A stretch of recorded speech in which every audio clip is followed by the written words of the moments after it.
Maybe I'll give you the best nut ever.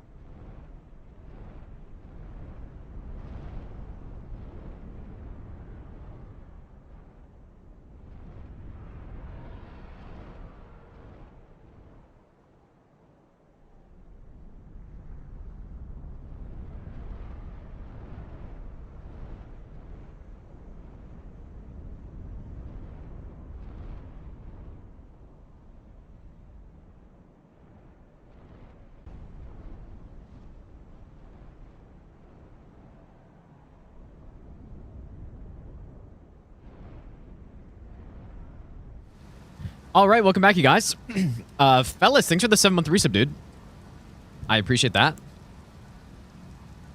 For some reason, like literally right as I opened the game today, Defender removed Tarnish, like it deleted Tarnish tool from my my PC. It just constantly thinks it's a virus, dude.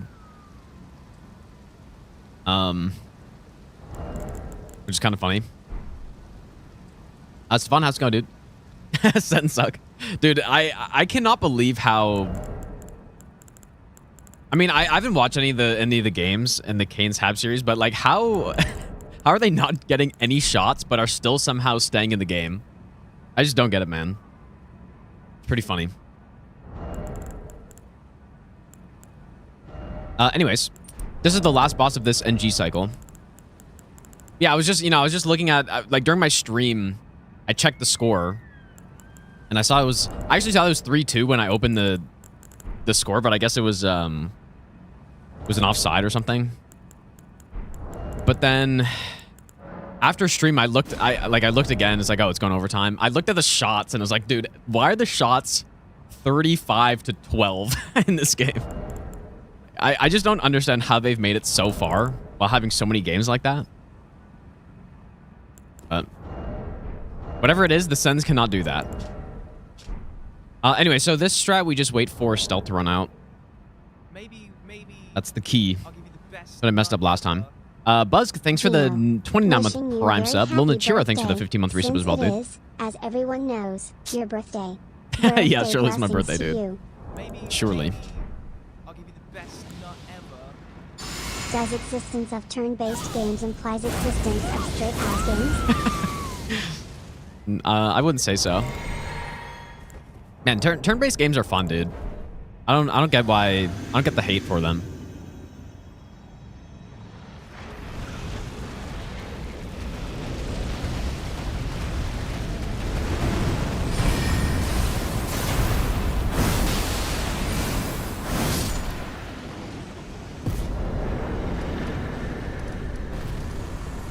Okay, yeah, I guess I loaded a save file because I wasn't sure where we got to, but... For every Expedition 33, we get Starfield. Yeah, I mean, yeah, that's fair. I mean, Starfield's not very good.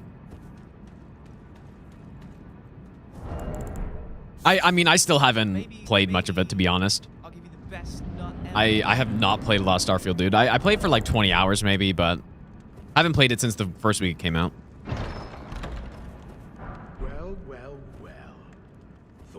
Yeah, Concept for Dan is turn-based. You scheming little... Yeah, sorta. The gods demand repentance. Cough up your coin. All of it.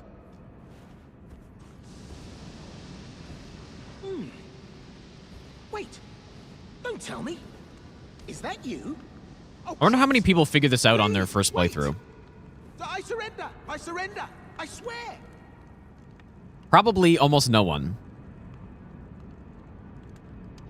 Yeah, what was that voice? Yeah, you could really confuse some people with this. Glad to see we're on the same page. I'd never cross you. It's better now. Not even close.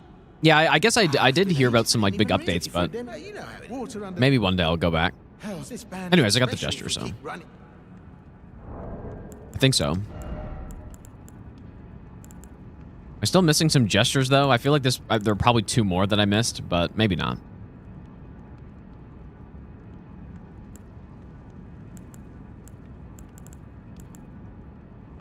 Why do I not see it? Oh, there it is. Okay. Let's just go finish everything else up. I shouldn't have loaded that save, I guess, but I want to do that magma worm again. What happened? So that patches was the one where you finish this whole quest line. He goes back to the cave. So, Habs cooked. They have to be, dude. They do not deserve to be where they are, I think. I think it's been a miracle that they've gotten so far. But I don't think they're out of it, though, actually. I really don't. I could see them winning a couple straight, somehow. They seem to manage to find a way, so... I could see them winning a couple games still. When can you watch live 4K again? Dude, I have no idea. I have no idea what's going on with that. Unfortunately.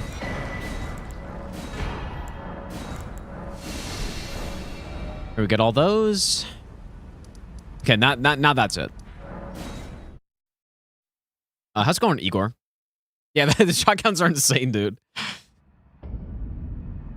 But then they still get to overtime. Like, it's just insane how they do it, man. But that's the big issue with Carolina, though, is their goaltending's bad. I don't actually know if the goals were bad or not, but I think it's more just like Montreal does capitalize on their chances quite a lot. Like, at a kind of ridiculous rate. And they have done that for the past 2 years, it feels like. Okay, Age of the Stars. I've also just realized I should have reset my Steam achievements.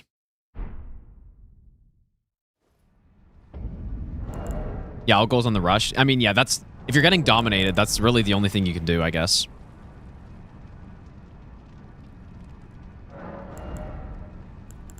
Yeah, I should have reset my Steam achievements for this run so that I could actually see if... I don't know if I actually got everything I needed, but... Because I'm going to check all the items, but I guess I haven't really been thinking about the achievements.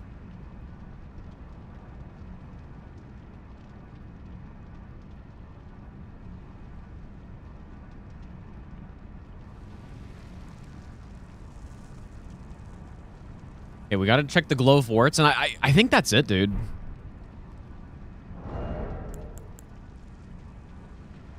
I think that is all.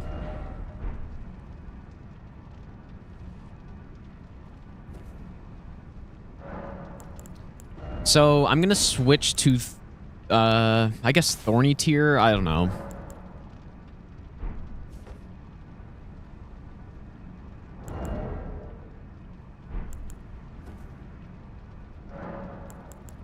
We shouldn't need this anymore. We are going to use Shard Spiral. I don't really think I use Rolling Magma anywhere. I'm not sure about Mastery. Like, I just want to equip Comet Azure because we do use that. We'll see if that's right. I don't know. Okay, well, I'm going to make a save here just in case.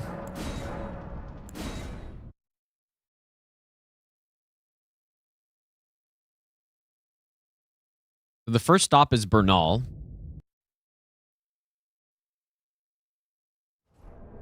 Bernal, and then we get the Alexander Gesture, I guess, plus Talisman, so that's one of the ones I'm missing. Bernal we just kill for the legendary weapon. Like, I'll just have to check that I finished all the achievements, I guess. I'm gonna do DS3 French run. Well, yeah, I will. That's probably the next DS3 run I'm gonna do. Ooh, that's annoying. But it's not the French challenge, but yeah, use what you get, Deathless Randomizer.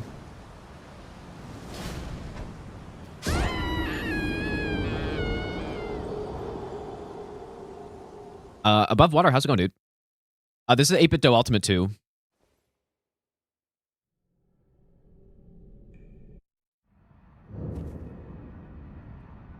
know what? I could kill Soldier of Godric now to get the Strength Gesture. Might be a little bit more efficient, I guess, but...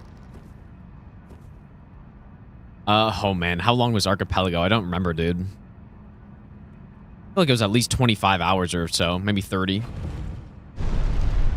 Not sure. This run, we're at 17... Like, this run actually could be sub 20 hours, I think. And it might end up being sub 20. So it might be a little shorter than I thought. Oops.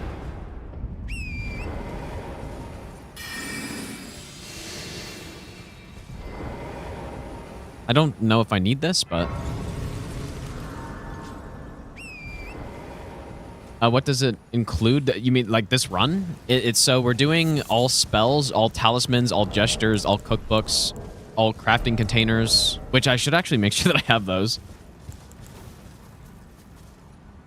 I'm pretty sure I should... Wait, no, okay, there's one ritual pot for sure that I shouldn't have yet. So that's good. We're good on perfume bottles.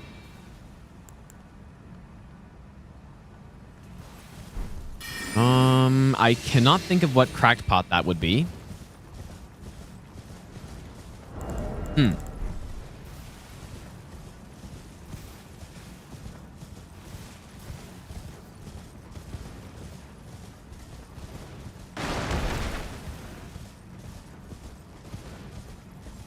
No, I got the Bofa Cave one, I think.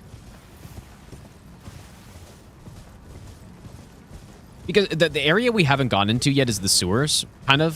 So that's where the last ritual pot is, but...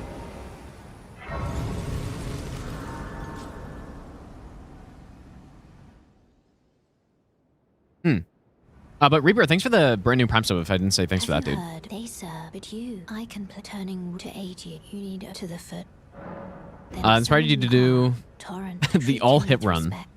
Hit by every enemy at least once. Shall I turn? Let Well, have fun with that, I guess. Hot and Lane Dell?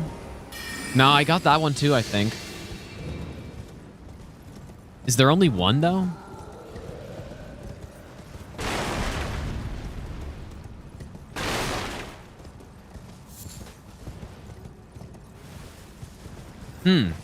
That's weird. Oh, yeah, you know what? You're probably right. It probably was the Halid Avatar one. Yeah, that's an easy one to forget. Yeah, that's almost for sure what it is. Which is actually really annoying because I normally don't go anywhere near there on NG+, but... Yeah, I know I have that written down in the notes, but I probably just forgot or something. Let me just go check. They don't respawn on NG+, so if I just warp over there... okay, where would this be? I have no idea what... Actually, I guess just Rot View is the one. Closest one. Carry Manor I would have gotten for sure. Go check it. It must have been this one. I'm sure it was this one, dude. But anyways, yeah, so continuing on. All memory stones. Yeah, all the crafting containers. Anything I missed? All spirit ashes as well.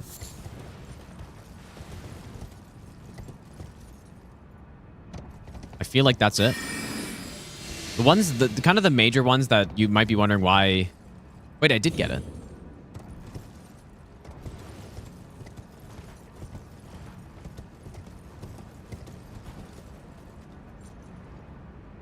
Okay, I'm confused. Which one did I miss?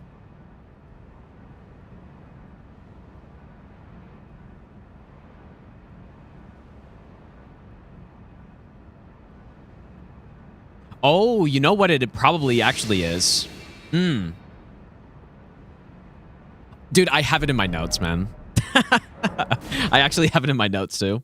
It's the pot from the Bridge Merchant, which I haven't bought yet, so... Okay, well, that would explain it. And it's funny how I had it accounted for that, too, even. I just assumed I would have had them all by now, I guess, but... This is kind of a weird thing to leave it for NG+. But anyways, that would explain it. It's pretty funny. Gotta trust what I did before more, I guess, dude.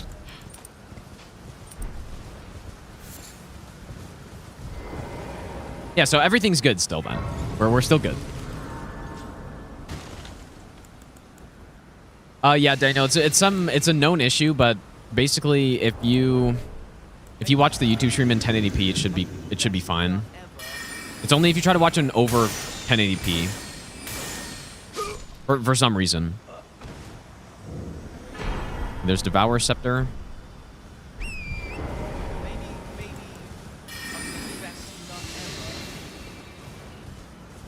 Dog from Saturn, thanks for the 77-month resub. Thanks so much, dude. Also, Two Steps, thanks for the Burning Prime sub as well. Thanks, you guys.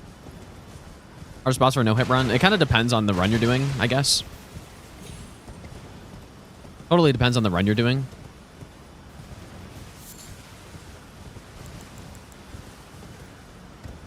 Hello? Why do I have so many markers out there? You hear me? Help me. I'm stuck. Hello? I at least. Imagine getting hit to Alexander on NG Plus or something.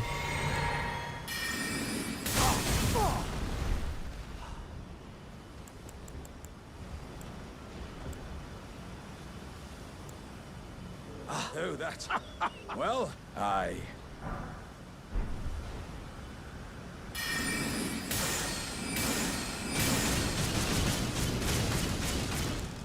Wait. How could this? That works pretty well, actually. Okay, here we go. My cat's up on my desk. Where's she gonna go? Actually, wait. I gotta turn her heated bed on, dude.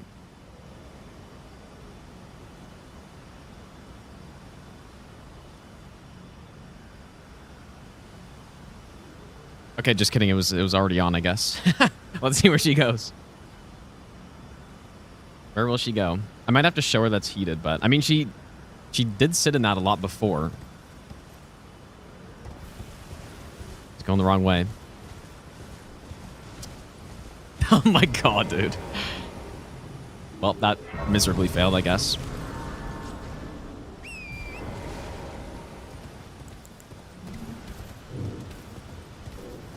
Yeah, like this is actually so much worse too now because now that she has less room, she just pushes my mouse all the time.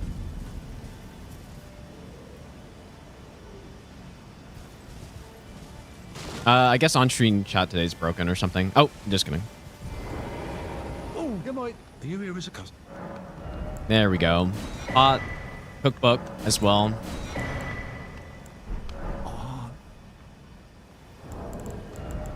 So are we missing one gesture?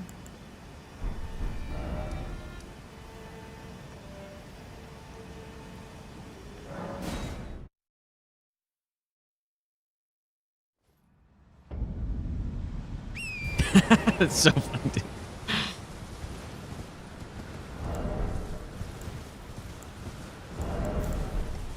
I need to put Gambit on something else, I guess. Because we're not going to get Godric's Great Rune on this new game cycle, but on the next one we will, I think. I mean, I could just get it here, I guess. That shouldn't really be necessary.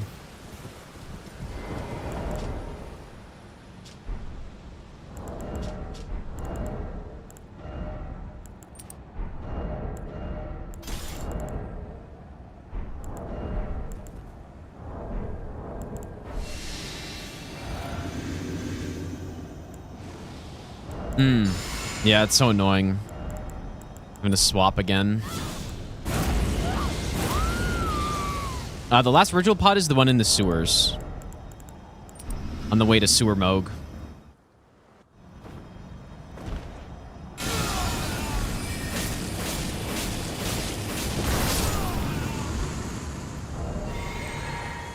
Spari, how's it going, dude?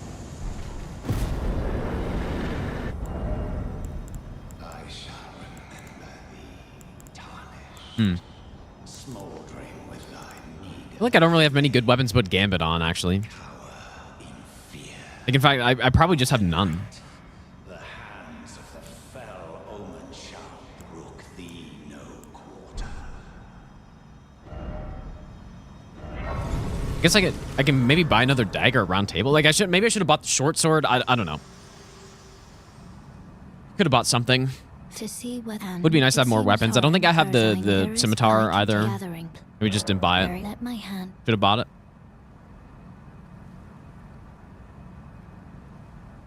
it. 6 Diner Sheep. How's it going, dude?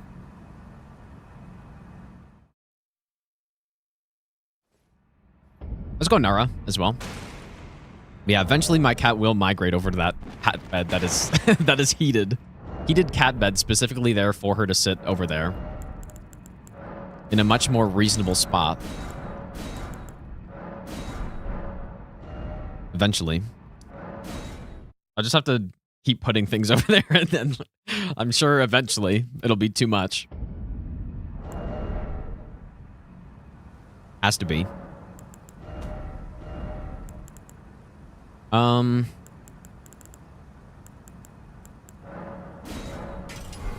how we're doing on Ashes of War right now. Because that didn't look like a big number of them, but that's only on a dagger, so. I mean, looks pretty good. We will find out later. It's tightly. Yeah, you know what? She doesn't really care about foil that much, somehow. Neither of my cats really care or are like scared of tinfoil or anything like that, somehow.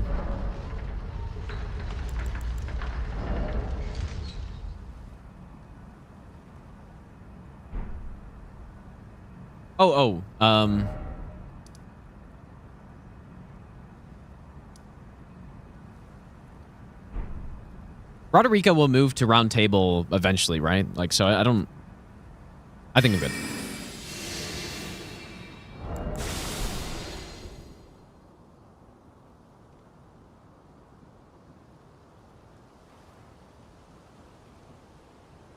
I couldn't remember if I needed to stealth here.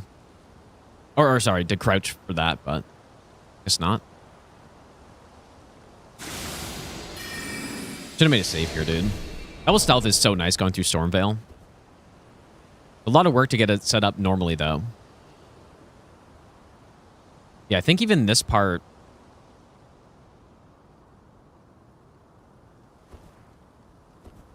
like, it's so much easier.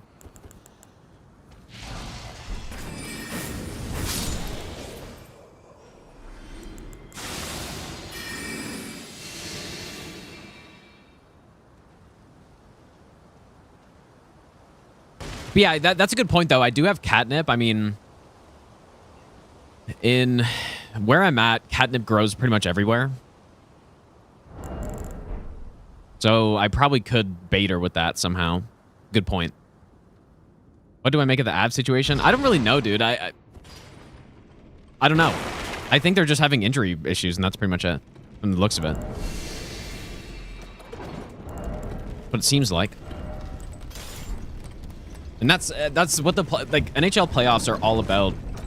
Can you manage the injuries you have? Because no team really gets this far without having at least some injuries. But, whoops. But it's, you know, are they injuries that are manageable? First of all, like not to your star players, and then also, do you have enough depth that you can make it not matter as much? And so like Colorado just had the wrong players getting hurt, I think, from the looks of it.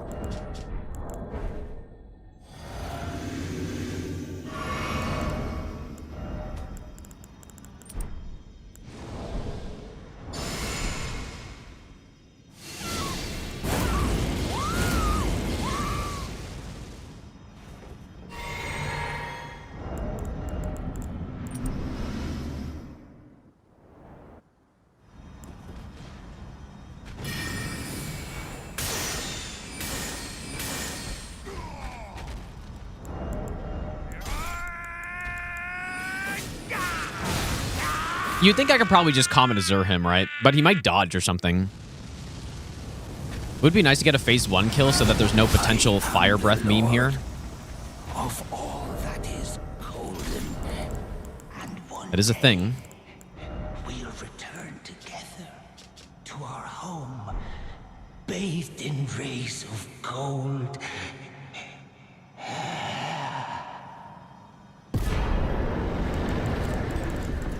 What are the numbers to the right on the spreadsheet? Which section? Oh, like in the achievement list one. Those are with DLC included. The funniest thing is the cookbook stuff. The fact that on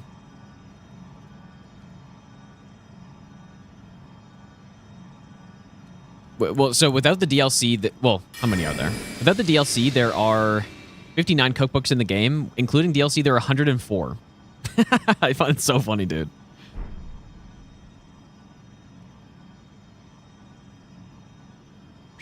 I just, and it's not like the cookbooks really, most of them are just garbage, I think.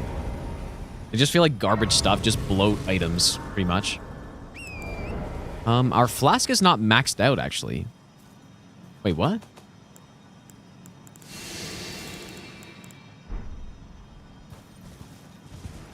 I mean, Sacred Tears respawn, I guess, but how's it not maxed out? Huh. That's weird. Maybe, like, it's possible I forgot to get this one, I guess?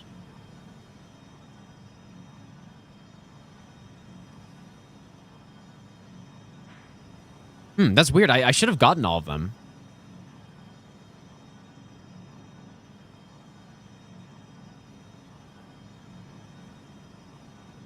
Yeah, just thinking about it, I should have gotten all of them. Maybe the second church one I missed. Like maybe I killed the invader and then just left or something. Anyways, not a big deal. These ones are fine because you can just get more.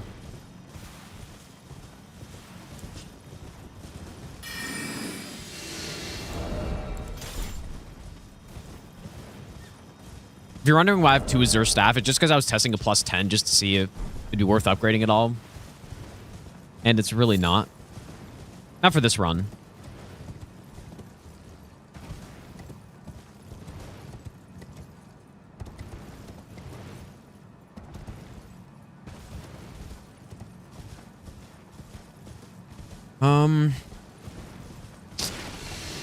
So we do need to go kill the Omen Killer. And I'm just trying to think of where I should do that from.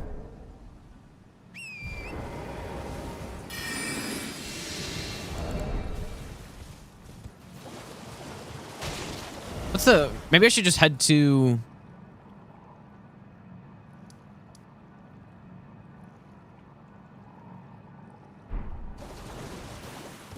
I guess I'll go from here. Just my only concern is that I don't normally run through here, so... There are some enemies or something.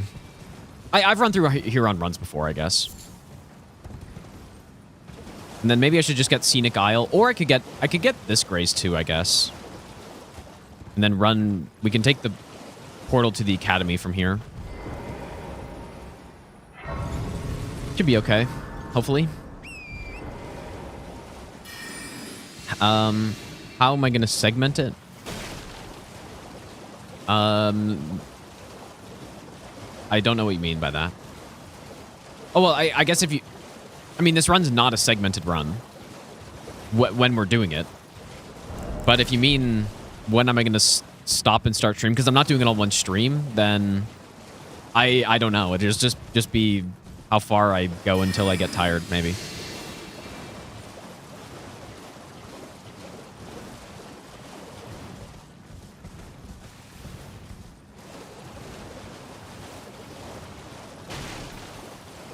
I should have gone to round table there.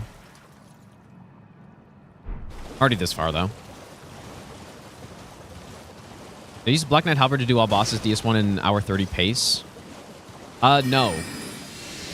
Well, no, I think that the faster route for that was just you go Crystal Halberd. You would probably want to go Black Knight if you got it, I guess, but... yeah, you can do a fast Crystal Halberd route where pretty much you just rush for Dark Bead. But you just use the Crystal Halberd up until that point. But the route, my all bosses route at this point is just like sorcery the whole way. Just way better.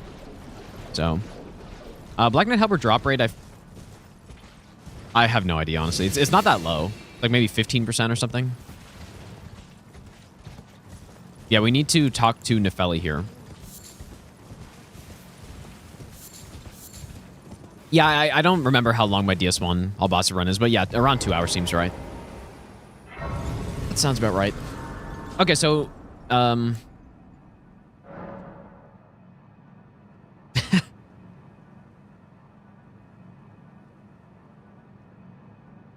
so I need to...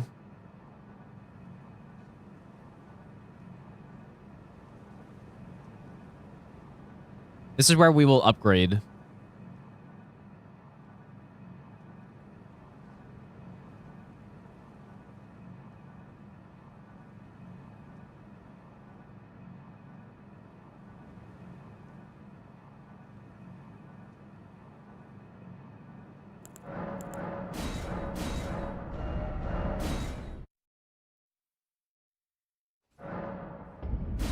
Yeah, 20%. Yeah, and then you can like also raise that with humanity and stuff, but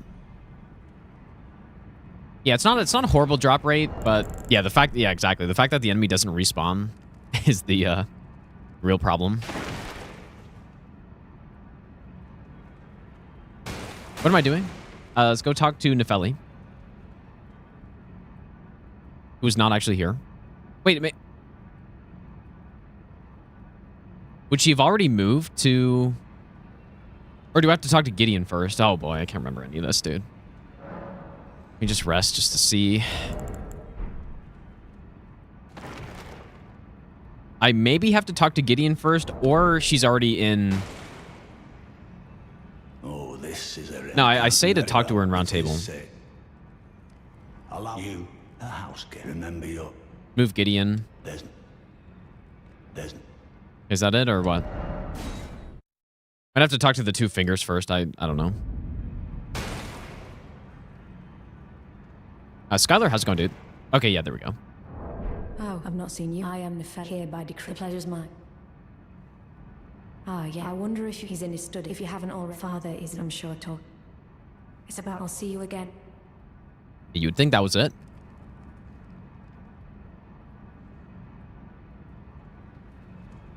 Why don't I upload runs to team hit lists? What do I think of not allowing glitches and quitouts?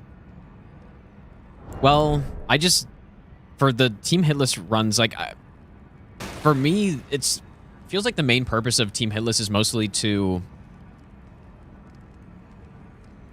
Well, I don't know. It's like if you want to get into the group of people on team hit list, and that's like why you would submit a run.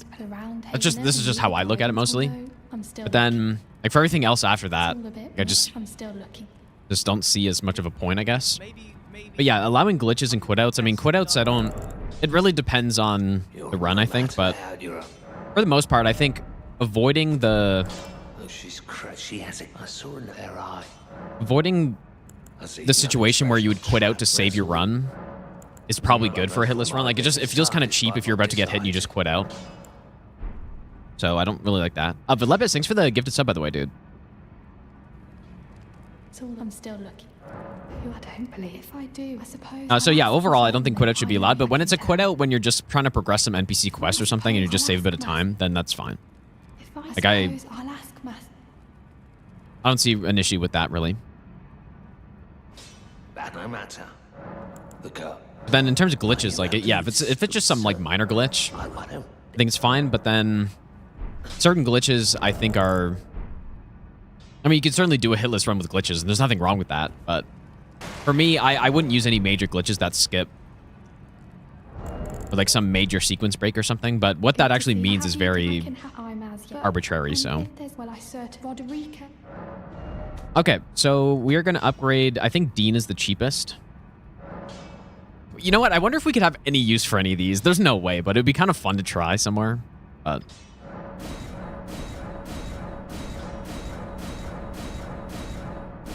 Alright, so we max one out to get our max upgrade achievement. Can you take... It can't be... The spirit will be glad. Hey, wait, what? If I can see, I can understand. Supposed to get a gesture. There it is. Nice. Okay, good. So, okay, so now that should be every gesture, I think. Hopefully. It looks like a complete list of gestures, I would say. All right, so now we go back here.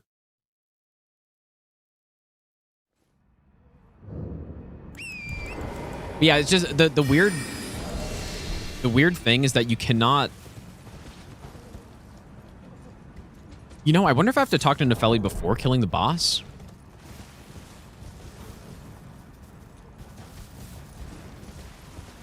I'm going to try not talking to her. Yeah, you can't burn the Erd tree before getting Curtsy for some reason. Like, I have no idea why, but you just don't get it anymore. If you've burnt the Erd tree and then you go talk to... Go try to get a +4 Spirit Ash with her, she just won't give you the gesture. Average FromSoft questline stuff, I guess. Of course, doesn't make any sense. Unless there's, like, maybe there's some reason. I don't know. I can't imagine there would be a reason.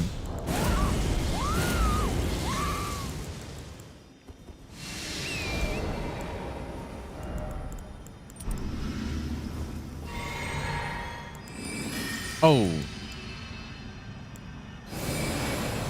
I do need mastery still.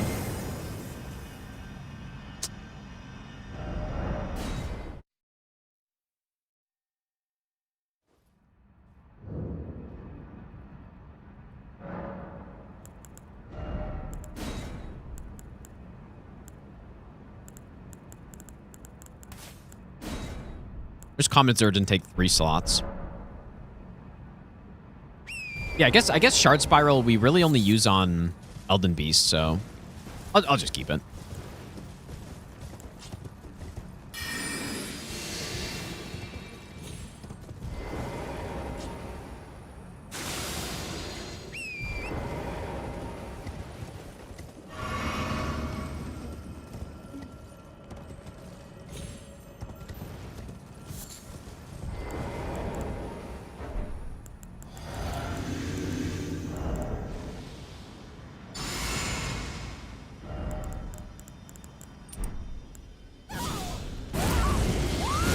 This is NG +1. So, second cycle. Just should one-shot him.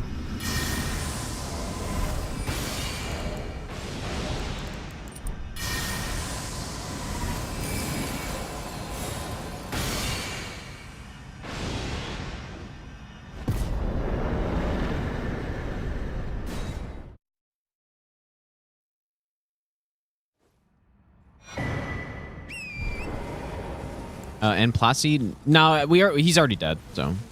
Yeah, I'm just talking about for this NG cycle. I think it should only be Elden Beast. Oh, well, I witnessed the oppression awaking. Put this under the justice to let the scars. Put under the justice to let the scars. Okay. Maybe I should have quit out there. I don't know. I'm just gonna go back and see if she's still there.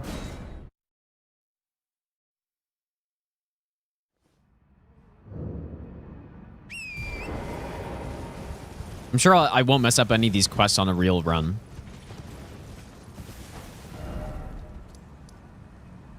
Does anyone know if you have to talk to her again after you kill the boss? I guess it's not a big deal.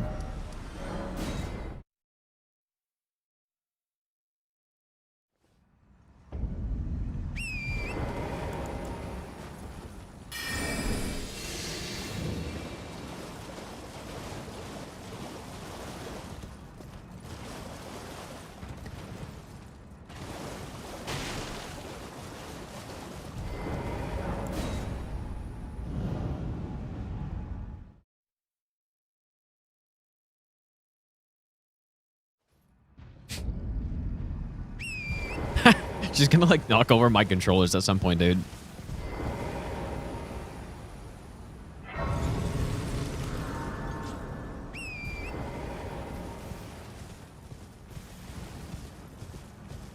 We have to do Nefeli quests for the Arsenal Charm and the Nefeli Puppet.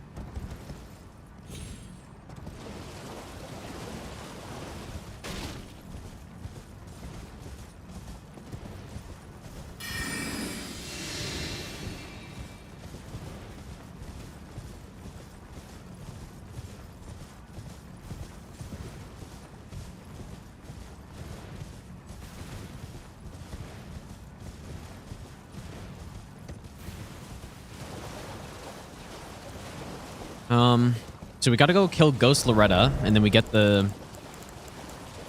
We have to do that Saluvis quest twice. Because you need to give it once to the Dung Eater, and then you gotta get the Dung Eater puppet, and then you also gotta get the Nefeli puppet, so... I don't think I need to go over here. Is there always a better staff in G plus cycles, or is it better to switch depending on spell? Now, there's objectively a best staff in the game. Which, the highest potential damage staff is... Like, it does depend on your stats, but unfortunately, the way this game works, it doesn't actually matter what spell type you're doing. Because, let's say...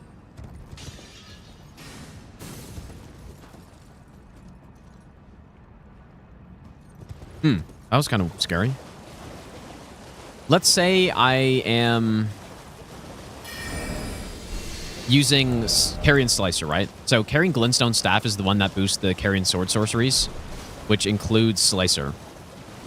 If I only use this one staff and I use Slicer, it would be fine because you get the 15% boost or whatever it is.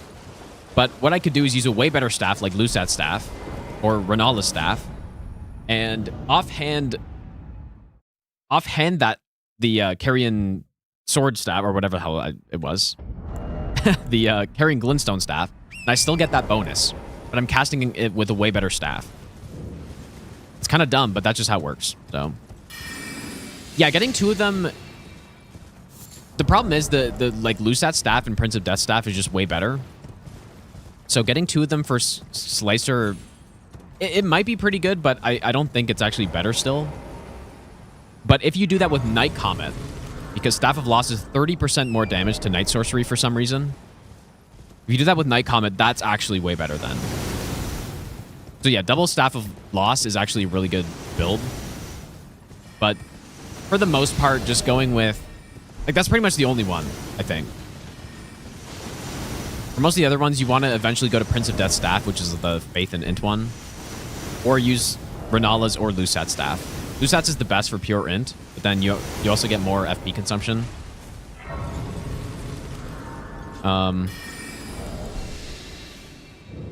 Yeah, I wish that wasn't how it worked. I don't think you should get the offhand bonus from staves if you're not casting from it. That way you actually would be encouraged to upgrade multiple staves of different spell schools you want to use. That's what it should be. And I'm sure that was the original intent, but then that's just not how it works, so. That is how it should have been. I guess you would maybe run into some problems with like Meteorite staff being really shitty at that point then. Because it's a pretty good staff for up to mid-game and like and stuff, but if you're trying to use the gravity sorceries on NG Plus or something, it'd just be horrible. Because you wouldn't be able to upgrade, so.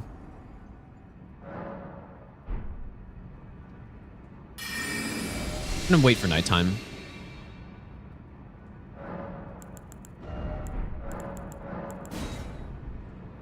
Yeah, if I made an RPG, that's I mean, I definitely wouldn't have it like that. Where you just have to only use one staff throughout pretty much your entire character. In the entire game.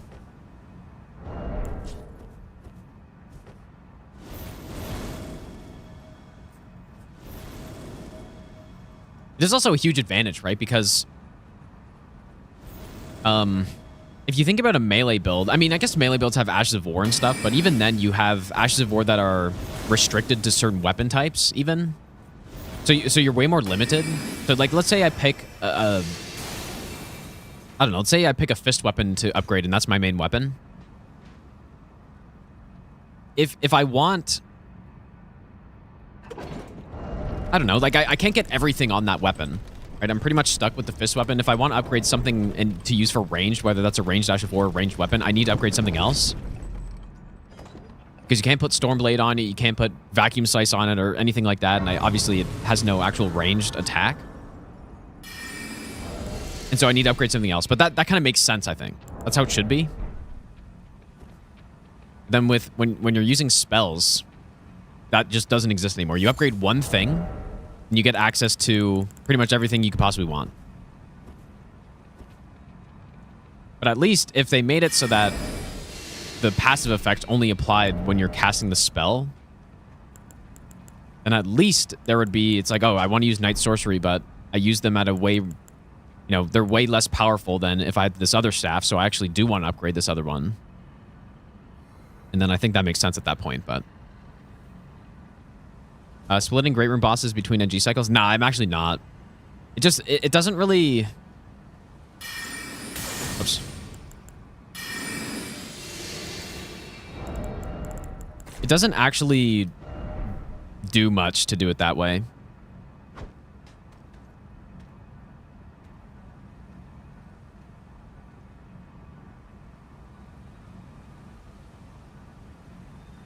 Okay, she's moving.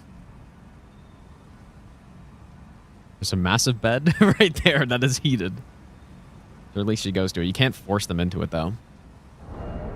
Maybe you could, I guess, but usually that doesn't work. Okay, so this one...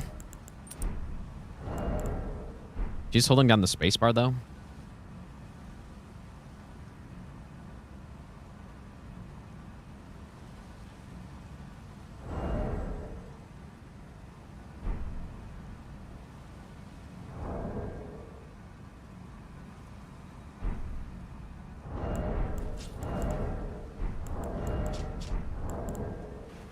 Oh boy. Here comes the claws, dude.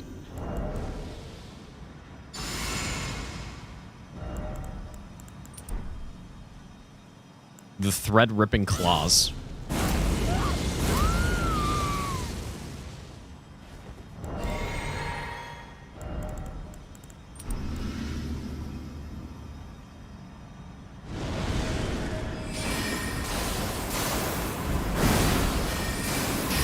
So that's not even close to safe. But I totally missed somehow. That's actually so funny, dude.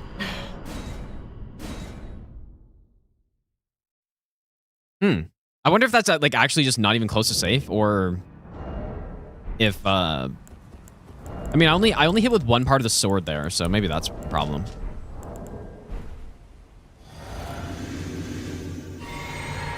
How about incants? Yeah, it's the exact same. Like if you're going pure faith, the Erd Tree seal is the best one for everything. And then yeah, if you want to use, I don't know, if you want to use I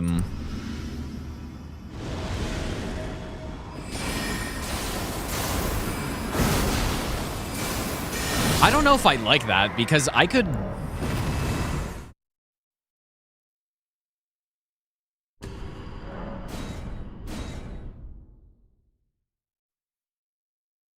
I feel like she could probably just cast right there. Maybe this is bad. But what else would I use here, though? I think Slicer kind of works. Oh, so I just heard a loud noise upstairs. I think... I think my other cat just knocked something down. I should probably go check what that was. I'll be back in a sec.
Okay, thanks for waiting, you guys.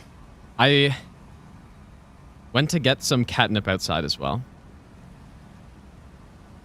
See if she gets baited by that.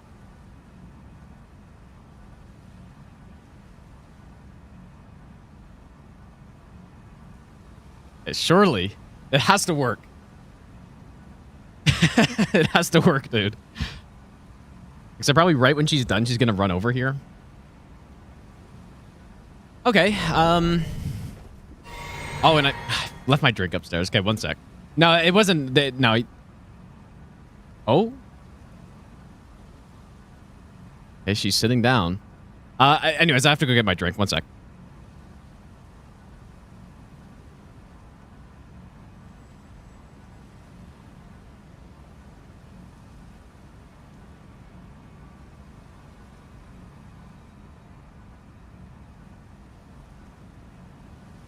Maybe I'll give you the best nut ever.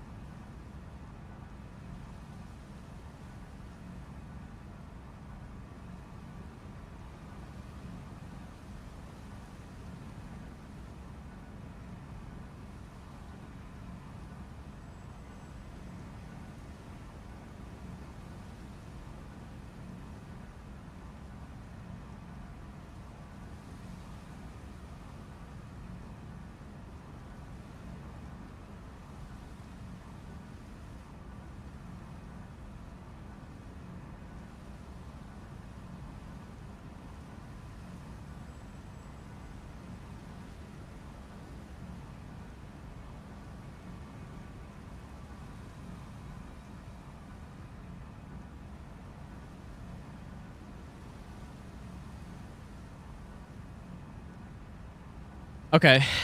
She also followed me upstairs, so she's not in the bed anymore. So that was bad timing, probably.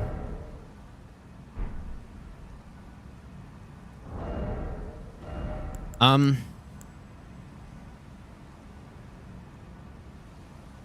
don't really know what I should do here. Catnip is a plant. It's similar to like mint, I guess.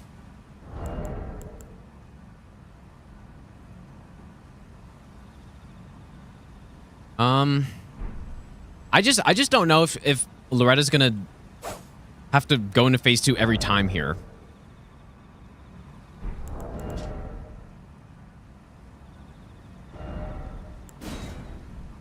You know what? A bubble strap would probably work pretty well here too, actually. But in order to use bubble, I would need Godric's Great Rune. Stir men's blood and probably will themselves not be realized. Make big plans, aim high in hope and work, remembering that a noble, logical diagram once recorded will not die. Elfman, thanks so much for the 1100 bits, dude. I appreciate that. Also, Rockstar, thanks for the 17-month Prime sub as well. Thanks, dude. Yeah, I don't know if I ever tried bubble here. I'm going to try that.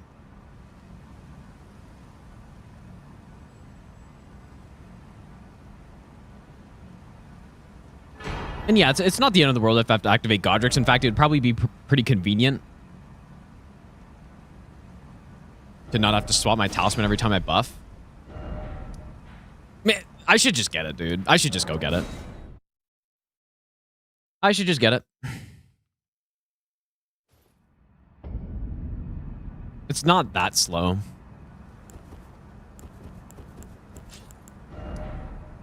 Except maybe I'll do it after I kill Loretta, though. Or I just don't even need to do it here, I guess.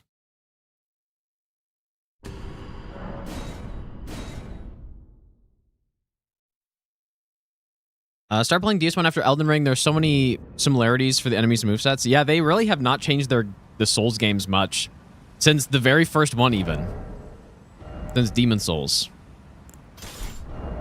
I mean, it took them all the way until Elden Ring to add a way to dodge things other than positioning and dodging, which is jumping. Like, it took them so long to do that. It took them actual, like, 11 years to think of that. Or, well, no, I guess way more than that, right? 13 years, I guess. Okay, well, let's try Bubble then.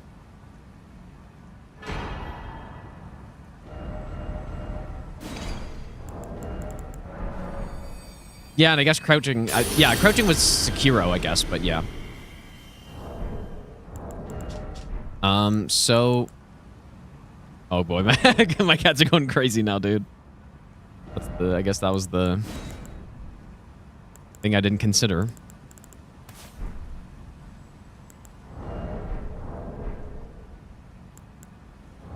Yeah, jumping was 2, I guess. Yeah, true. That is true.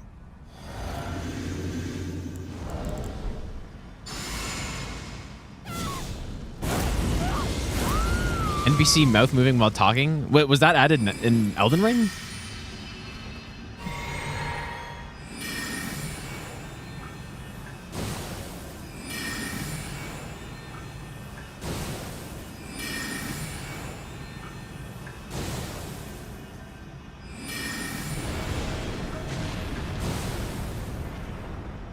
Wait, what? How did one miss?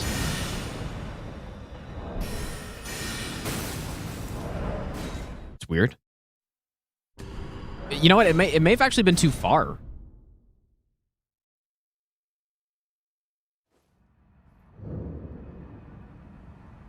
Really feel like I should activate all Great Runes once in this run? I just don't see, like, why, though.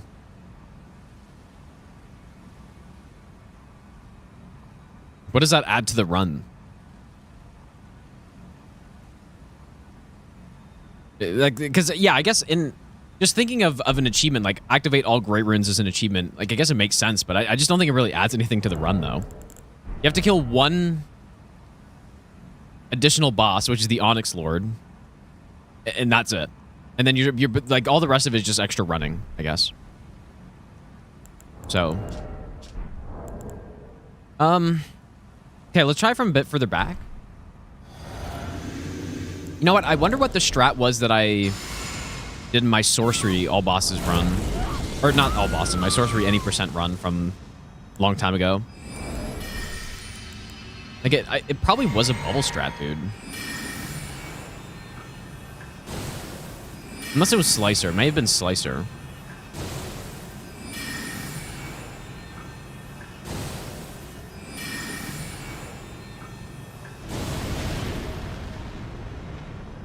Dude, how is that missing? I'm still too close. But yeah, the boss should just die. Oh yeah, fell twin boss, but I already killed that boss though. So it's not an extra boss because you have to kill them for a spear dash.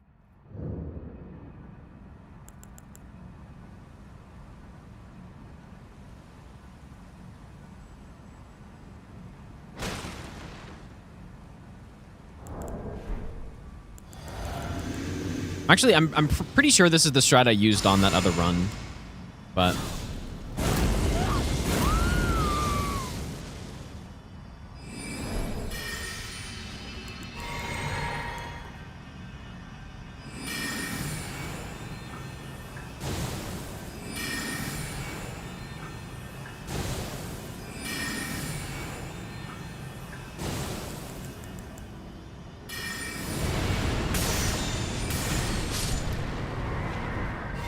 Kind of like that.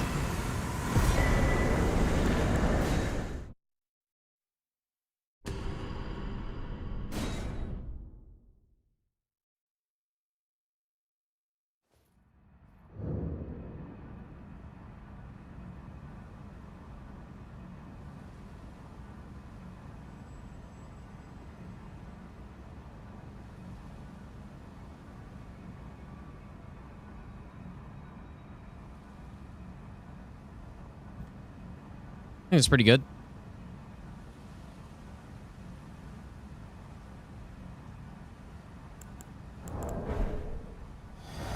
Yeah, I love the bubble strats, dude. The only thing is, I kind of wish they...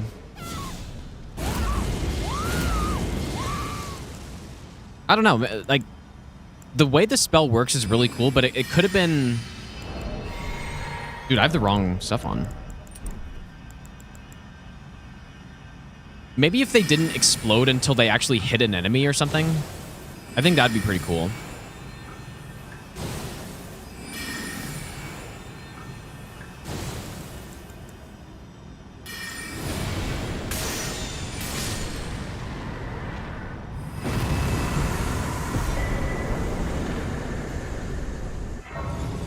If you could just leave a bunch of bubbles sitting there, and then an enemy walks into like 20 bubbles and just gets blasted, I think that'd be pretty fun. We're at 99 int. Okay, so we are going to get and you know what's actually interesting? We have to do more of the Saluvis quest on this run compared to the last NG cycle. Or on this NG cycle, I mean. We have to actually give Ronnie the Amber Draft, which normally I wouldn't do that because I get the Finger Slayer Blade, but we need to kill Pydia somehow. And you either need to give the Finger Slayer Blade or give Ronnie the Amber Draft or whatever. So we do have to go down here again.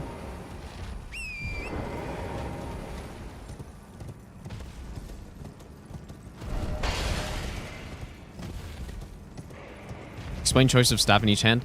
So our right-hand staff is Lusat's, which is basically just the best pure in-scaling staff in the game.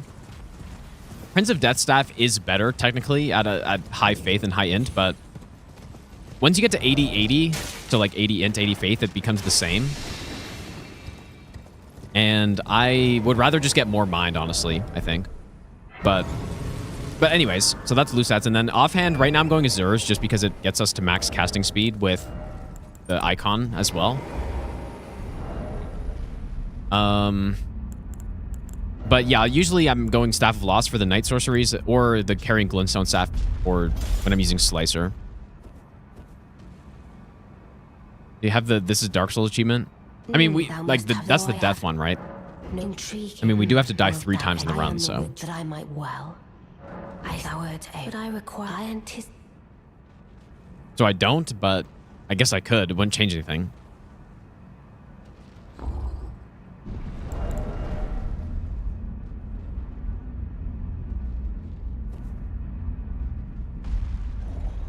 Yes, I am. I don't know what since I asked. I reside in... Name's Blood. Glad to have you. Well, I'm situated in the Eternal City. I'm planning to go see if I can. Yeah, doing Saluvis quest twice feels disgusting. Yeah, you're not wrong. Kind of feels bad. Feels kind of bad. I mean, same with doing the Milson quest twice. I wouldn't say either of them are particularly great quest lines that I like doing. Penderghost, welcome back, dude. What's my favorite strength faith weapon? I quite like the Black Steel Great Hammer.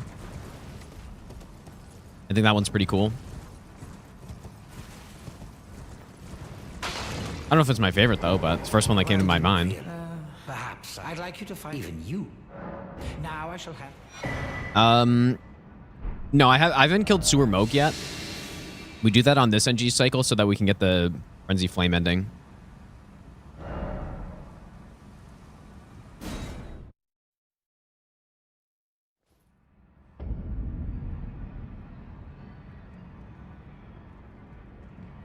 I think we need to talk to Nefeli first, apparently.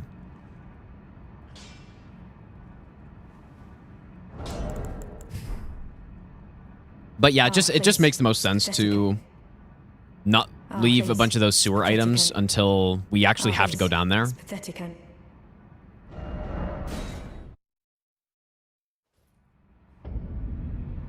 I think I'm supposed to talk to her first. I'm in this Saluvis files. Okay, why is Gideon's door not open?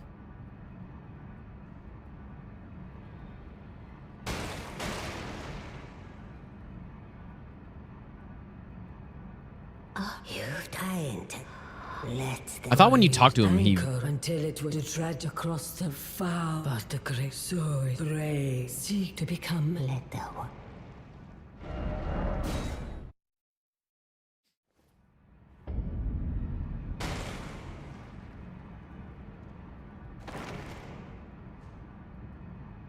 Then I bid you. I am known as a tarnished. I am. You now belong. You then, as you inherited, we of the Godric, the General Redator, right? Morgoth. Wish we could skip dialogue like DS3. Is that polity seller? Oh, at the round table. But, oh, well, if you want, not that I could. Indeed. I don't think I maybe didn't have to say that. I suspect also. Okay, is that it? I think that's it. Let's try for the quad NPC fight. Well, it's pretty much to go in and night comment. But the problem is that one of them has pest threads, and then another one has the Halo Scythe. The Halo Scythe one isn't actually that much of a problem, but the pest threads one definitely is. So if that enemy starts targeting me, I have Val the Indomitable, which seems like a pretty good way so you know, for indulging father, I to would have deal with it. I betrayed. Especially because I jump on, there's a small pillar. Where is the Jew? He once told me he would never. Was he simply? No. How could I say? Father has now. Yeah, there's a pillar in the middle of the arena, I guess. Fine.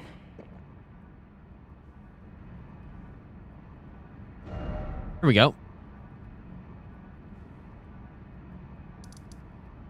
That I like to jump on, and then none of the NPCs can actually reach you from there.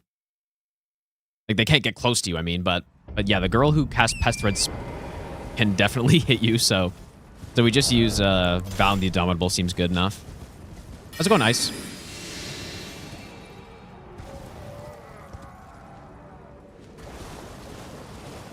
So anyways, that's a strat, and it actually seems fine, but in the case that girl does start aggroing on me and starts attacking me, I pretty much will just leave. I'm just going to sit there and try to leave the fight or let Millicent die or something, because at that point, it's just really too risky to try to do anything. So I just cast Val the Indomitable and just dodge the pest threads until either I have a safe chance to leave or Millicent dies. And Millicent dying has no effect. Like, you can just redo it. So, what's my favorite Souls game? Yeah, Elden Ring's my favorite Souls game, yeah. If we're lumping that in with all the, like... My favorite Dark Souls game is... I like them all, pretty much. I like Dark Souls 3 and Dark Souls 2, probably more than DS1, I guess, but... I like Demon Souls 2, though.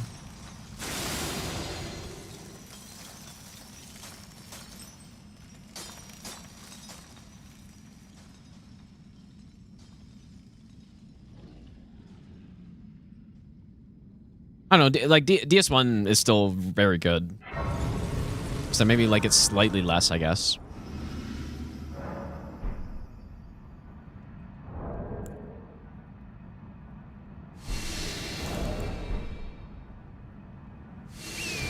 Yeah, who do I think's taking the cut this year? Why is it Vegas? No, I don't want it to be Vegas. You must be very happy right now, but... Oh, boy. I can't say I care that much, as long as it's not Montreal, I guess. And there's only one reason why I think Vegas winning the cup would be funny. And it's that Marner winning the cup would be hilarious, I think. Other than that, Vegas would be probably my number 4 pick. But since that's a thing, they're probably my number 3 pick. And then probably Canes would be my number 1 that I would want to see them win, I guess. But I just don't really care, I guess.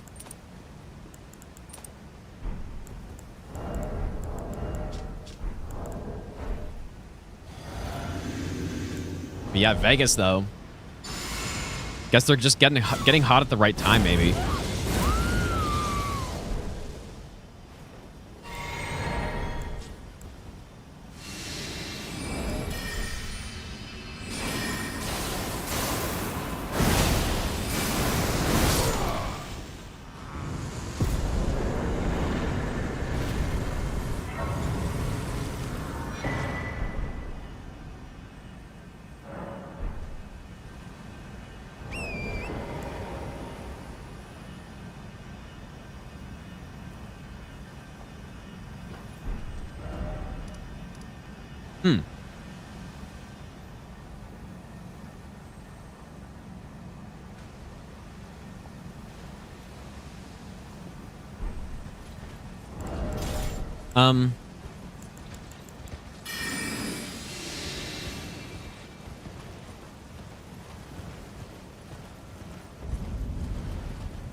Okay.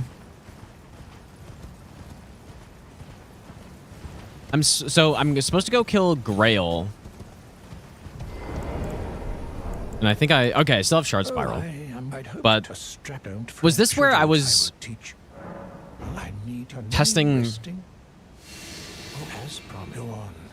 going through Celia the normal way, I think. Well, the work of a tree. Can you give us mate? Can us mate? Maybe. I think you have a good shot if you close out the series and get some rest before the cup. I think if it is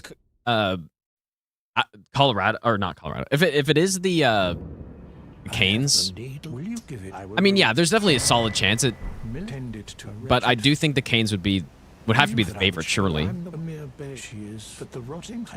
But yeah, there would certainly be a good chance, like maybe 60-40, I guess.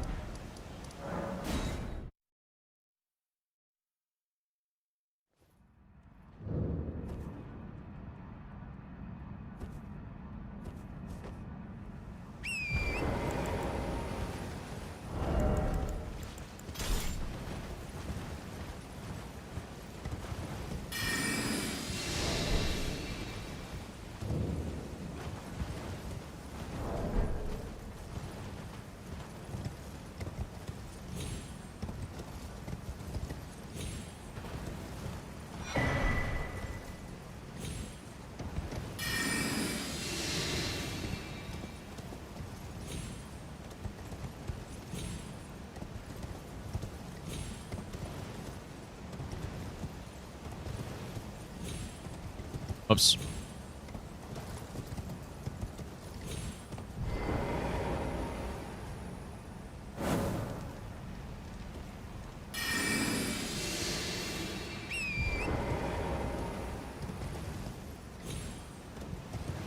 DS1 past ONS just isn't fun for you anymore.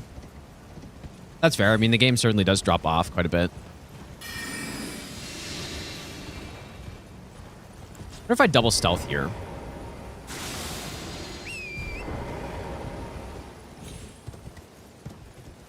So he's waking up. Wow, okay, it just doesn't even matter. Skeleton's an absolute psychopath, dude.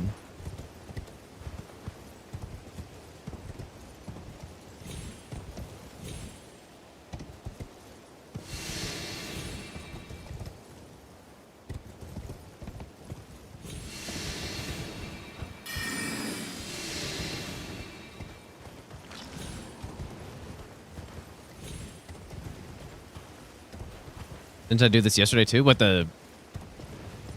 No, we had to go to Celia yesterday for the imbued key.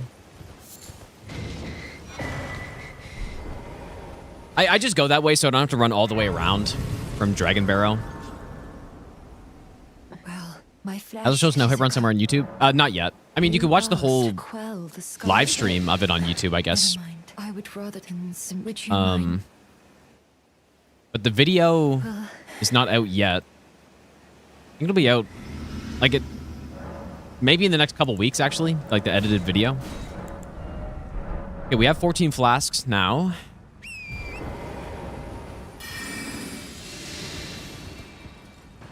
Now, this is still the same run. We are just on NG Plus right now.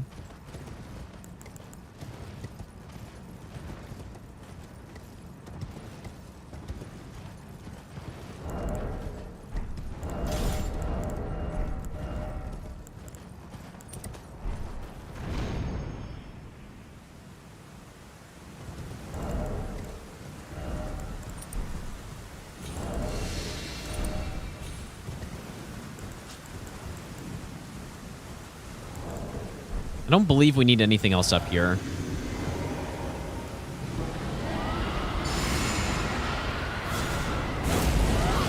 Should message Todd Howard to record intro for that video. Wait, you think he would or something? That would be pretty sick.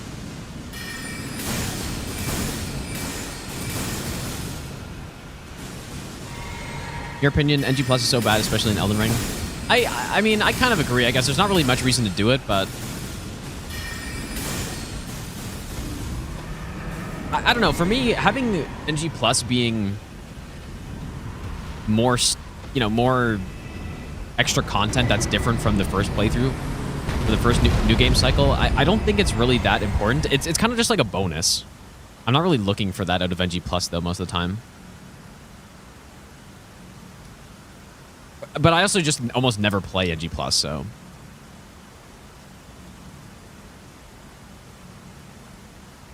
Okay, let's go back here.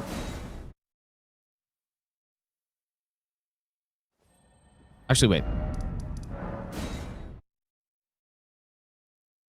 Yeah, the world looking different could be kind of cool.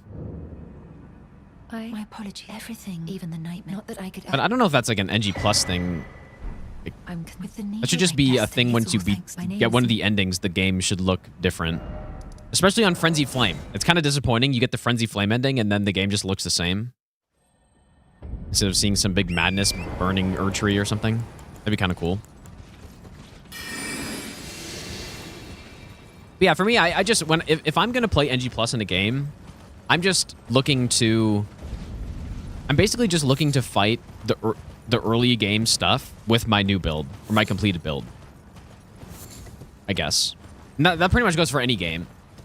But yeah, if there is additional content or stuff that's changed, I think that's cool, a cool bonus, but I'm not going to like hold that against the game though. Well, I must.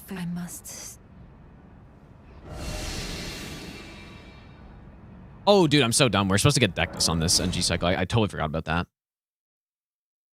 Whoops.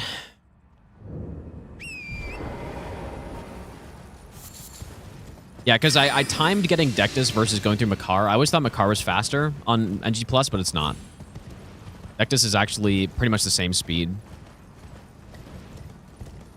Pretty much the same speed while just being safer, because you don't have to kill boss and go through a dungeon. We want to invest resources in drastically changing the environment. Yeah, you mean for the endings? Yeah, I guess so. It just would have been a nice touch, though, I think.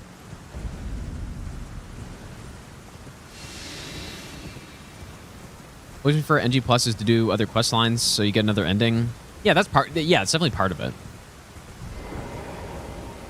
No, I'm not someone that plays NG Plus very often. I'd much rather just start a new character every time. I can't think of a single instance where I'd rather go to NG Plus compared to starting a new character in a game.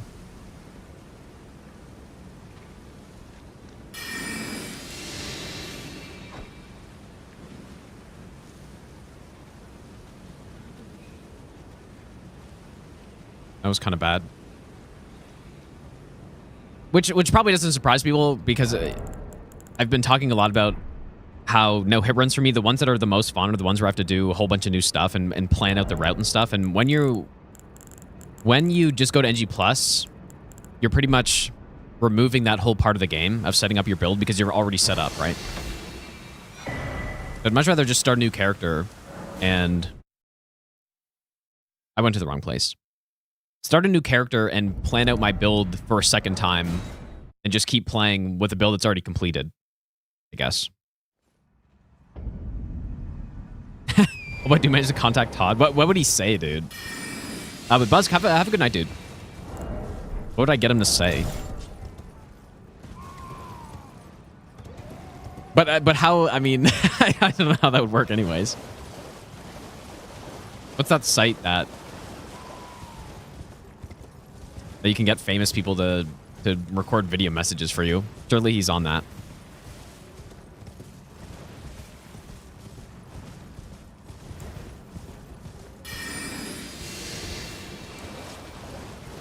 Yeah, that would be pretty funny, though.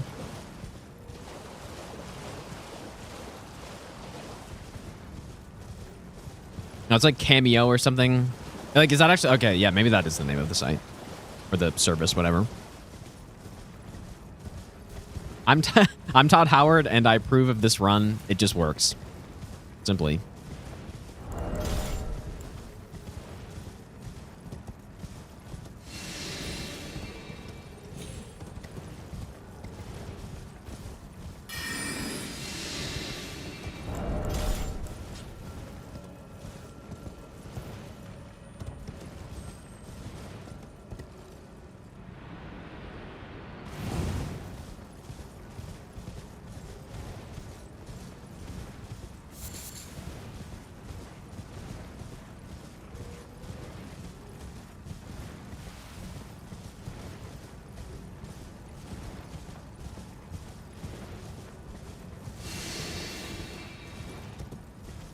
A Todd cardboard statue would be nice.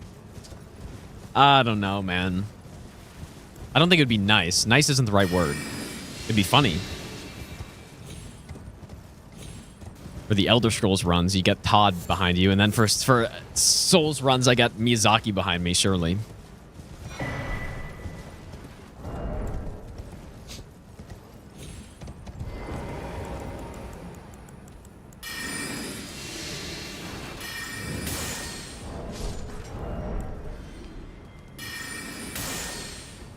How many quests are left?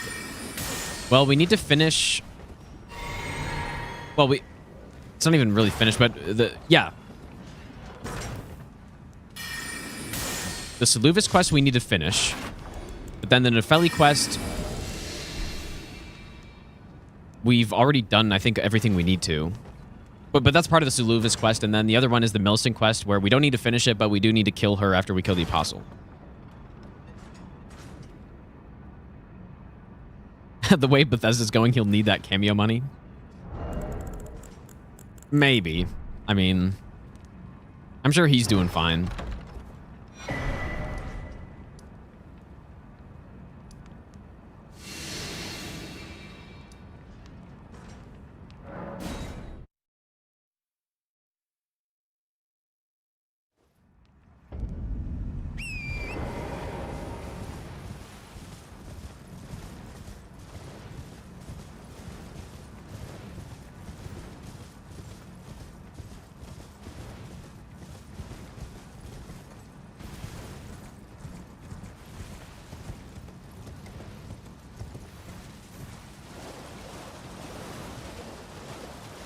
The Toyazaki run, all Elder Scrolls plus FromSoft games, all achievements, hitless. I'll do that right after you. How about that? I mean, first of all, does Demon Souls have achievements in it? I guess the remake would. But most of the Elder Scrolls games do not have achievements in them.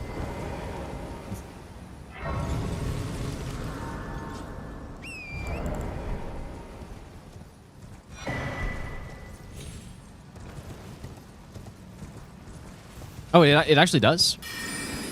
I mean, yeah, I guess Demon Souls didn't come out that late. Like a PS3 game, isn't it? But yeah, I mean, Elder Scrolls 1, 2, and 3 all don't have achievements. And then does Oblivion even have achievements? I honestly can't remember. I think it does, right? Definitely the remaster does, but I can't remember if the original does. I don't know. Achievements have never really been something that I'm paying attention to in games ever. Until recently. Yeah, I would just create my own, yeah.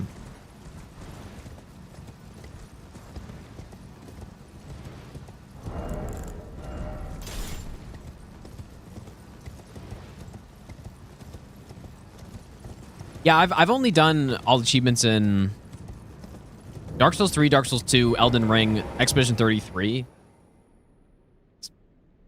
I kind of feel like that's it. I mean, Skyrim I haven't... Skyrim I technically haven't, but... I don't know. I'm sure I've done all the things you need to do for every achievement, but I haven't officially gotten them all on Steam yet. And then I think that's it, dude.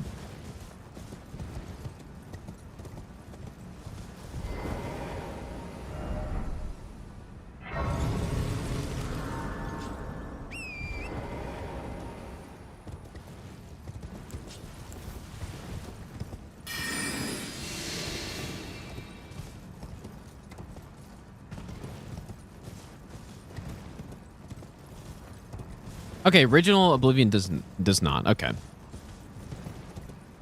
That makes sense. So yeah, only Skyrim has achievements then for Elder Scrolls.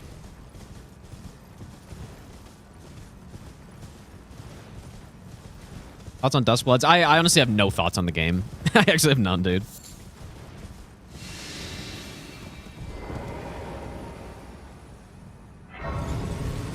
Well, I mean, my only thought is that it's kind of garbage that it's only on the Switch.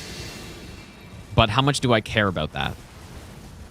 I'm not even really interested in the game in the first place. So the fact that it's only on Switch doesn't mean anything really to me. Yeah, and there's barely any information on the game other than that one trailer.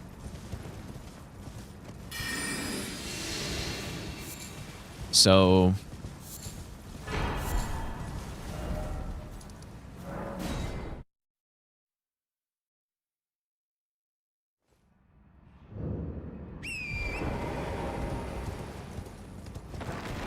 for €550 game, it better be worth it. I don't know, man. I cannot say I would recommend for anyone to actually buy a Switch to play that game. Or really any game for that matter. I don't think... I can't really think of any game that would be worth buying a console for. But... I mean, obviously you can do what you want, but... Yeah, how about them Canes, dude? I know. Well done. Very well. Knowledge, I doubt, if you put your... The shot totals in the last two games have been outrageous, basically, dude. You bring your fish fine and you trick. I believe that you yearn for. Well, but perhaps now. Or I guess I should say buying a full price console for, maybe.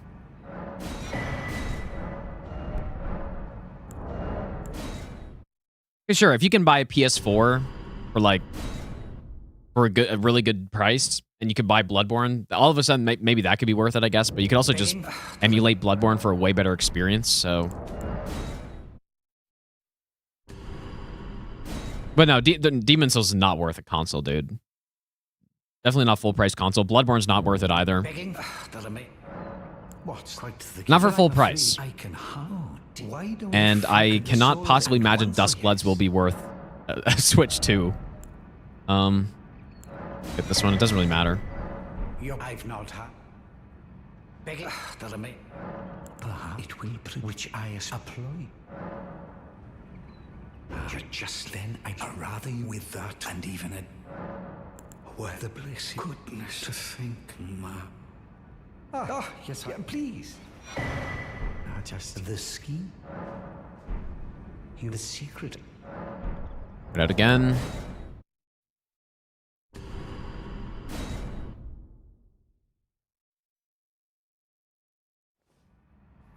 Go. It's fine. Give it. The dead, though she might. I think for PlayStation, they have other good games. Nintendo has nothing. Is that true, though? Yeah, you say good games, I guess, but honestly, a Switch is probably... This is just my impression, I guess. I don't actually know which exclusive games for PlayStation there are and how good they are and stuff, but I do kind of feel like Switch has way more exclusive games, just because you have all of those Nintendo games that you can't play on PC otherwise. So, Yo, Gino, ever try Tainted Grail? Oh! If you're a Todd fan, you might like it. It's a test like. Shit. I was not paying attention at all there. Bees in My Skull, thanks for the 1,000 bits, dude. No, I haven't tried Tainted Grail, but I have it in my Steam card. I just haven't, Oh.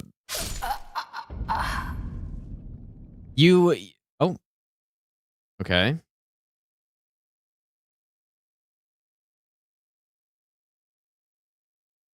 Yeah, imagine losing a run like that. Yeah, that'd be really bad.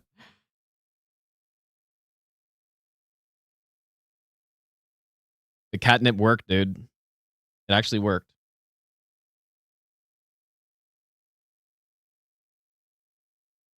That was a good idea, whoever said that.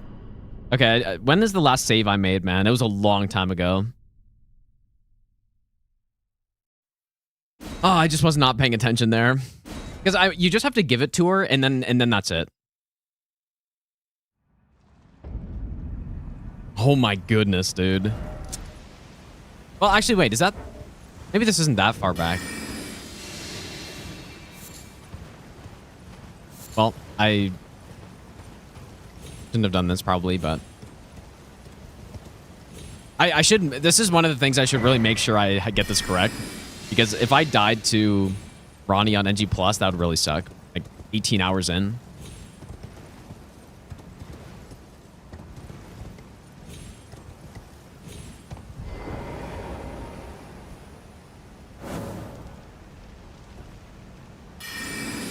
Yeah, the catnip bait, dude. It totally worked.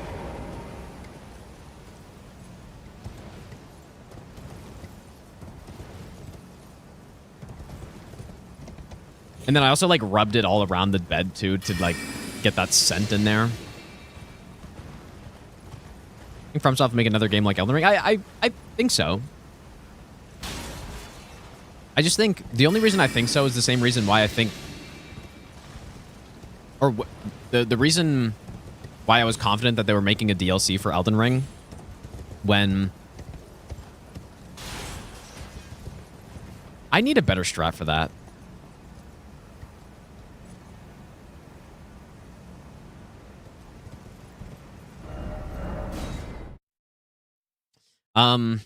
Yeah, when there was all the speculation on whether or not they were going to make a DLC for this game, I was almost certain they would, just simply because of the monetary incentive. The game did so well that there's no way you don't release more content for the game. Because you just, like, there are investors and there are people that care about money, which would have basically made sure that would happen. And I just think, like, that doesn't mean it's a good thing necessarily, right? But I just think also for an Elden Ring 2, there's just no way they don't do that. But yeah, whatever it is, you just hope that people making it actually want to make it, and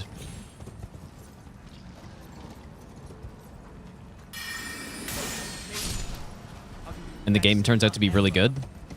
The cats demand attention. Cough up your treat. All of them. Trash Can, thanks for the 21-month Prime sub, dude.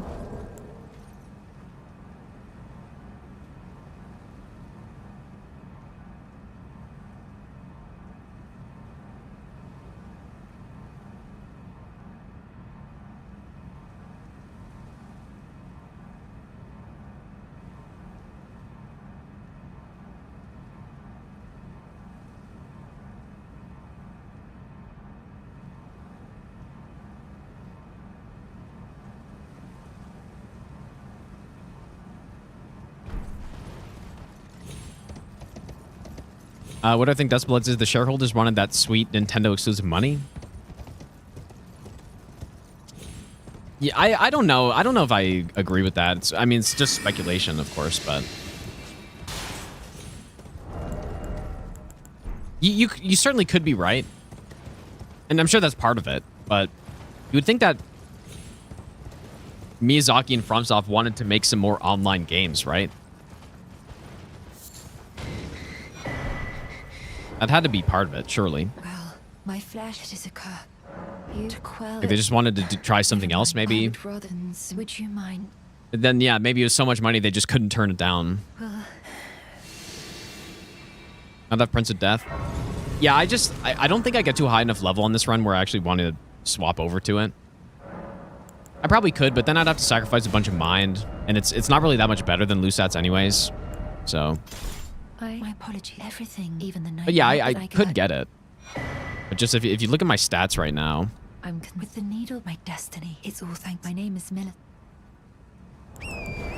I'm at 99 int and 17 dex. But then, like, sure, I could go 19 less int. Put that all into dex. Or sorry, into faith, I mean. We're at 33 faith, sorry. I don't know why I said dex. And then I would just maybe decrease some mind to get...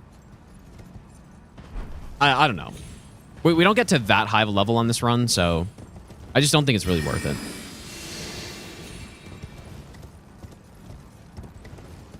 I'm sure optimally you would do it if you were just trying to like maximize your damage, but we just don't need it, dude. Did I see FromSoft being bought recently? Being bought. No, I haven't heard of that. There was some news that I saw recently about FromSoft, but I can't remember what it was. So, what great insight that is. Yeah, it had something to do with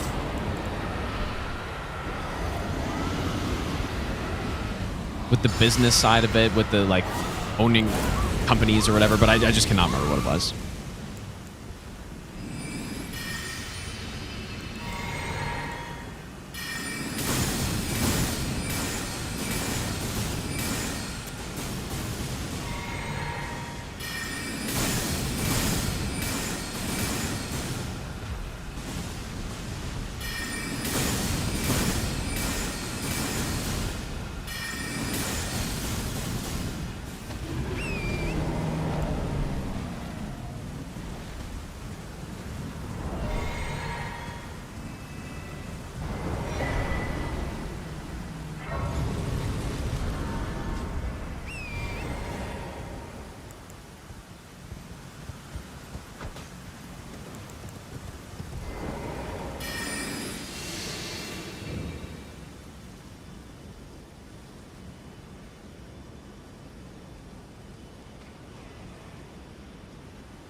Need to make a save this time.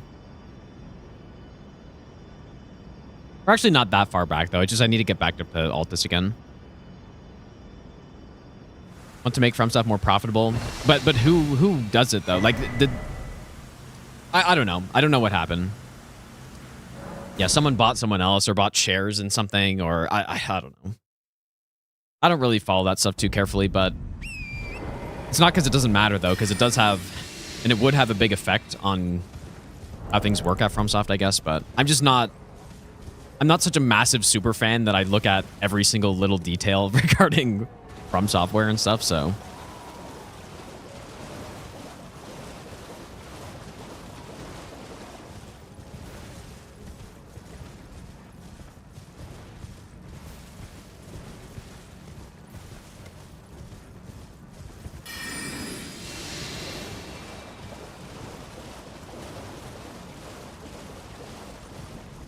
But yeah, I mean, honestly, the worst case is that they start making shitty games or something. But even then, we still have all these other games that I could just keep playing, so. Kind of fine.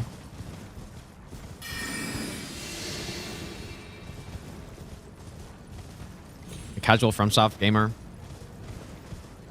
I just don't care. Yeah, I'm sure there are tons of people who just are constantly monitoring what's happening at FromSoft, trying to get like leaks and stuff, or trying to see what's happening with, you know, financial reports and all, you know, all this stuff, because they're just absolute super fans and they, I don't know, maybe don't have much else to do or something, but I don't know. I just don't care enough, and I just don't have time to do that, so.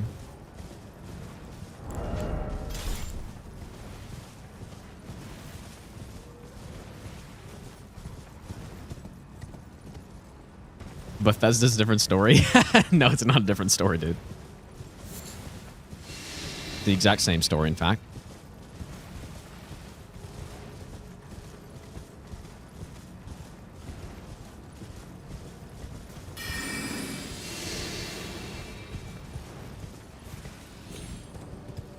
Can't believe the catnip bait worked, dude. Perfect. I guess you can't really see her on the camera, though, can you? That's okay.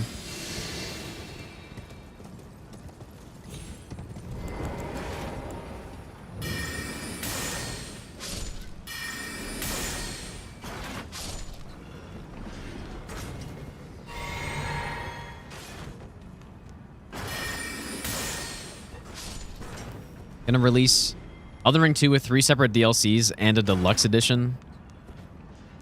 And that's fine. That's honestly fine, dude. If they start adding some microtransactions in the game or something, then maybe that's a problem, but that's not that insane. I mean, Dark Souls 2 literally has 3 DLCs and then a whole nother version of the game, which is Scholar of the First Sin.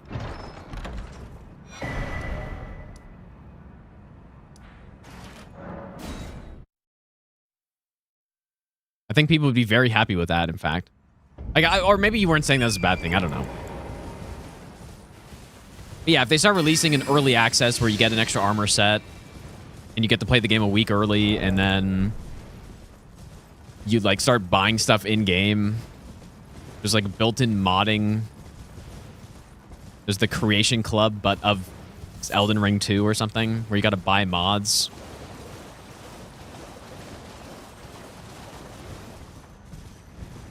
That would be kind of bad.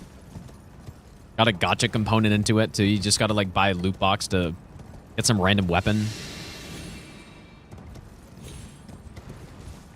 Probably wouldn't be ideal.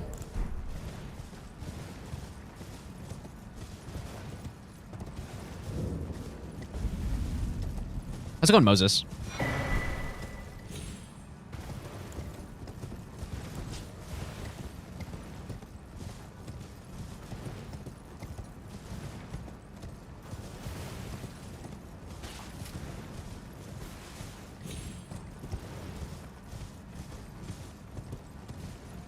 Elden Ring Battle Pass.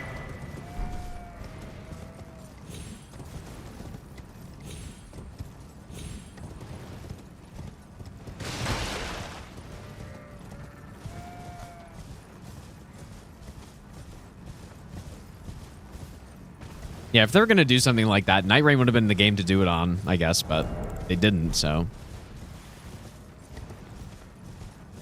Probably a good sign for now. But yeah, I mean, I think they're probably going to make an Elden Ring 2. How could they not, dude? Because that was the original question. And I think they probably will, but that's totally a guess, and that's based on nothing, so. Just how could they not make an Elden Ring 2, man? Unless they were thinking the DLC already kind of was the Elden Ring 2 kind of thing, and then now they're just done making Souls games or something. Very possible, I guess, but.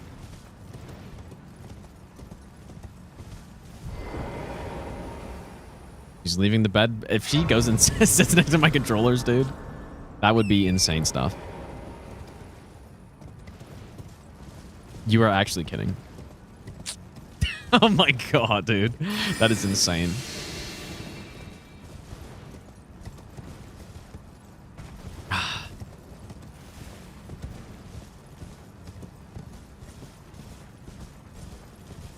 The heated bed wasn't enough for her, I guess. Oh my god. Well, at least she knows it's there now, so maybe that's good progress, maybe.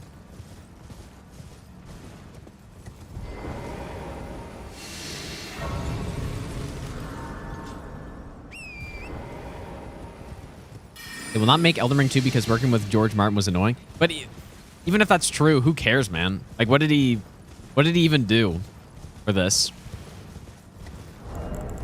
It was some good marketing, I guess, but.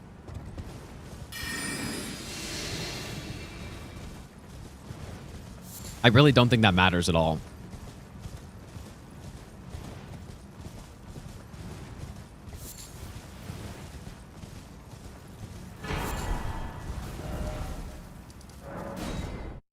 Yeah, I'll make a save. Yeah, good point.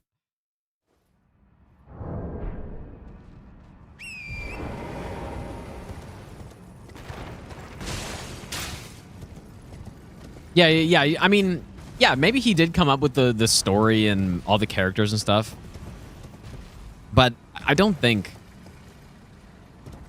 it's really that big of a deal. But yeah, that's also me who thinks that pretty much the story in these games don't matter that much. So you take that with a grain of salt, I guess, but I'm pretty much convinced that the vast majority of players play these games not even knowing what the story is in any way. Pretty much. They just like kill bosses and get big weapons and stuff.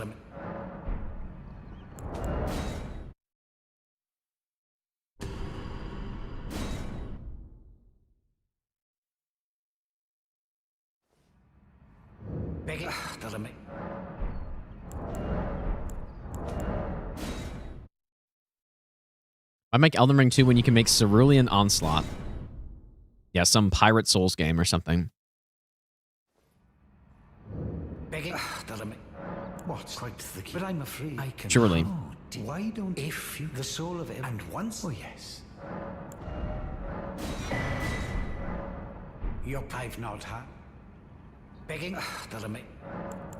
Perhaps it will produce which I apply to. You're just then I'd like rather you with that and even a where the bliss goodness to think my yes, yeah, please. Just the ski. This is why we allow quit outs, because if I had to run back to this guy every time, it's just such a waste of time. The dead, though she might. Okay. So what we do is you just give it to her and that's it. You do not talk to her a bunch of times. And then, well, I don't even think you give it to her, but you just get her to leave or whatever. She gets mad and leaves or something.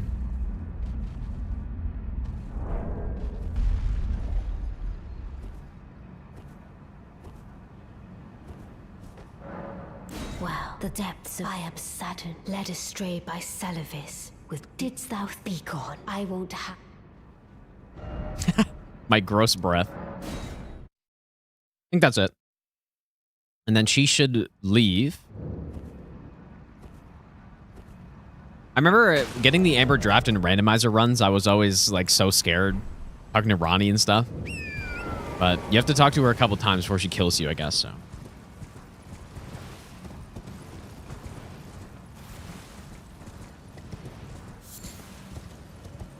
But yeah, somebody brought up Tainted Grail earlier. I definitely need to try that at some point. But yeah, pretty much the reason we do that part of the quest is so that we can get Pitia to die. And we can get the Nefeli puppet. Yeah, I wonder, I mean, I wonder which Elder Scrolls game it's the most similar to. Like, I've seen people talk about the environment being kind of like Alien, like Morrowind type of thing, but I'm more interested in the systems in the game. I wonder if the leveling's good and if the builds are fun and stuff like that. Yeah, I just need to play it, though.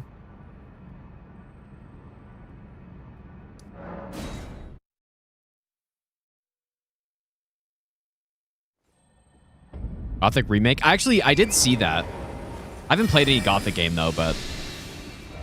which maybe is a crime. But I did see that, but I don't know. Like, I'm kind of fine... I'm fine playing old games, dude. I really don't mind. So remakes aren't my favorite thing.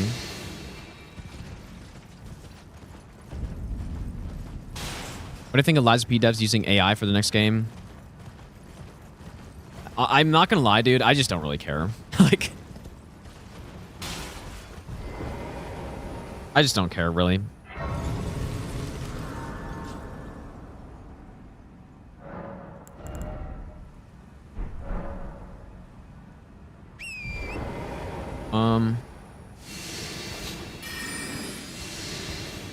But yeah, I mean, if they use AI and it turns out to be a shitty game, then it's like, I guess that's what they get, right? But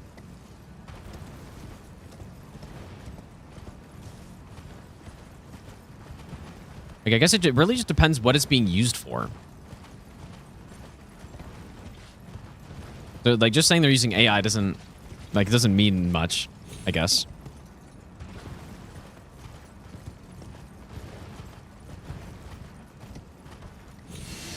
Just depends. But then, yeah, if literally all of their assets are made by AI and it's all like, you know, all the visuals are garbage, then it's like, yeah, that's obviously gonna be bad. So I don't know.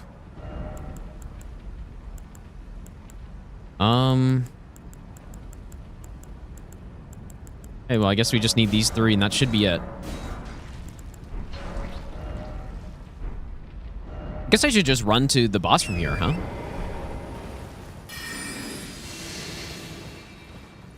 And I think, is there a way to drop down from here? I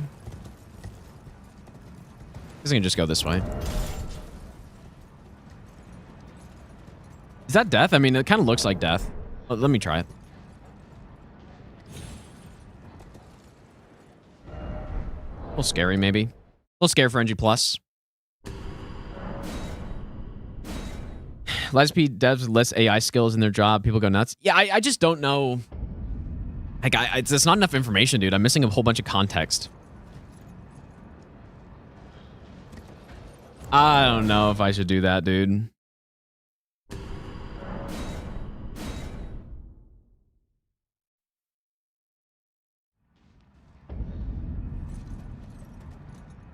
guess there's actually some gravestones right over here.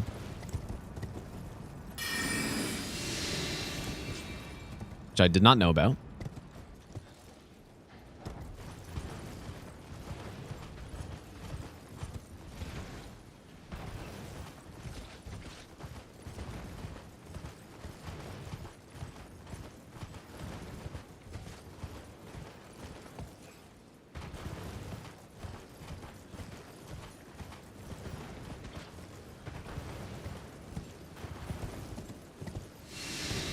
This seems good.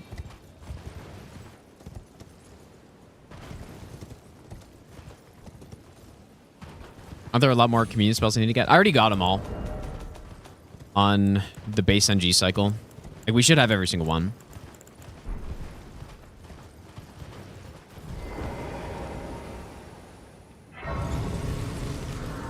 you're an artist, you can use AI too. I don't see why a lot of them on Twitter complain. I definitely see why they complain, to be fair. Like, I definitely see why. I mean, yeah, if it's like... I could see the frustration, because if you're creating something from your brain, and then AI's trained off of your art that you've made, and it, like, basically just mishmashes it together, it's like, that would definitely be frustrating, I think, dude. But yeah, but what I was saying is just, like, Liza P using AI in their next game, I just, like, what does that mean, right?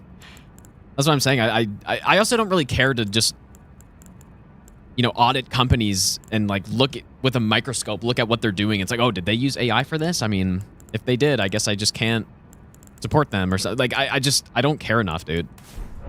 So, like, sure, if they... I think it would just come out in the product of the game. Like, if the game ends up being shitty because they use AI for a whole bunch of stuff, then that's just how it is, I guess, right? Champions, welcome. Then maybe they use it in some effective way that's, like, really useful for building the game, and then it turns out to be really good, and they ended up, like, actually being more efficient and make the game faster. Then that's cool, I guess. Sure. But now,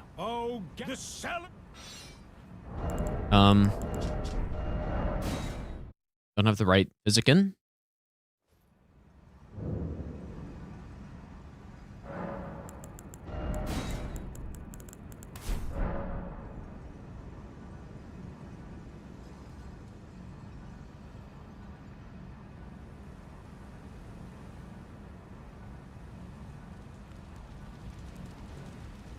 Champions, welcome. The stars have aligned. The festival. Wonder why you have to do this every time you reload the area. Like, talk to Jaren every time.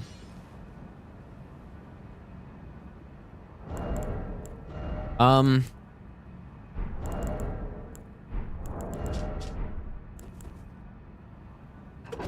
do have to make sure I'm actually being thorough when I'm going through NG+. It could be really easy to just not pay attention this whole time, which is kind of what I've been doing, but when we're on a live run at this point, if I mess up, like, it just totally would be because I wouldn't be paying attention here, so I'm gonna make sure I'm not doing that. We could also go with Zer's Mask, which I guess I didn't get somehow.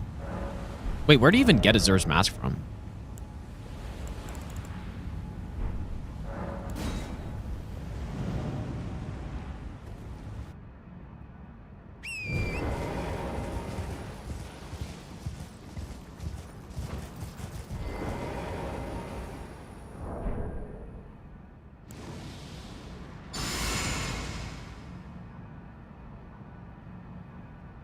You're surprised I know Jaren's name.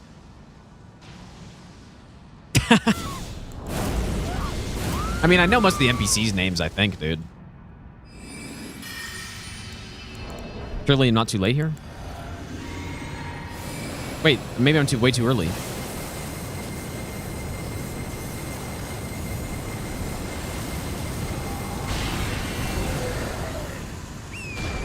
Guess that was fine.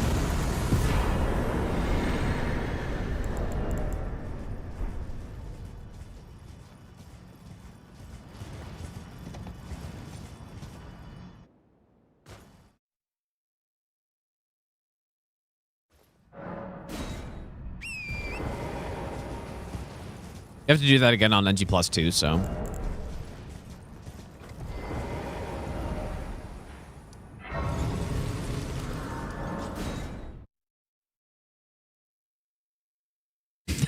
Now that's a brave man willingly walking into a death laser.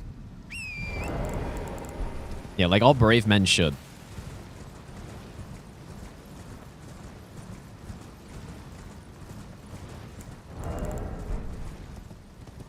Everyone should walk into a laser at least once.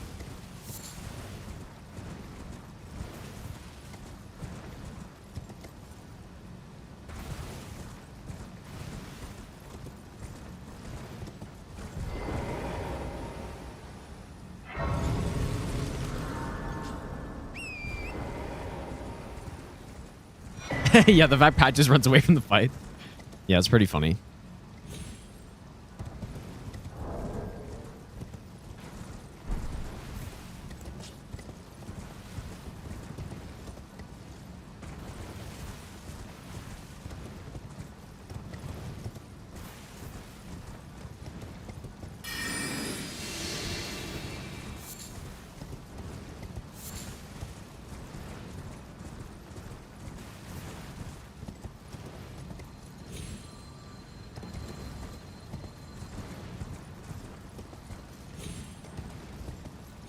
These quests that we have to do twice really add a lot of running.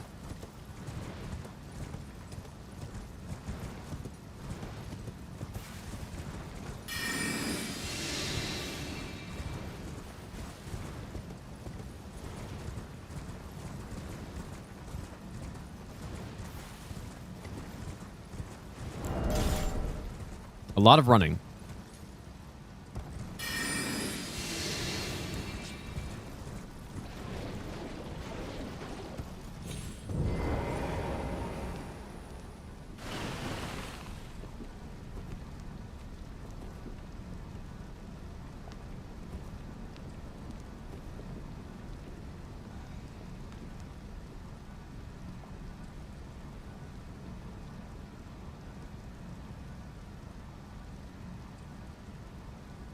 Schedule's toughest part of this run.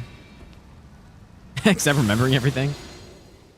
Well, this run should be pretty straightforward, actually. Or just, there's not a lot of execution stuff on it.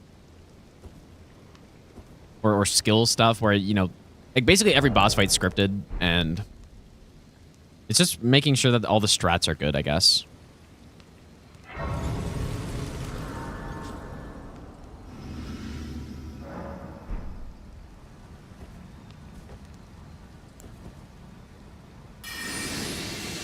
That's probably what I'm most likely to get hit by, is just some strategy not working as it's supposed to, or I didn't test it enough or something like that.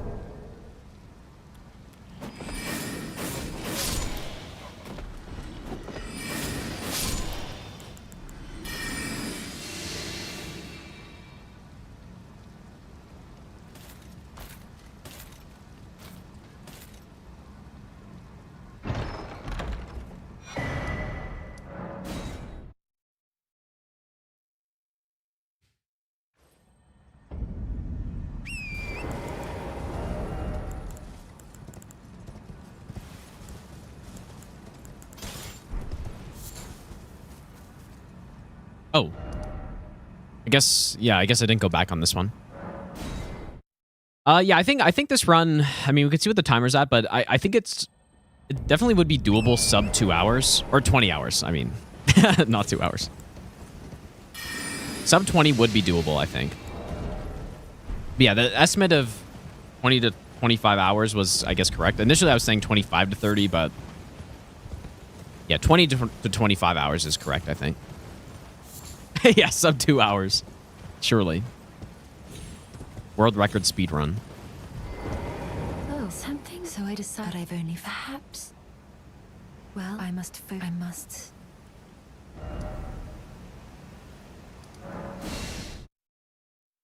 Do I dream in Elden Ring? I do not really have Elden Ring dreams. I'm sure I've had one at least, but not really.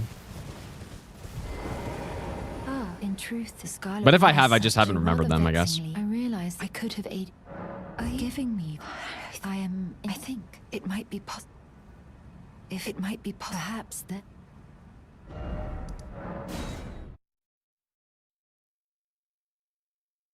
All right, but this quest is almost done, and I do think this is the last quest. If I'm not mistaken. I just don't really have video game dreams, I guess, dude. I just don't.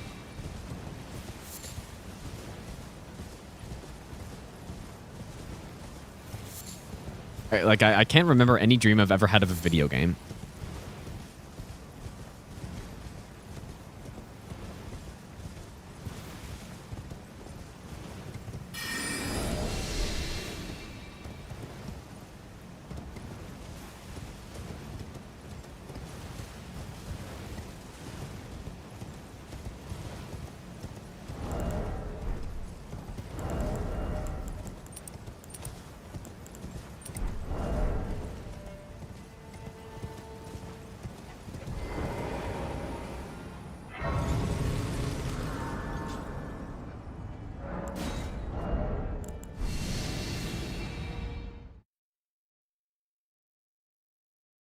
You had a dream where you fought me in PvP.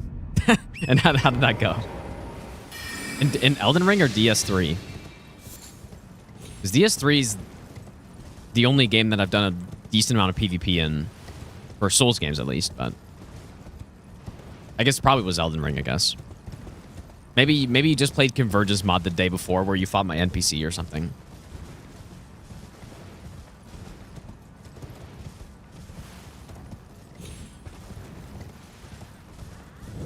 With what spell from base game can you replace Carrion Sovereignty? Well, Carrion Sovereignty has a weaker counterpart, which is Carrion Grandeur, which is in Liurnia. So you could use that, but it's definitely worse. I mean, Sovereignty's a massive upgrade, and it's because of that follow-up. The follow-up is so big. As far as I'm aware, the initial hit on it's the exact same. But being able to do such a fast follow-up that does so much damage is what really makes this so strong. Yeah, I mean, Harry and Grandeur can still do some really good damage, but this is way better for everything, pretty much. I also shouldn't need to stealth this guy, so let's see what happens. Or I shouldn't need to sleep him, I mean.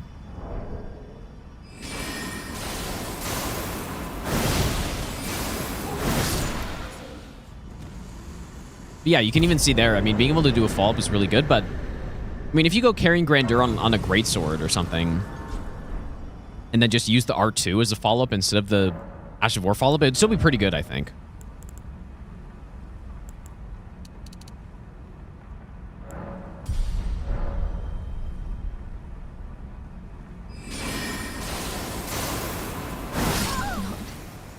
Imagine it ending like this. But I will not forget what you have done. Shut up. Now, going this way probably would be faster, but probably riskier as well. Play PoE 2 on launch? Probably, yeah. That's what I was saying. I was saying I'm going to play it when the full release is happening. So yeah, I probably would. There's no date for that or anything yet, right?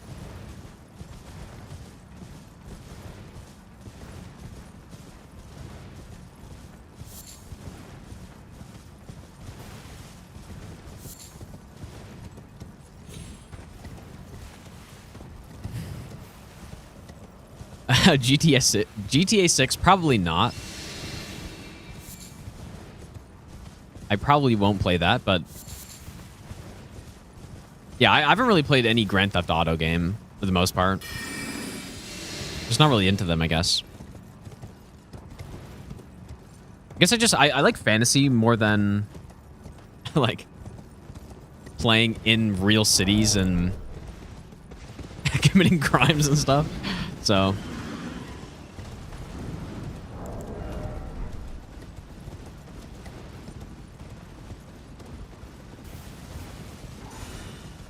yeah, I'll probably play PoE 2 though when it comes out. The real question is just how much am I going to play it?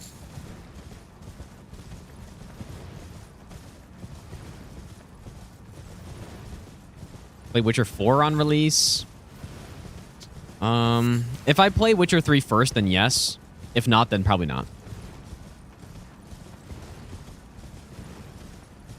Actually, just don't need the golden seeds because I already have 14. So yeah, PoE 2 early access came out a while ago, which I did buy and I did play for a couple weeks, but yeah, I'm just waiting for the full release at this point.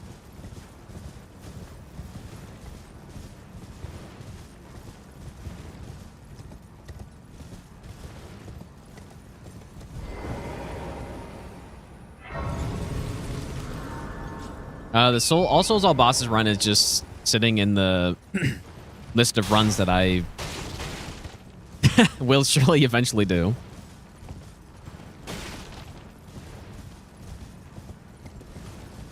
Surely.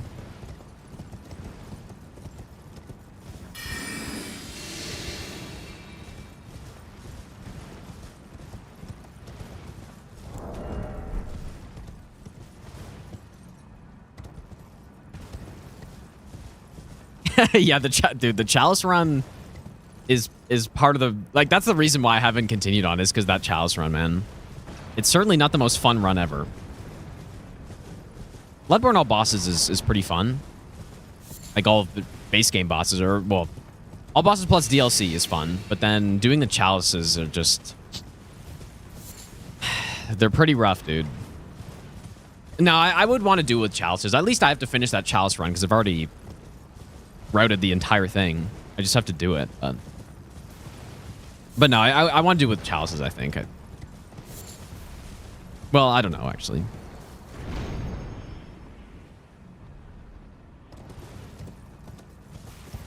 I think if I did it without chalices, then I should probably do Elden Ring just all remembrances or something, you know? It's kind of the equivalent, in my mind, the equivalent thing with Elden Ring. I thought that guy just turned somehow. Which I actually did think about. I did think about just doing all remembrances for this game, and then, yeah, just doing Bloodborne kind of normal all bosses without chalices.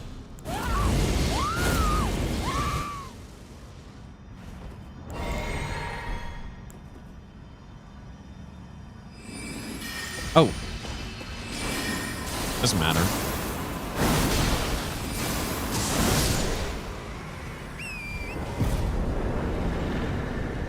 Oh, but that doesn't fumble Elder Scrolls 6 like Starfield. I think there's less of a chance that it's a fumble compared to Starfield, considering Starfield's a new IP and stuff.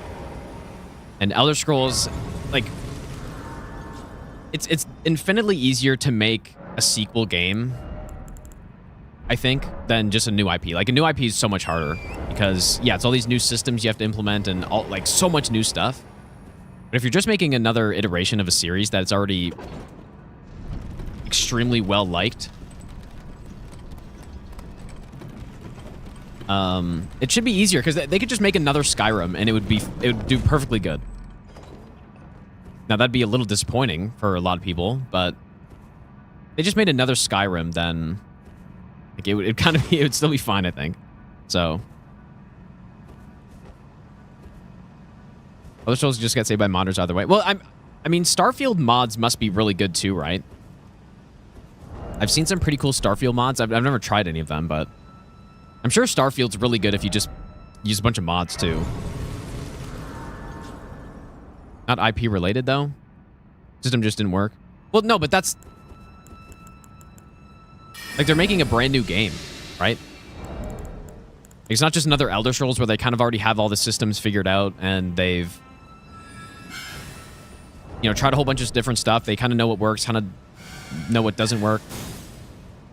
Like Starfield was a new experiment for them, so that's just going to be way harder than making something you've already made 5 times before.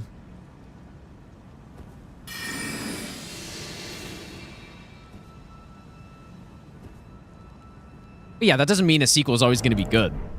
But I'm just saying it's easier to do that correctly, I think. So basically, that's my copium that Elder Scrolls 6 won't be horrible. But the problem is the directions they took in Skyrim. I think Skyrim's still a great game, but it's definitely a way worse RPG than an Oblivion, then Morrowind, and then Daggerfall. Definitely way worse than all of those. And as someone who really likes RPGs, and that's what I like so much about Elder Scrolls, at least one of the things, which is pretty much what they primarily are. Yeah, that's a little unfortunate. Bringing me here, and thus I shall depart. Yeah, simplifying the systems even more. I have no. Yeah, I mean, Skyrim was the one that removes spell creation, which was such a fun thing to mess around with. It really downgraded the spell system in that game overall. And just as more Elder Scrolls games came out after, like with Oblivion and Skyrim, they kind of just simplified the spell system a bit more and more with each release, and then now you have what's in Skyrim, which honestly, like, it's still fine. As far as all games are considered, I think the spell system in Skyrim is fine. But compared to Morrowind, it's just like Morrowind had a legendary spell system in it, pretty much, which is exactly what I would be looking for in an RPG, pretty much, and in Oblivion as well, which is maybe a slight downgrade, but still really good. Then Skyrim just totally just simplified the whole thing in a bad way.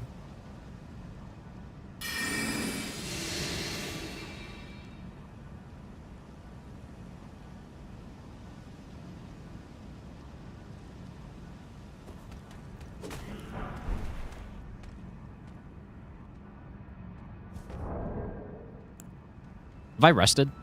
I have rested. Okay, we just go Slicer here, I believe. We could do a bubble strat.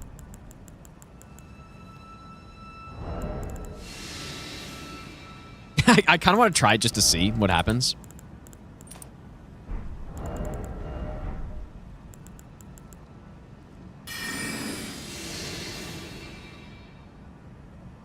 But yeah, it's also not just the spell system, right? It's the removal of attributes, and I like what I do like in Skyrim actually in terms of leveling is I like the perks quite a lot. I think that's a pretty nice upgrade, getting to choose your perk points, but it's actually really funny. I mean, I've seen interviews with Todd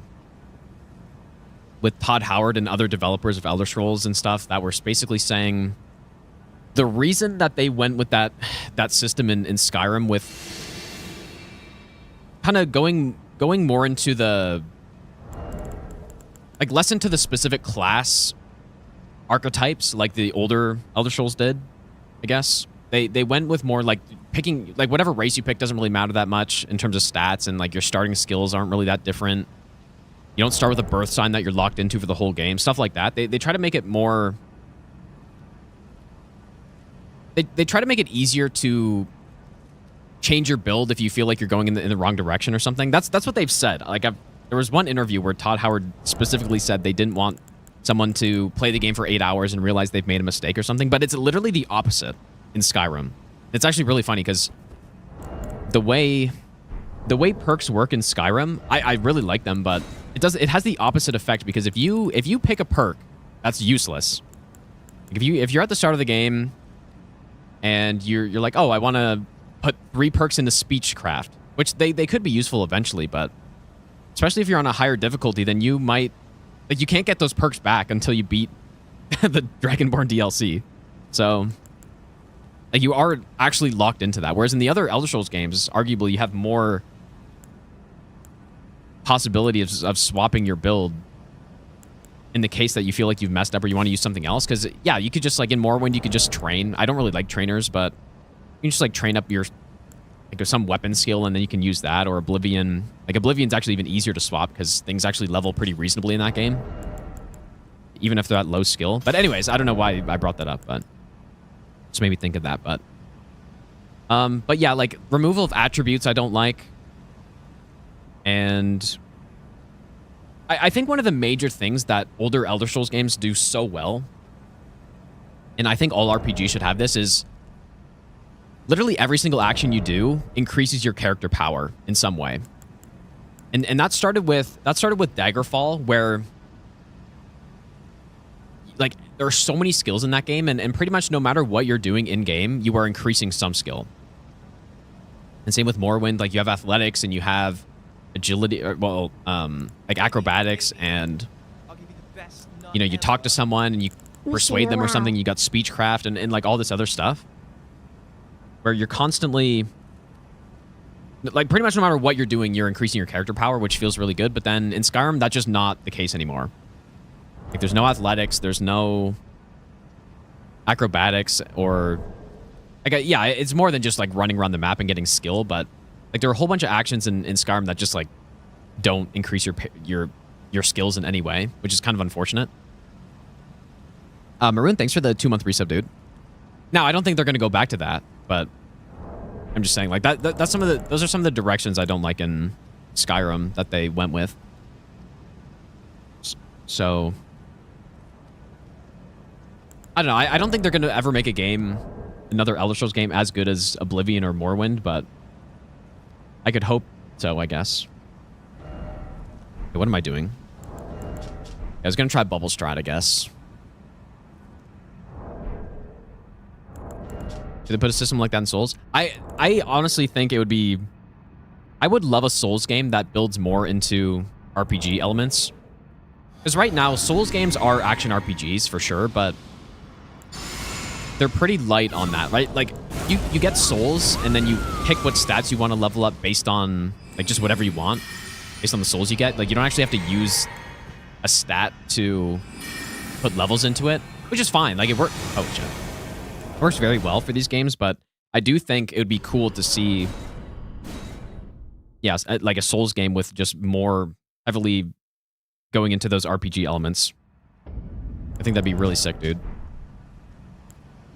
But maybe it wouldn't work. I would just be interested to see what would happen, I guess.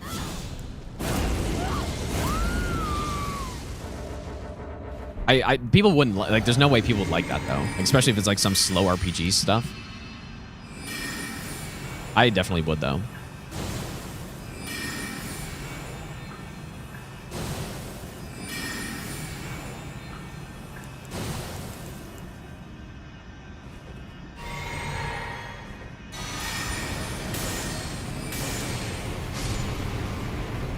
Pretty hard to argue with that kill. But yeah, I mean, would that work if, like, imagine this game had a one-handed skill or a spear skill or something, you know what I mean? Or two-handed, one-handed, whatever it ends up being. And then you level up that skill based on actually using the weapon and attacking with it, and that's how you increase power. Like, it would definitely change... It would massively change how these games work, of course, but... I don't see why it wouldn't work, but just would there be a reason to do that, I guess. You know, like archery skill.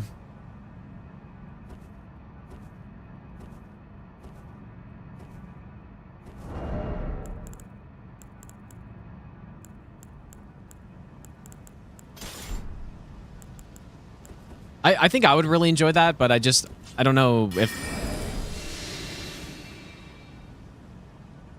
I don't think most people would like that. I think they would really hate that, in fact. Because one thing that's great about these games is how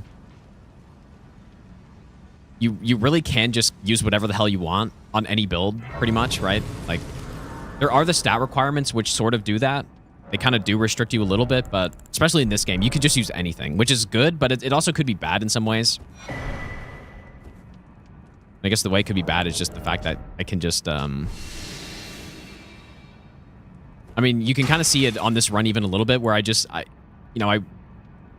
use something like Howl, which is 33 faith, which is kind of like a pretty decent stat requirement on a spell. Like, that does take some investment, but because I used the faith tier early in the game and I used the two-finger heirloom and then I got Godric's Great Rune, I barely need to level up any faith and I can still use it on a pure sorcery build, basically. So it gives a lot of freedom, which is a great thing, but in some ways you could also see it as being a bad thing, but it just... I think that is one of the things that makes this game pretty fun, and just all the Souls games overall.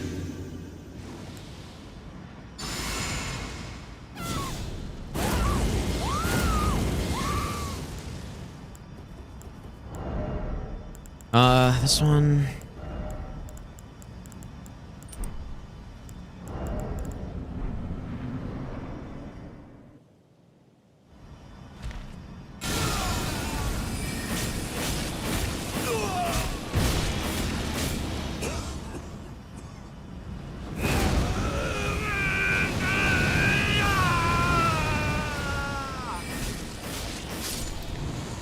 Insane pivot, dude.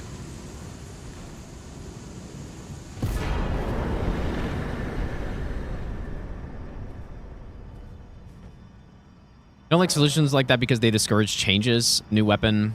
I said it's different class and you need to go. Yeah, I can understand that.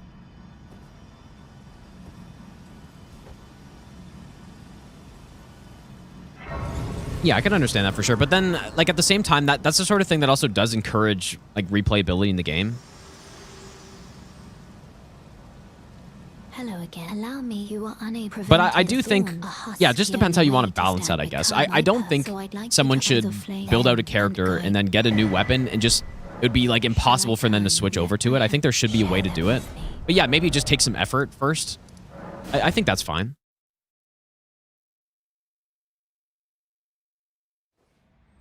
It's like, yeah, I'm a one-handed build, or I'm a blades build, whatever the skills are. You're at, let's say you're at like 90 skill and you've been building that up throughout the whole game. And then you get this new two-handed weapon that looks really cool that you want to use, then you should have a way to get that skill up reasonably fast, at least to a point where it's usable. And Oblivion does a really good job of that. Morrowind, not really so much. I mean, I guess in Skyrim it's fine too. Like, you level up pretty quickly. There are trainers and stuff. I don't really like using trainers, but yeah, there definitely should be a way that you can change your build or make it more versatile and stuff. Oh, so go to sewer mode, but I'll just keep running through here.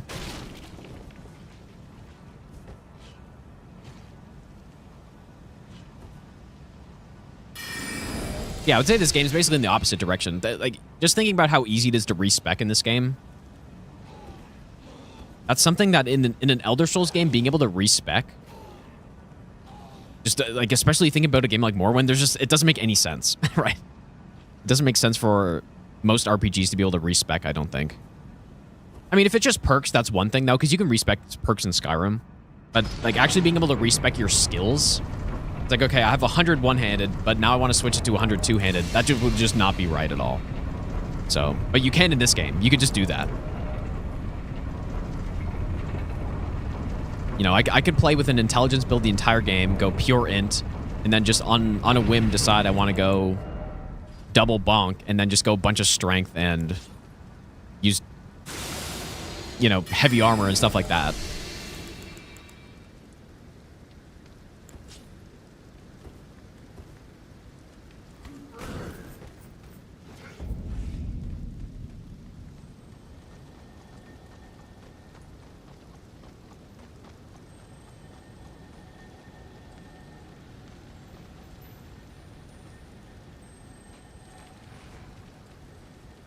Just gonna pick up this Grace and we'll go back to Sewer Moog.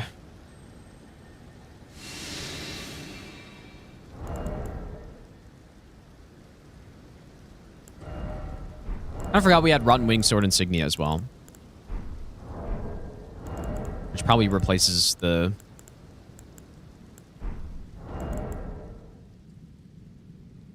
It'd be nice to have good casting speed.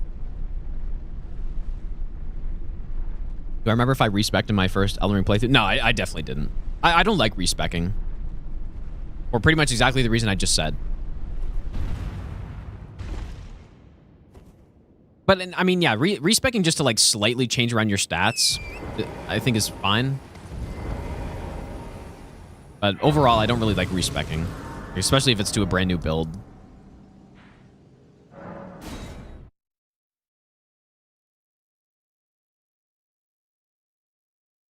Tainted Grail, you can respec stats, but not proficiency with weapons? Like, respec stats as in, like, the attributes?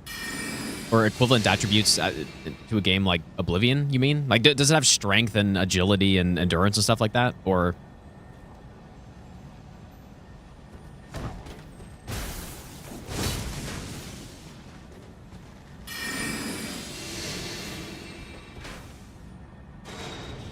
yeah, I have to try out that game and see what I think of it.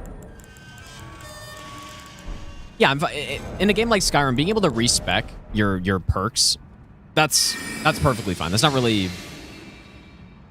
the same as respecing a skill that you've worked hard to get to that level.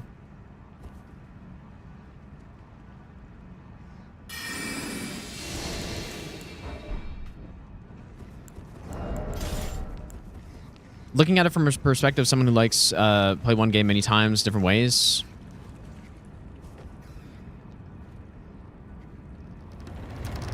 Well, no, again, I'm not saying that it shouldn't be possible to be like well spread out or whatever, or if there is a cool build, you should be able to switch over to it, but I don't know, and just in RPGs, that's not really a thing, I guess, for the most part, that I can think of.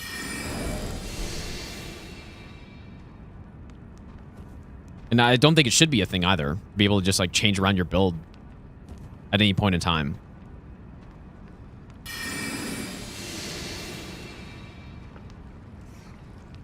But I do see where you're coming from, I guess, but...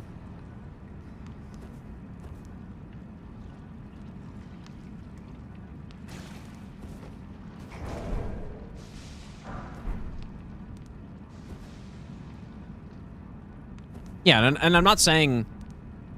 The way it works in Elder Scrolls Arena is you pick a class at the start of the game, and once you pick that class, you are locked into it for the entire game. You cannot...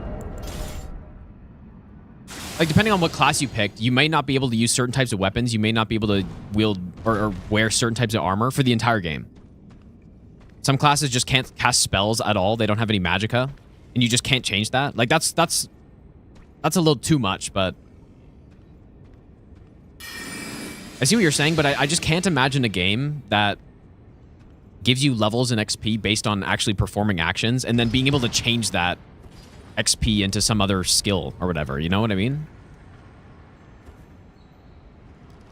I just don't think it makes any sense.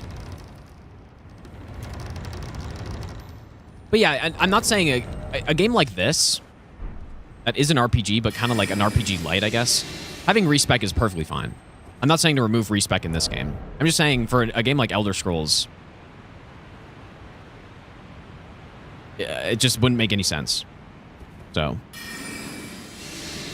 Okay, wait, so...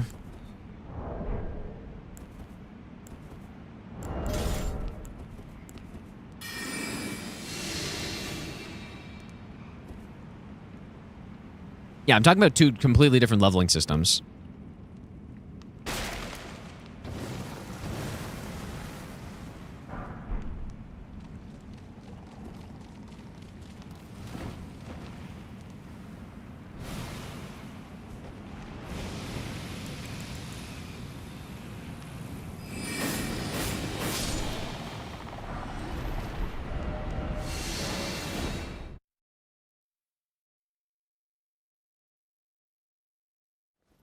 You like class-specific skill trees? I'm fine with that too, but yeah, that's even more restrictive. I like what Skyrim does a lot with the perks.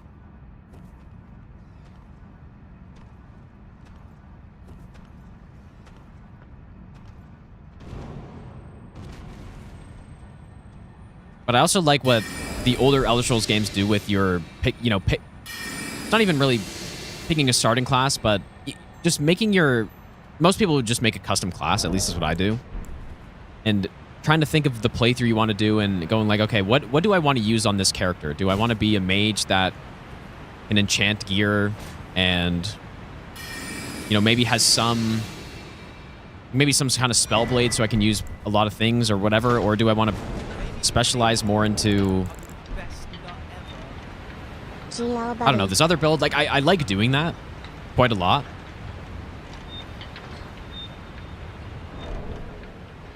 But yeah, I also don't necessarily want to be like fully restricted into only using a certain type of weapon for the entire game, and I can never switch it. Matt, thanks so much for the 63-month resub, dude.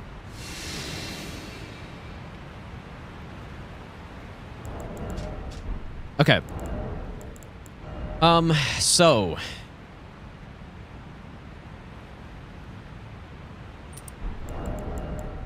So this kill... We have Thorny Tear. I think Winged Sword is better than that, but I actually don't know. I mean, that's just an 8% overall. This thing... What does the Rotten Winged Sword go up to? I think it's 12.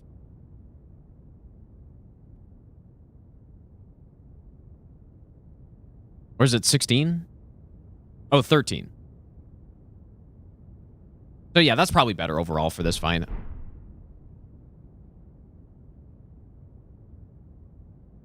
Yeah, this is NG Plus right now.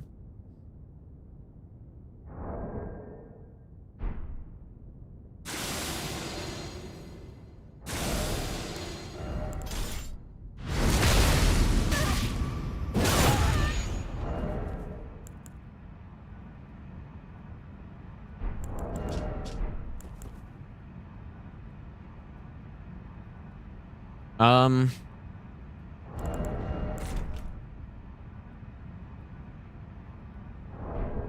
I'm supposed to do 6 hits, and then I do the second shackle, apparently.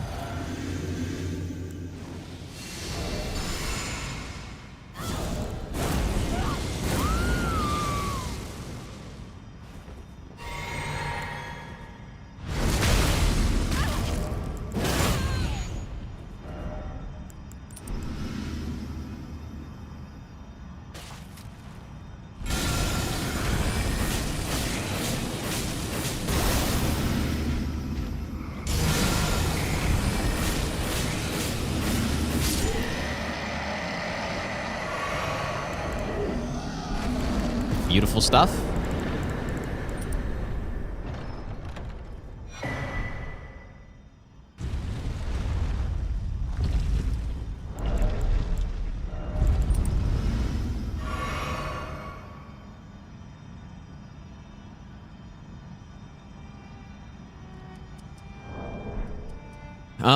So there's a cookbook. I think it's right down there.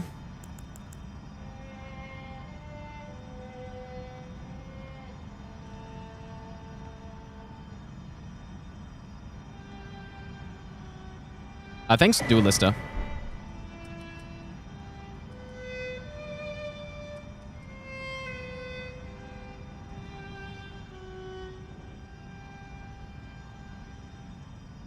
Never get why there's a Moog here.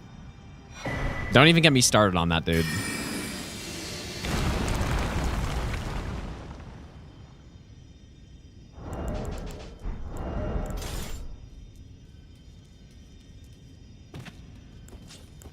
I've gone over it many times, and you're right. It doesn't make any sense. So, just like Godefroy.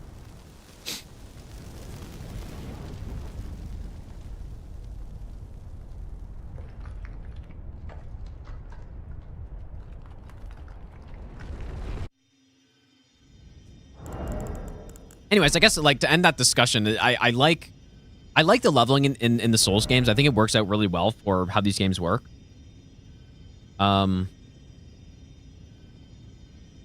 do think it would be interesting to see a different method of XP gain that exists in Elder Scrolls in a game like this, just to see how it would work. I think it would work well. But yeah, the main downside is that these games, especially Elden Ring, has so much variety with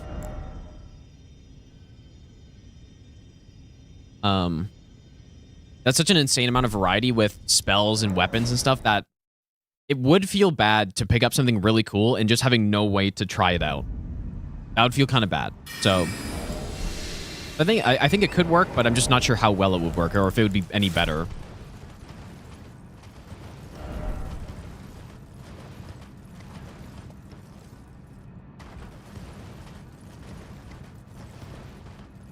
And maybe another problem too, that like I could see an issue in these games with being kind of forced to farm almost, or that being the primary way you get through some of the harder challenges. Is when you're playing Elder Scrolls games, like there aren't really difficult fights for the most part, and if there are ones, then it mostly just has to do with your build. Like maybe not being optimized, or your playstyle maybe is not optimized or something, and then you might just have to make your build a little bit better to beat it or whatever. But there's not some like serious skill challenge like these games have. And so the problem you would run into is you would get stuck on a boss like Margit, and then you just sit there attacking some guy, like trying to get XP in your one-handed or whatever, so that you can actually beat the boss. Like, that would not be good gameplay. That would not work. So you'd have to have some sort of way to avoid having or encouraging players to do that in the first place, which I don't even know how you do that in this type of game. Reverse sky shard system from ESO. I don't know what that is. I've never played ESO. A pity, our journey, and remember. If you find one, you can unspend a perk point. Yeah, that sounds good, I guess. Sure, that sounds fine. Yeah, being able to refund your perk points, I think is like, I think that's fine in that kind of leveling system.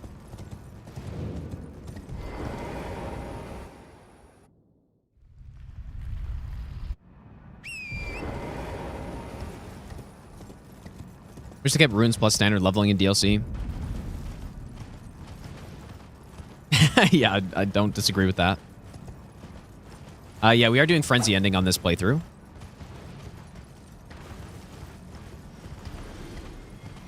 Yeah, I mean, the leveling system in the DLC is just like, it's it's just totally useless, but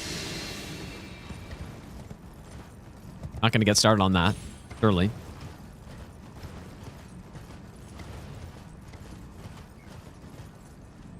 If anything, it probably causes more problems than it actually solves.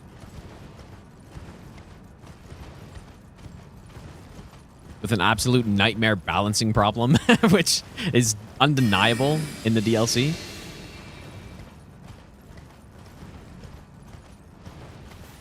But you could say the same about the base game too, though. Like, that's maybe just a problem with having an open world Souls game, is the fact that you can go... If you go exploring a lot before you fight anything, then you could manage to get a plus... I mean, realistically, a +9 somber weapon isn't a thing that people would do, but... Like a +6. Oh, shit. You know, if someone gets a +6 for Margit, they're going to have a much easier time, but... Anyways, I don't want to get into it because I've said it so many times, but... Yeah, the fragments in the DLC have that problem, but even more so. It's even worse.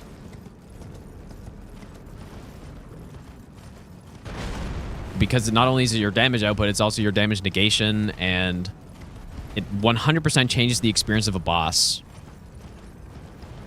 Because the first thing I think of is my first playthrough of the DLC getting to Mesmer. I don't know what my blessing was. I was probably like level 16 blessing by that point at least. And Mesmer was so damn easy for me, dude. And it's not like I learned his moveset really quickly or something, and it's just like I downloaded it and it was simple. It's just his damage was so low that it actually enabled me to learn the moveset super fast. And my damage was so high that I could just kill him at any time I wanted.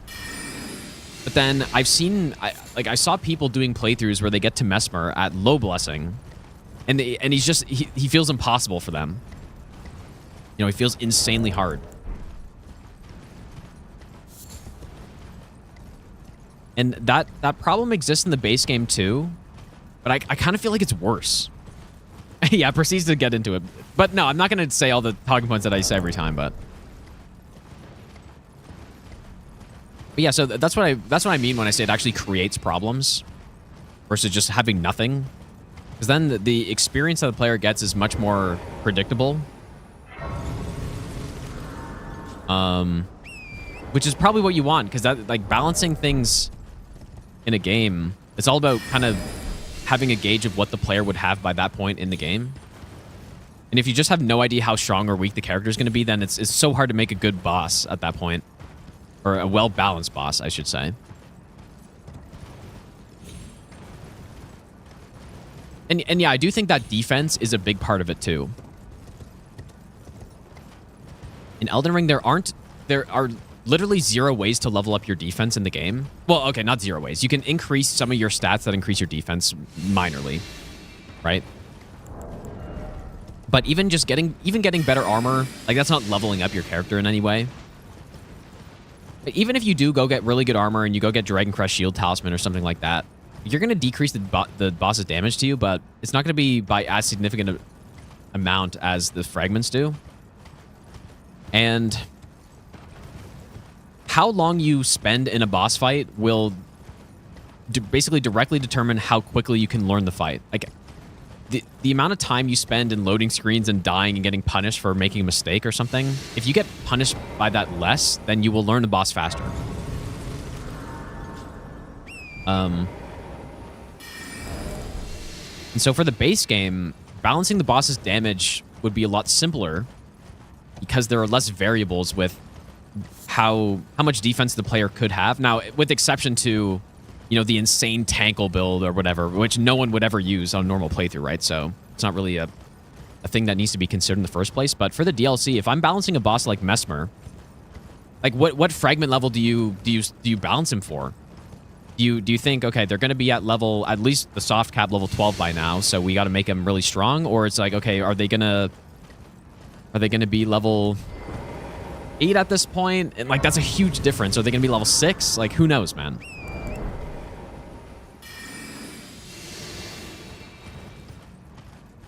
So yeah, that is kind of a problem.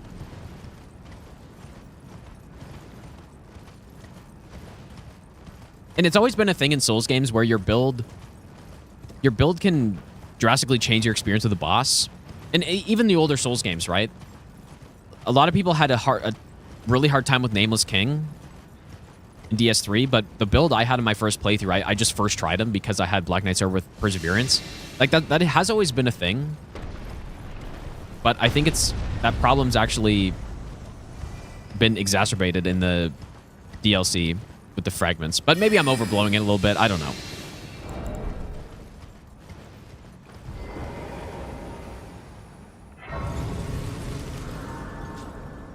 And same with Rolana, too. Like, Rolana is probably actually even more so the case of a boss that... Like, do you balance the boss for having 10 fragments or 4 or 3 or 2 even, right? Like, I think I went to Rolana probably blessing level... I mean, I could go back and check my playthrough, but I was low blessing level, dude. And just, it makes the scaling of the DLC just feel so bad, man. But yeah, I said I wasn't going to get into it, but to be fair, this entire conversation with the scaling of the DLC, I haven't actually talked about much with problems with the fragments. Because usually I talk about how replayability is really annoying, and then also... like an RPG, even though this isn't like a super hardcore RPG or anything, but having something that just like overall increases your character power is bad. That's usually what I talk about, but yeah, the scaling of the DLC is another problem that I don't really mention very often.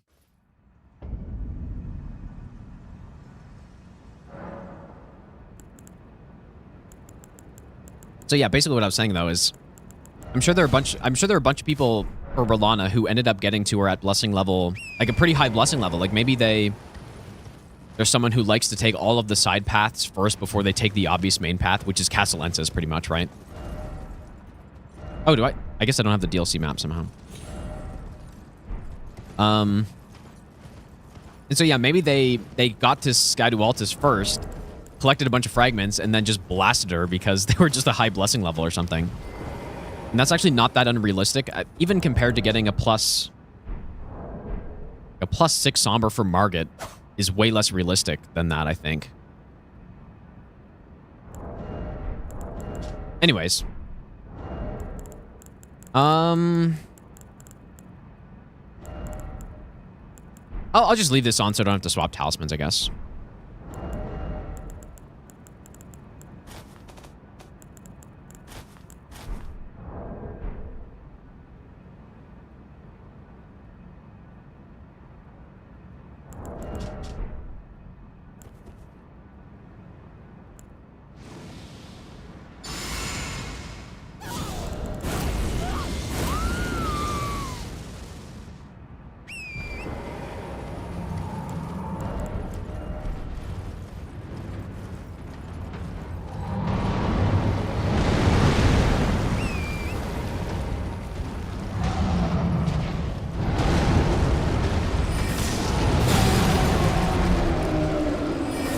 Dude, this is fucked up. I still got him.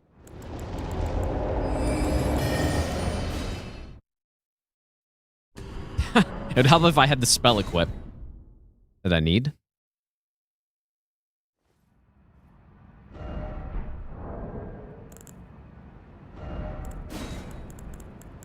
That'd probably help. Many people are stuck on Margit, just grind level somewhere else. But that's the intended design, though. I think that's fine. And especially, like, Margit's damage isn't that high, so it's pretty realistic that someone could just, like, enter the fight and then spend an hour there and learn him pretty well. Like, they could do the learn and then win strategy, or they could come back later when they have a better build and just more levels and stuff. That's literally... I think that's the entire reason they made an open world game in the first place, is so that you could actually do that. And that's not really something in the older Dark Souls games that was much of a thing. Like, you would get blocked on paths in Dark Souls, and then you just couldn't do anything to progress other than beat the boss. which I think is cool. Well, I think it's cool that they add that with Elden Ring, but just DLC does it in a bad way, I think. So I need to stop talking about it, but holy shit, dude. Like, they do it in a way that's too punishing, I think.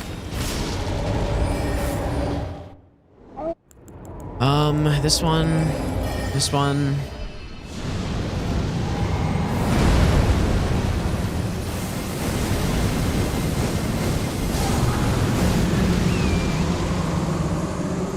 And it's just not, yeah, it's just not balanced very well. And some of it has to do with just the fact that the damage negation is so massive from fragment levels and stuff.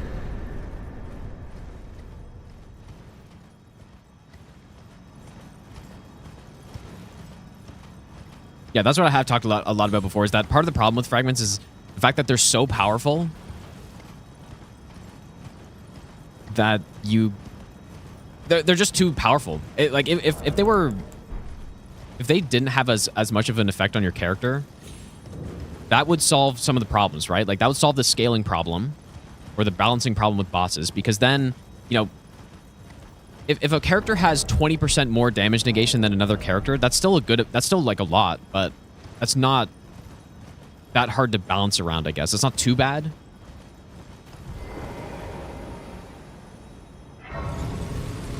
And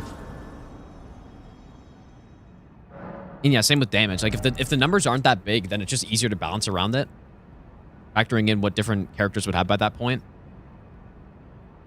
But yeah, they're just so strong that it means that's what I was saying. Two people will have vastly different experiences on bosses just based on what fragment level they are, like the order they did them in, which is just kind of weird.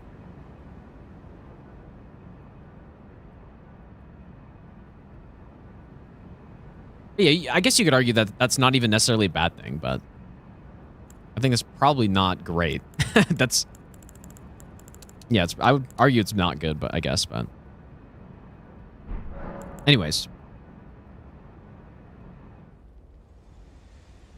I think I was a fourth person, T-Pod.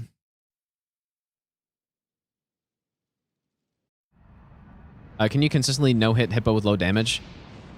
No. I don't, not that I'm aware of. The only RNG, though, is the rain, the needle rain, when he goes into phase 2. Other than that, it is 100%. But I'm pretty sure that I've never seen a consistent way to dodge that needle rain, though.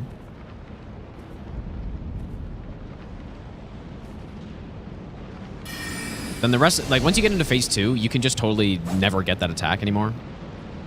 Needle spin you can dodge, yeah.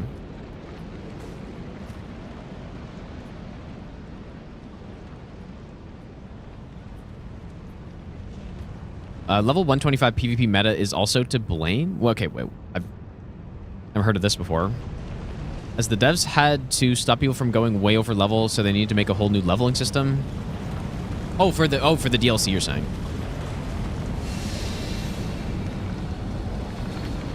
I don't know if that's true.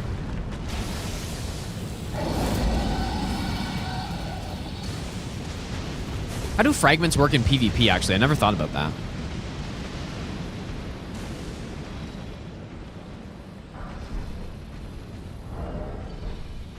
But you really think they thought about the PvP meta levels? I highly doubt it, dude.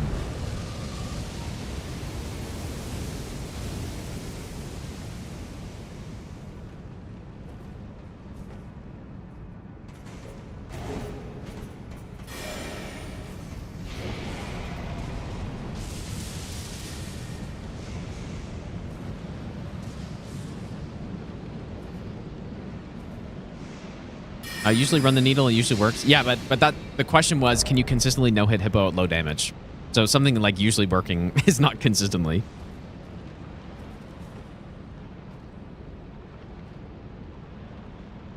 No, what now I'm getting back into it, all my main talking points on this that I've said 100 times, but I'm very sure that the fragments in the DLC were meant to primarily recreate the gameplay experience of the base game, where you can get stuck on a boss, you go explore more, and then you get stronger, and then you come back to said boss and then beat them. I'm pretty sure that was the intended purpose of having them.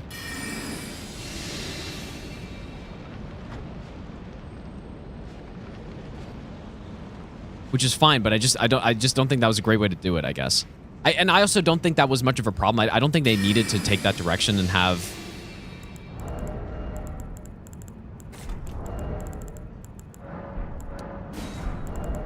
it so you can like leave a boss and come back. But yeah, probably another reason, of course, too, is just to make the make the DLC actually interesting to explore.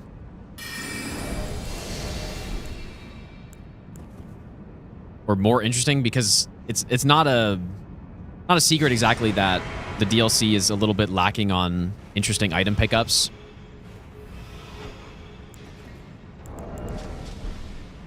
As I always say, the spells and the weapons in the DLC are really cool. The Ashes of War are really cool, stuff like that, but most of the DLC items are just random smithing stones, random crafting materials that pretty much no one needs, and just like a bunch of bloat stuff.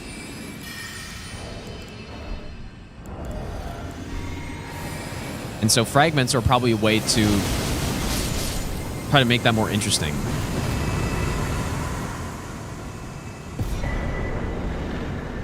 Get more rewarded for exploring rather than just picking up some new cookbook, I guess. Yeah, the talismans too. Yeah, talismans are cool as well. But yeah, maybe they just didn't think it was enough to make the DLC worth exploring, and so they threw in the fragments to try to offset that or something. I don't know. Yeah, those are the two primary reasons I think that the fragments are in the game.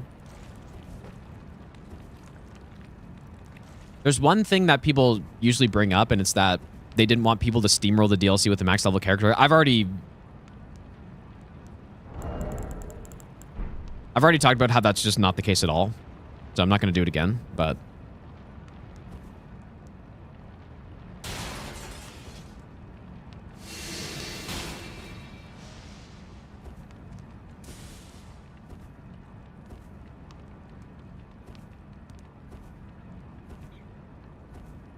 that would make Hippo the only boss in the game that isn't possible to consistently dodge. I'm honestly not certain. I haven't done many Hippo fights, to be honest, because I think the boss is really bad, but I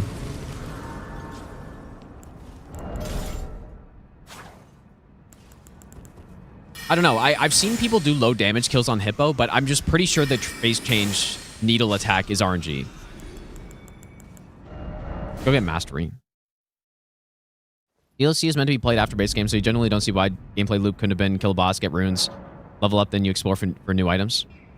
Like I said, I think they just wanted maybe some more interesting items through the DLC, I guess. Or yeah, maybe they... I don't know. I think getting more runes and getting more items, I think that was enough. That's why I think that like the fragment just didn't need to be in there. I just don't think they really do much. I genuinely don't think anyone could sit there saying that the DLC would actually be made better or would be made worse without fragments in it. Like I don't see any arguments for that.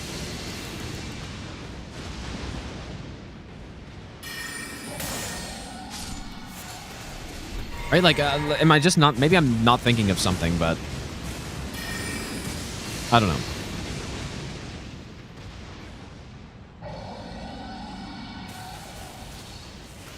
Let's go in, Leo. Okay, Mastery should reach here, apparently. So I've been told. Maybe you gotta be closer. I don't know. I could just use Great Bow. It's fine. It's simpler. Or just Longbow.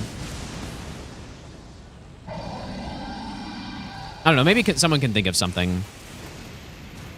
I just can't right now.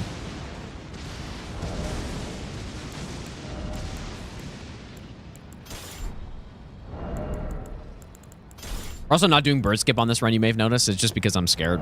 It's pretty much it.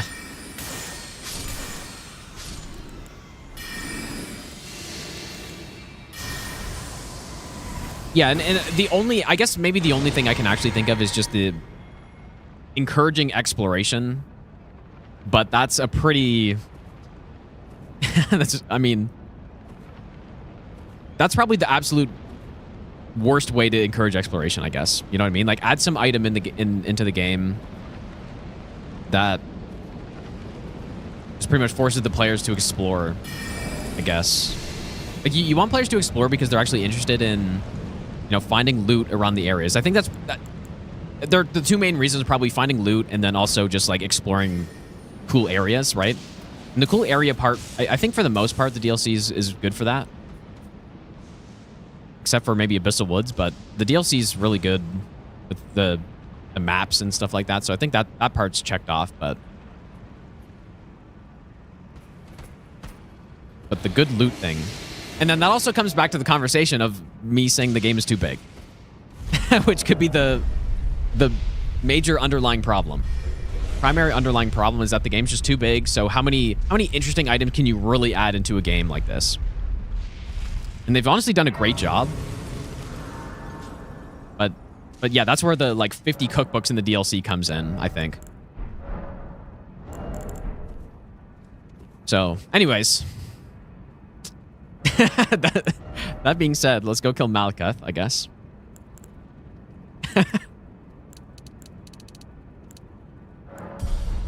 Yep, he says he's not going to get into it and talks about it for half an hour straight.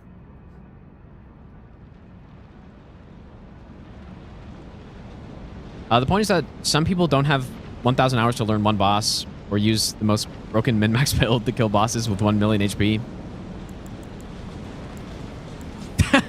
Dude, I don't understand. I honestly just genuinely don't understand what you're saying. Not trying to be rude, I just don't get it. Curse-rotted Greatwood is not an F-tier boss, at the very least. He is D-tier at the very least because his soul transposes into the Hollow Slayer Greatsword, which is the best weapon in DS3. War Ice, thanks for the donation, dude. No, he's still F-tier, dude. Sorry. But yeah, maybe someone...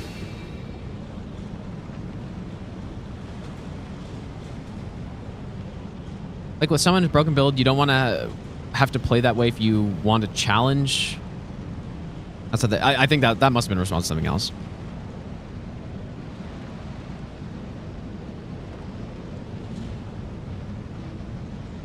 No, but I don't understand what like hard bosses and not having time to learn them has to do with fragments, like in any way. Maybe I'll give you the best nut ever. Proof, thanks for the 22-month prompt as well, dude. Or maybe you're... Oh, maybe...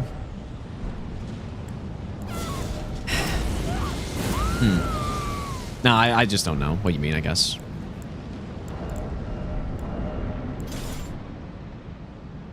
Unless you're saying it gives players the option to make the DLC easier. Why do I not have Common Dessert equipped again, dude?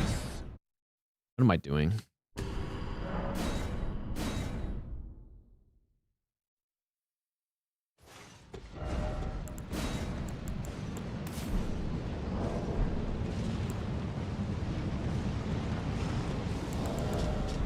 I actually am like genuinely curious though if there's if someone can think of a reason why the DLC would be worse without fragments in it. Because I'm just like, I'm trying to form my own opinion, you know what I mean? Like I'm trying to... Approacheth destined death. I will not have it stolen. I'm not just trying to hate on the DLC for absolutely no reason. Whoops.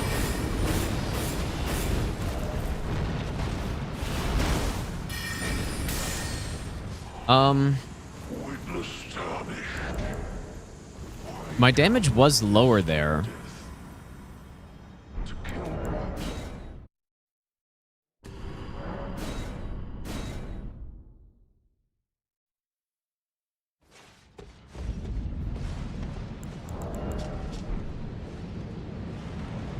Oh, wait, no fragments without rebalancing numbers would be really awkward.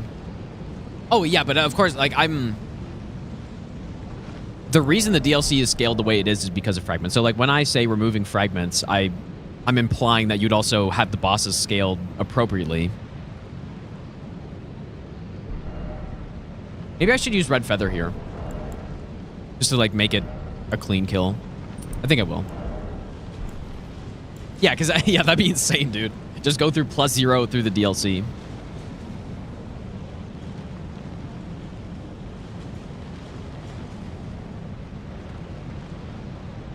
No, and in fact, what I'm saying, if you removed fragments, I would actually argue that it probably would make the DLC easier for more people.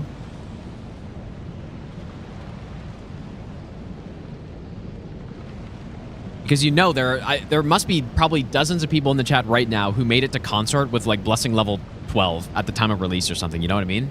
And those people probably got decimated by him, right? I think I was level 19 when I fought him the first time, but yeah, if you just scaled the boss appropriately to being, you know, level 20 blessing for Consort, which is pretty much what you're intended to be, then that would make the experience easier for pretty much everyone. Unless you already found 20 fragments in your first playthrough. What it would make harder is the early game stuff, but it just needs to be scaled properly, dude.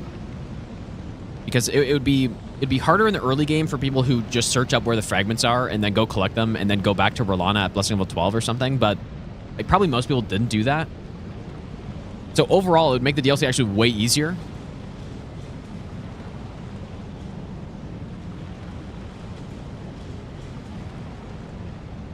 I'll just use Red Feather just to make it safe here.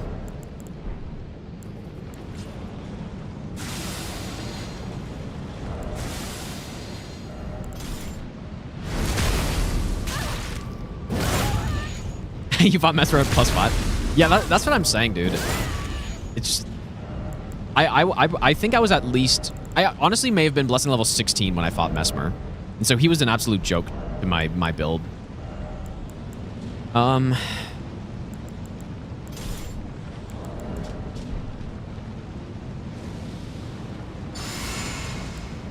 Yeah, Dancing Lion is pretty reasonably scaled. You're meant to be a couple blessing levels up on him. You're probably meant to be at like blessing level 2 or something, but who approacheth destined death, I will not have it stolen from.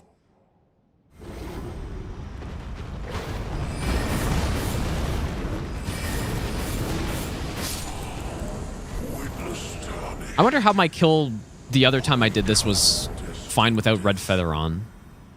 Oh. That's how.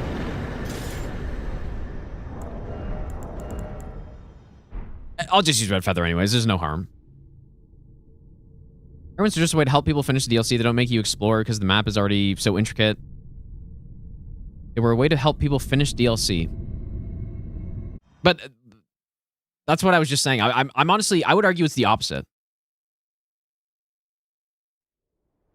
And I could see it that way if they scaled the bosses for people being at low blessing, but then getting blessing levels were just a way to make it easier. And then like it actually made bosses easy when you got blessing levels, then that would be one thing, but that's just not really what happens. I guess, right? Like it was what I was saying earlier.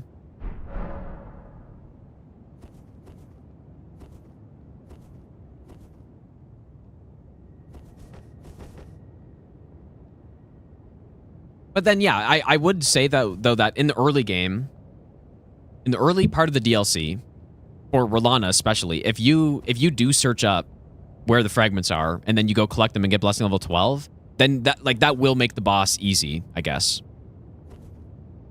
But even then, I would say that Rolana's probably scaled for...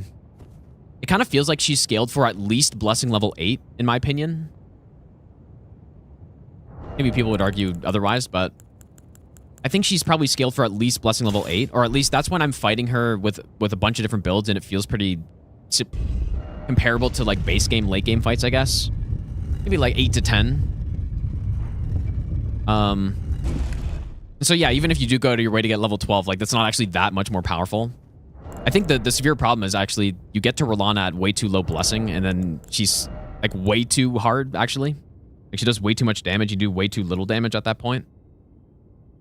For most builds, unless they're optimized, of course, because you could see someone using an optimized build like my region locked all bosses no hit run, where I still blast her because I have all the buffs under the sun and like just, you know, Zweihander with Knight's Resolve and stuff. So the game shouldn't be balanced around setups like that, probably.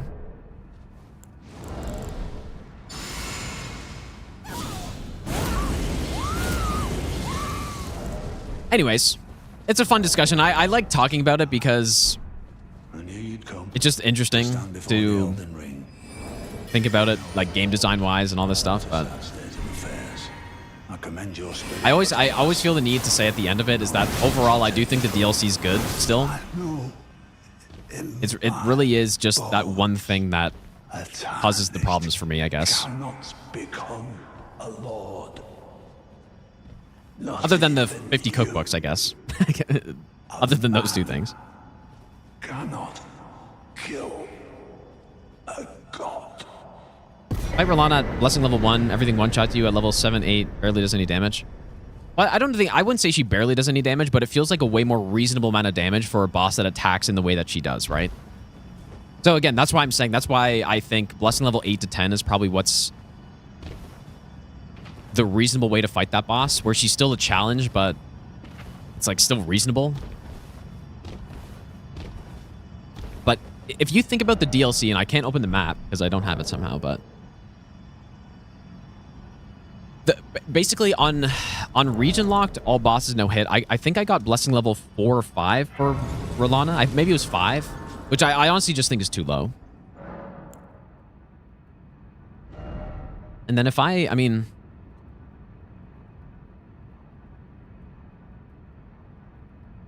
just want to check what the numbers are. So if I'm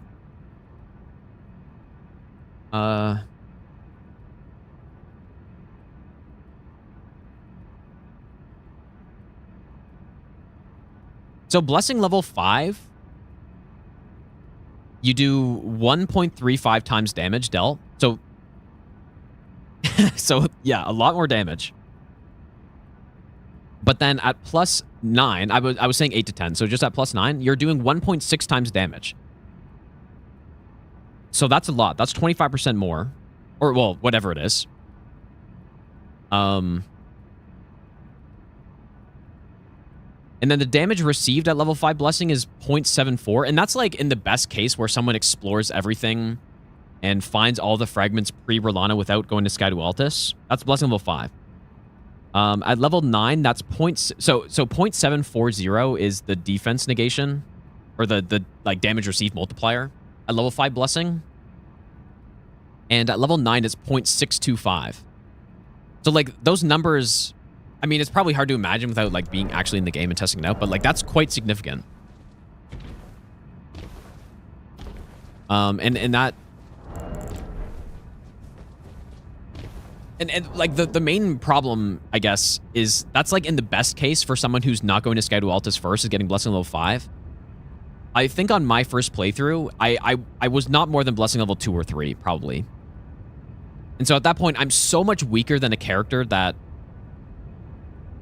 like would have gone to Sky to Altus first, that like you're basically almost forced to go up to Sky to Altus first and do all that.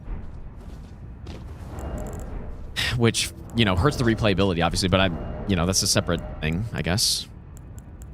I think I was going to cheese this guy.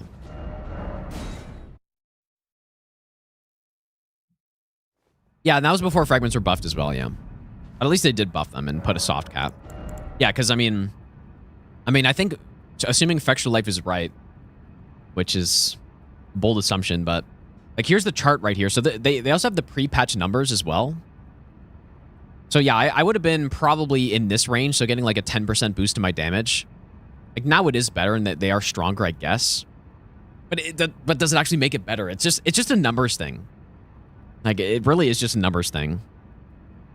But yeah, that's maybe part of why the scaling felt really wonky is with the old patch numbers, I guess. But yeah, I mean, you just get insane numbers from these, so I just think if they were less strong, that would probably solve some stuff. Okay, I'm here to level up. I think DLC should have been smaller. I've talked about before, I think the game is too big. Even the base game is too big. I talked, like, literally 2 days ago, I talked about that or whatever, but I think the base game's already a little bit too big. And the proof of that is all the repeat bosses and the like super bland areas like mountaintops and snowfield. With just more repeat bosses, basically. And so, yeah, is the DLC too big? I just think it's not the DLC. It's too big. It's the whole game that's too big.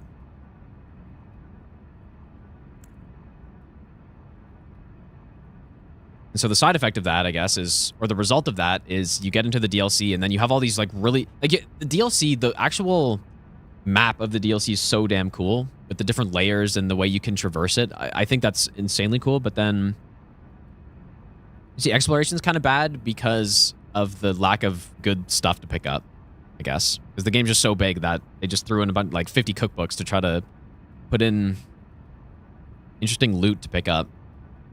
It's just not really that interesting, so.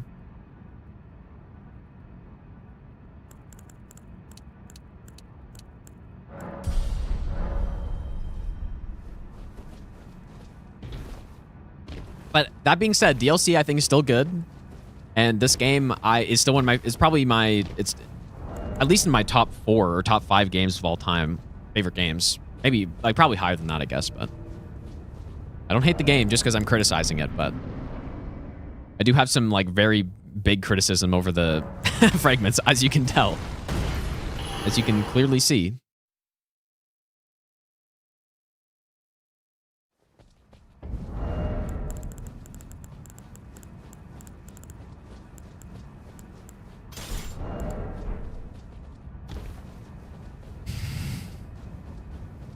God forbid we get arterial leaf bell bearing.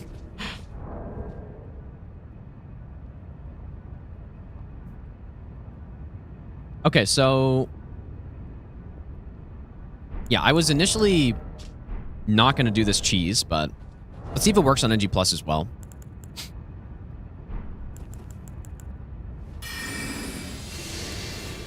Just going with double stealth.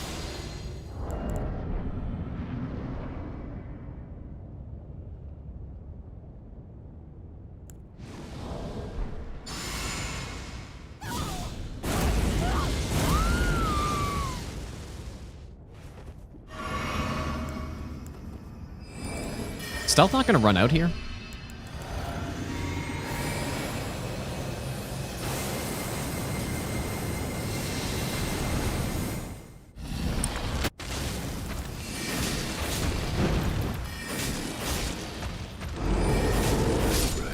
Yep, strat still works beautifully. But yeah, see, this is what I'm saying about this run and everything being scripted, basically.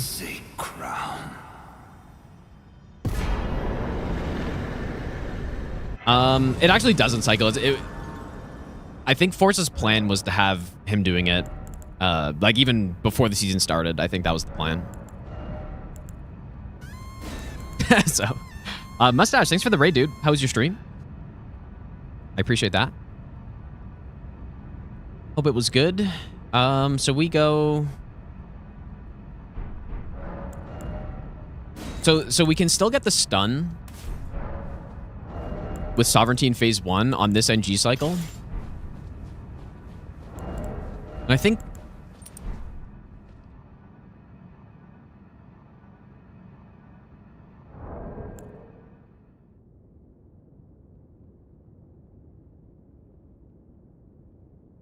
yeah, the exact same kill should work, I think.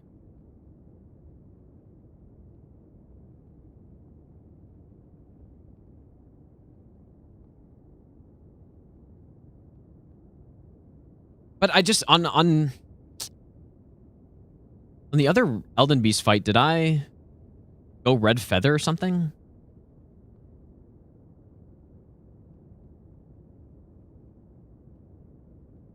I'm just gonna just do the exact same setup.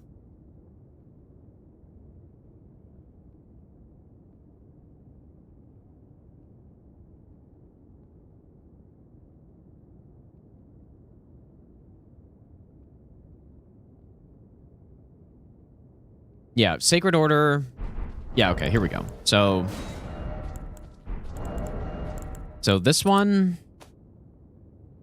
this one, and that one. So these two need to be swapped after the kill. The Graven Mass and Riding on Icon. I feel like Kjara's 30% chance of winning. Well, I mean, it's probably lower than that, considering he has to win twice and Forza only has to win once, right? So...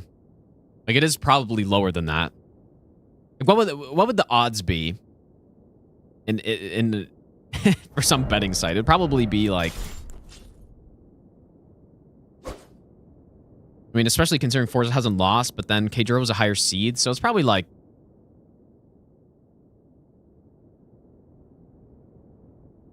it's probably like more a 20, like a low 20% chance, I would say.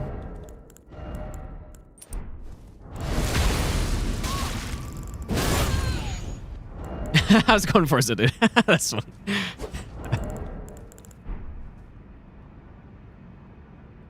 That's funny timing. Yeah, surely not jinxed here. Surely not jinxed. That's funny. But yeah, I mean, just like... Yeah, Geno Casino is coming out, dude. But yeah, mathematically, you'd think it would be... Yeah, that's what I'm saying. Yeah, if it was a 50-50 in both matches, then K0 would have a 25% chance to win both, because that's the thing. Forza only has to win once. So it'd be a 25% chance, and then, like, that's what I'm saying. Like, I give a slight edge to Forza in the matches as well, so that's why I think it's like a low 20, like 22%, 23%. Not like that matters at all, of course, but... Yeah, but didn't mean to jinx that or anything. Forza, dude. That's funny, dude. Anyways. So let's swap to this one. Yeah, just, like, that's what I think the odds would be if there was, like, gambling happening. But yeah, I mean, yeah. Well, both of you guys are really good, so... I do think it's probably close to a 50-50 per match. Like, it should be. I mean, top 2 in the whole season, so. Okay, Lord Bloods. I'm just simply stalling right now. We actually don't need Stone Barb for this. We shouldn't need it. So, magic?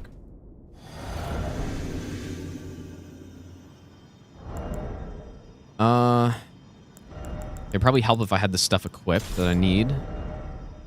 This one. I'll go right-hand seal, I guess. Probably fine. Should be like that. Okay, this one. This one. Owl.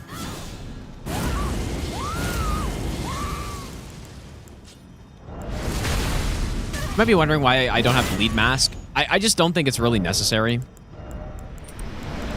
Obviously, it would be better.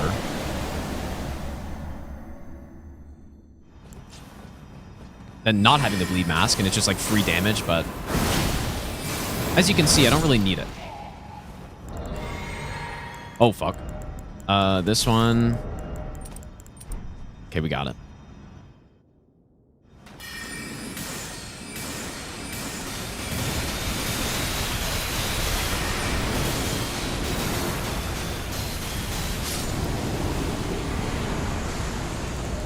Probably should have had that staff equipped beforehand.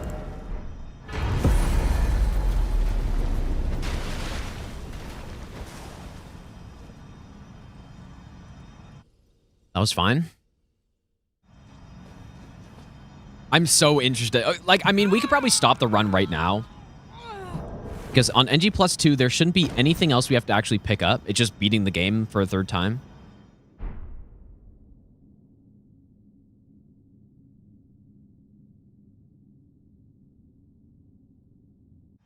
Yeah, are the finals scheduled yet? I thought they were, maybe?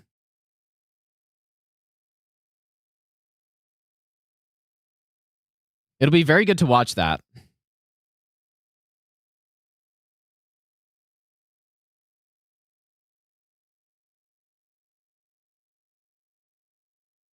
Oh, Saturday, 10 a.m. Nice, dude. Start run, let's go. Well, I probably won't start a run tonight.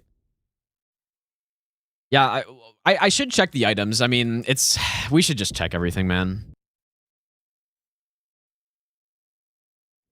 Because yeah, this last playthrough, the only thing we need to do is beat the game and get that last Elden Lord achievement. That's the only thing. Let's go through every single item that we need. What is the best way to do this, I wonder? Anyone have any ideas? Like, should I just count all of the spear dashes I have and then see if that's the right number? Or should I go through one by one? Like, I wonder if Fexture Life has them in the correct order. I could also just make a character that has all of them initially.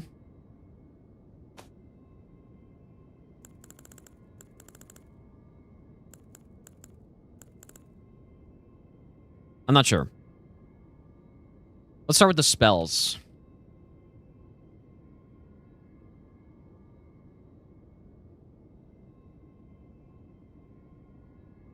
Okay. Okay, so Pebble, Swift, Glintstone Shard, Great Glintstone Shard, Comet Shard, Comet, Art Spiral, Glintstone Stars, Glintstone, or Star Shower, Arc, Barrage, Burst, Cannon and the Gavel, Outer Earth, Rock Blaster, Scholar's Armament, Scholar's... You know what?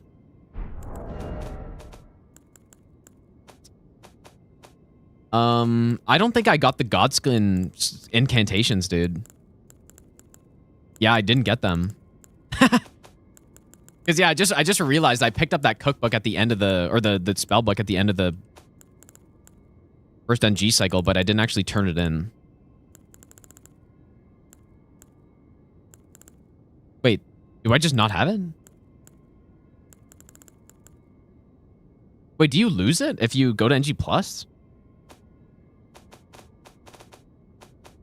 Or am I looking in the wrong spot?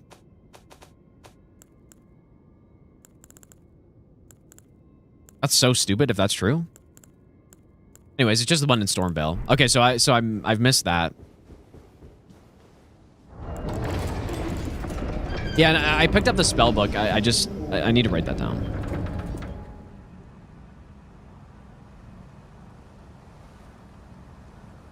But yeah, honestly, that'd be a very easy thing to go back and get. But I'd rather not have to do it.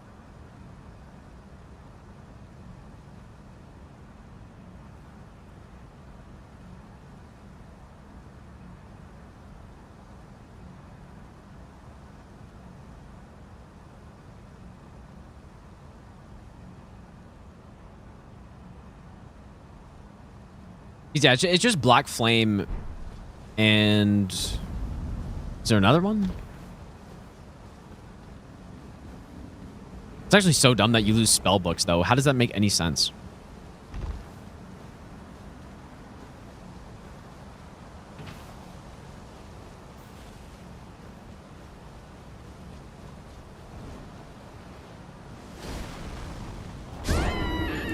Well, yeah, I guess they're key items, but so are, like, physic tiers and stuff. But... like, golden seeds. Maybe best nut ever. Like, crafting books you keep, I guess. Wet blades you keep. Scimitars, thanks for the 16-month resub, dude.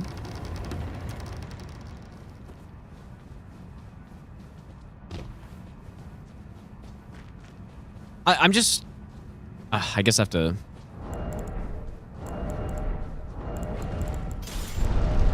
I want to just go to Round Table and give myself the spellbook. But I can also just go pick it up in Stormvale really quick, I guess.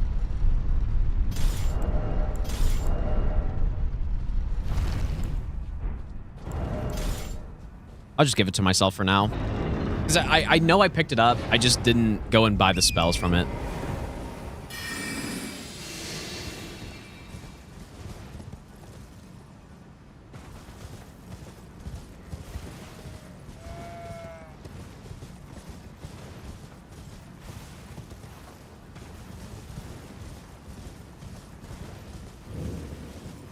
Yeah, that's kind of dumb, though, that you lose your spell books. I don't see why that would be the case. Because, yeah, what if you picked up a bunch of them and you just didn't turn them in? And then it's like, oh, I want to go sorcery on this one, but... where did all my spell books go? How's it going, Snipemare?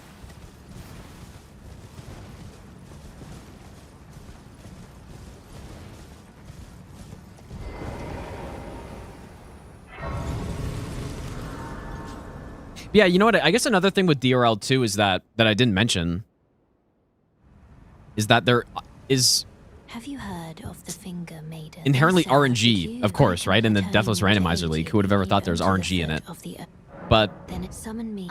the fact that there's RNG means that... Oh, I guess I have to go to market first. The fact that there is preferential bow? Did I not get that? I must have gotten that.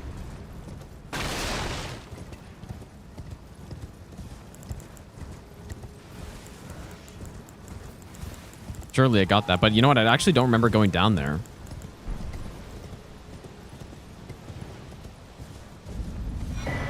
That's why we need to check if I got everything. What does that look like? I can't remember.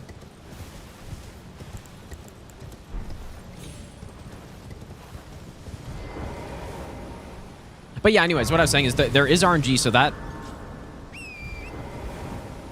of course does put it more into Forza's favor because he has 2 chances to win 1 match, of course. So like that actually probably make the odds even like closer to just actually being 20%, I would say. If we're talking gambling odds, it is. Right, because it could go either way where one of the players finds Dectus, for example, right? We've seen matches where people get Dectus and then the other person doesn't, or they, you know, one person finds a better build than the other. Stuff like that can happen, and it's pretty much... It's not out of the player's control, but it kind of is at the same time, I guess, right? Like, if you skip some niche boss that your opponent goes for, then is it your fault that you skipped it? Not really, because you had no way of knowing. I guess, right? Or, I don't know.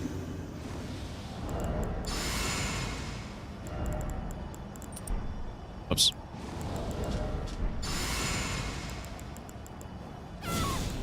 So yeah, that is also a factor.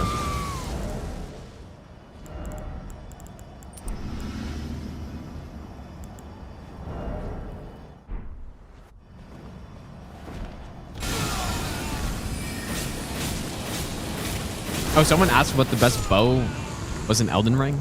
Oh, wait, so you're not talking about the gesture? But I don't even see it, though.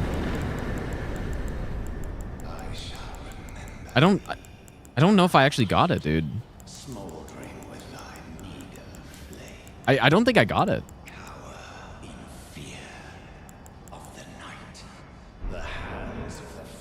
What's that NPC's name?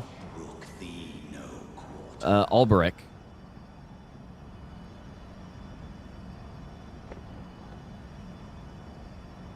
I was supposed to do it quite a while ago. I think I just forgot on this playthrough to do it. I do have it in my notes, though.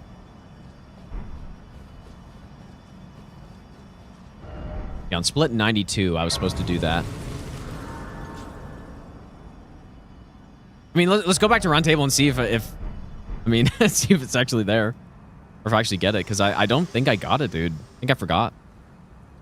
Forgive to see what and like I said, though, I probably missed so many things, man.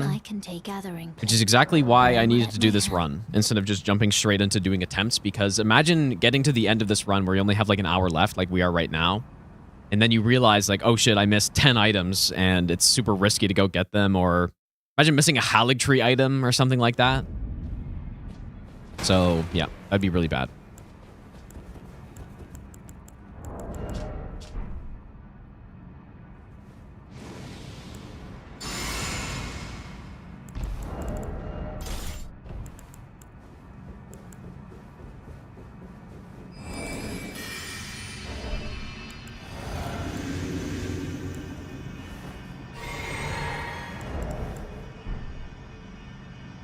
I know for a fact I didn't do this on this NG cycle. Pretty easy thing to go back and get, though.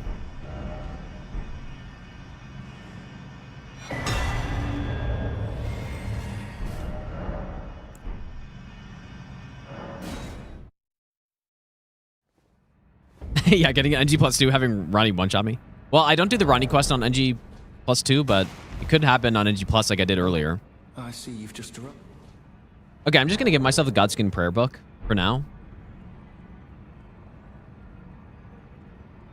And I know I picked it up. I just didn't turn it in, so. Oh, welcome to I teach and explore so that one ensuring, by the way, you most tarnish you are well. Yeah, this is NG plus 2 right now. I have to do all the Volcano Manor invasions.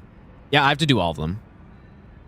Yeah, and Ambush Shard, I mean, that invasion really scares me, especially, yeah, Ambush Shard, I guess, if he just, like, changes aggro, but also, Stars of Ruin, right? I was worried that Bernal would, like, run in front of me, dodge a Stars of Ruin, and then it would reach me or something like that. I don't know, that thing is kind of a disaster, but... Okay, anyways, let's keep going through the spells. So, Cannon of Haima, Gavel, Cut of Earth, Rock Blaster, Scholar's Armament, Shield, Starlight, Terra Magica, Barrier.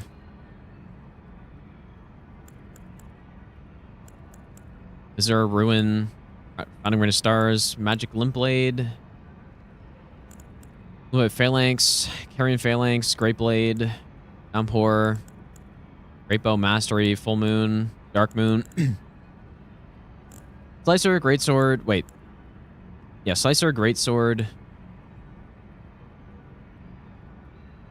Wait. I didn't get Piercer.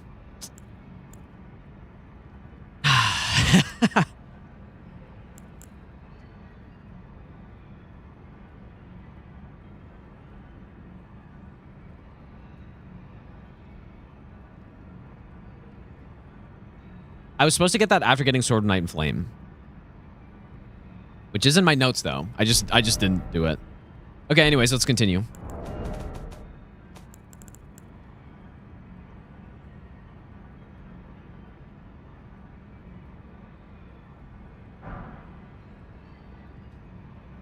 Yep, like I said, I knew this would happen. Piercer, Adula Moonblade, Lucidity, Retaliation, Ambushard. Did I get Phlox Canvas Talisman?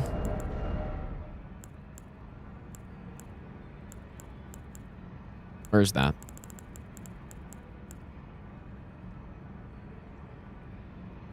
Oh my god, dude, I forgot so much stuff.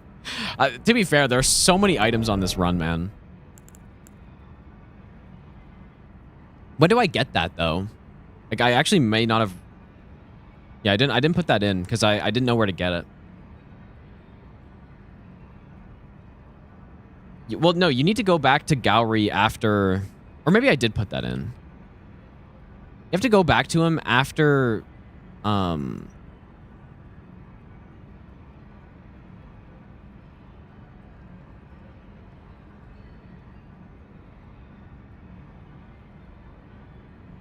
Yeah.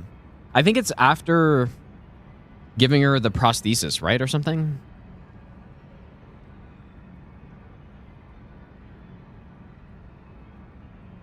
Yeah, I didn't figure this out and I should have.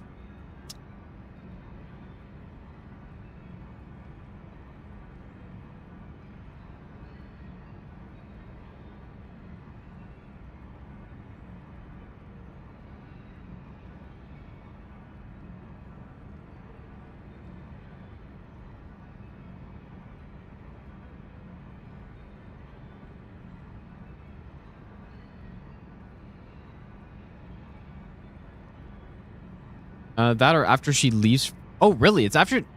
Can you do it that early? I didn't think you could do it that early.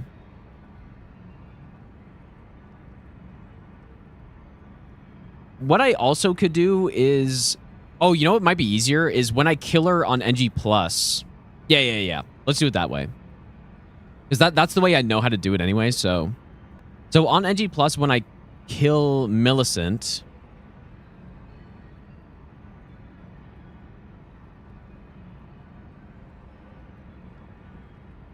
is when we'll go back and kill him, and then we just pick up the talisman.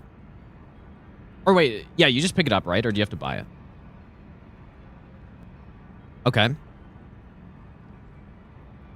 Okay, well, that item's also accounted for.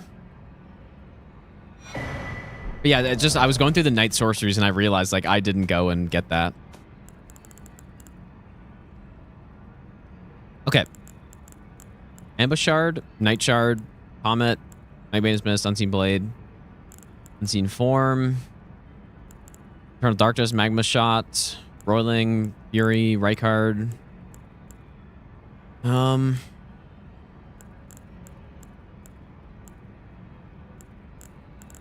Gravity Well, Collapsing Stars.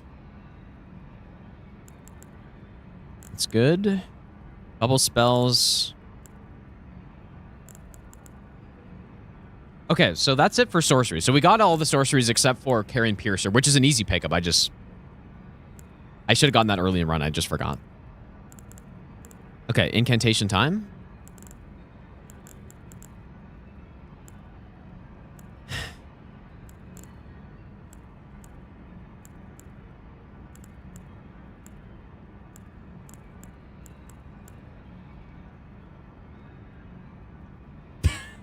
I don't have a...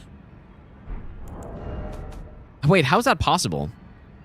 I don't have Darkness or Assassin's Approach. But how, though?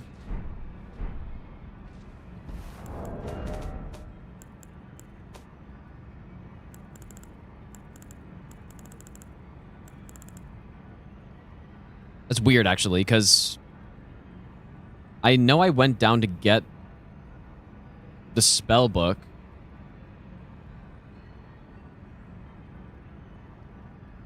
That actually might be another spell book that I didn't get until the end of the run.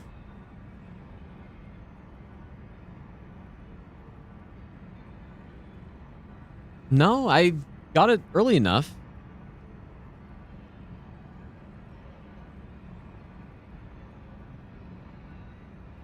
Oh, wait, no, I didn't get it. Okay, I see what happened. Yeah.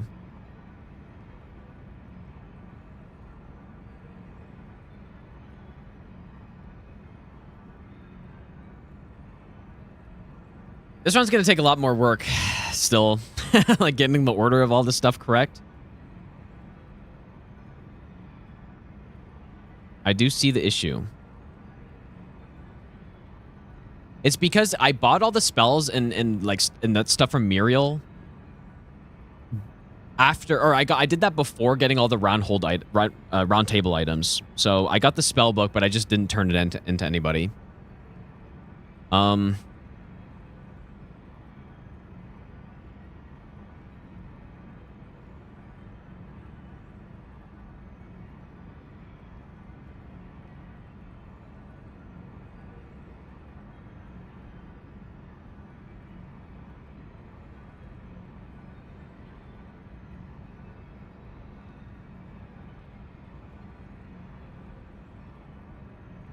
Okay.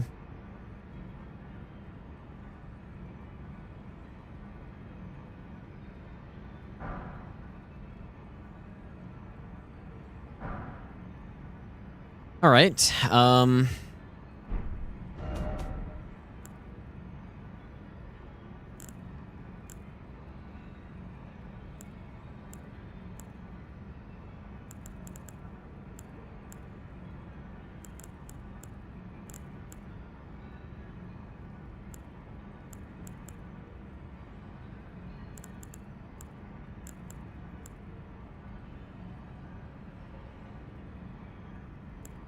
Order Blade.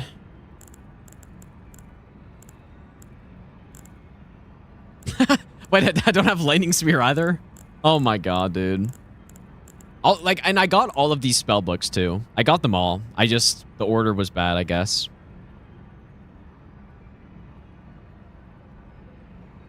Yeah, probably at the end of the first NG cycle, I just had so many spell books that I just didn't turn in.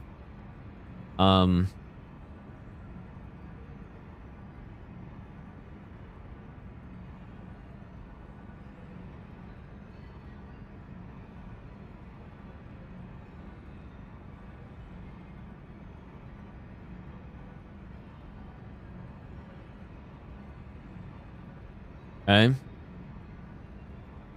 So that's now accounted for.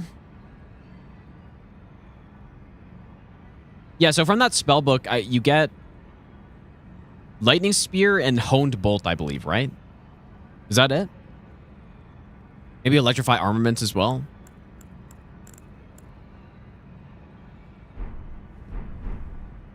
Oh my god, I missed so much stuff, man. But it's not even that I missed it, I guess, but I got the spell book. I just didn't buy the spell. But I'm fixing it all in my splits here, though. Okay. Let me just double check that spell book. So it's the Dragon Cult prayer book where you get Lightning Spear.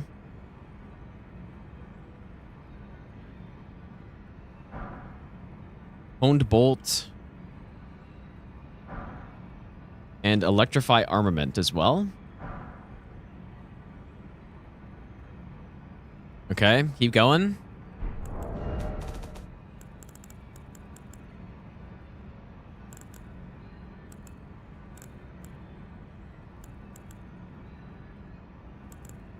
Funny, the ones that I missed are actually the easiest ones to get.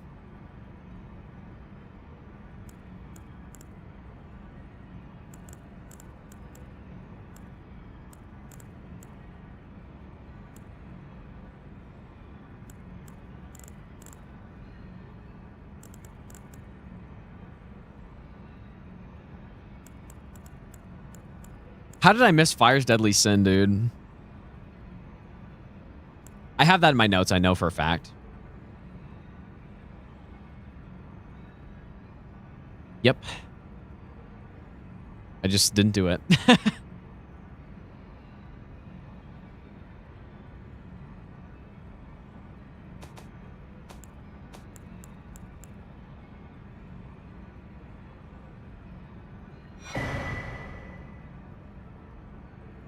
Okay.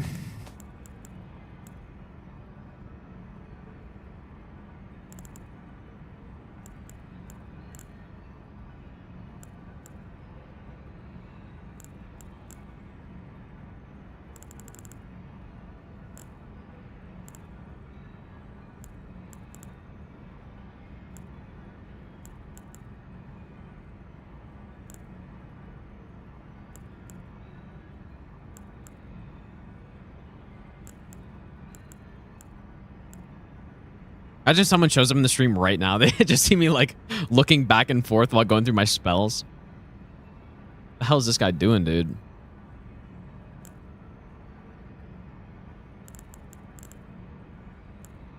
Okay, so that's good now. So all the ones I missed were literally just the spell books that I didn't turn in to buy, right? I don't think I missed any other ones. Oh, no, I guess Piercer I missed, but it's all accounted for anyways.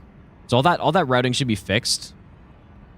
Basically, I'm just gonna collect all those spell books before I go to Muriel to buy everything.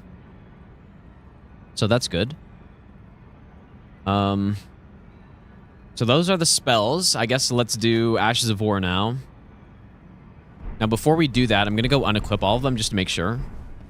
Go Turtle Pope after Elden Beast. I could, but I shouldn't need to. Yeah, I guess I could do that. Part of the reason why I was doing it where I am, or I'm doing it where I am in the route, is after that point, I start Memory of Gracing out of a bunch of dungeons, so I didn't have enough money in the routing run. So I basically just do all that spell purchasing right before I start doing that, which is actually just way after Elden Beast, I guess, but... Back already, no matter.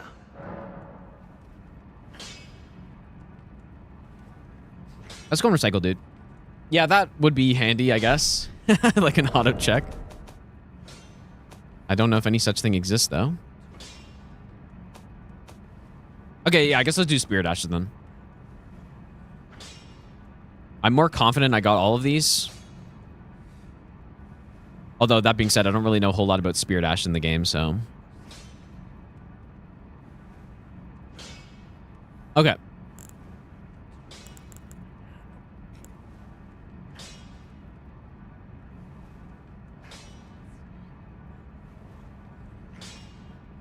Kind of annoying on the Fextra Life page. They show up in rows of 4, but in the game it's rows of 5.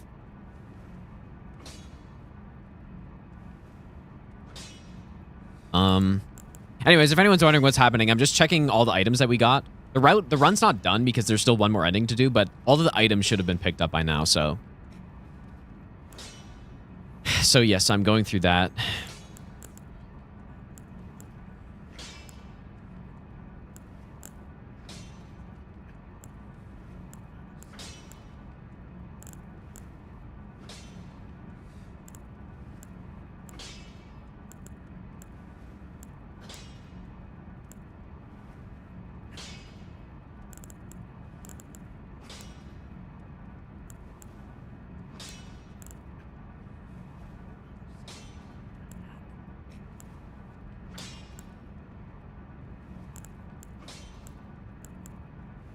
So far, so good.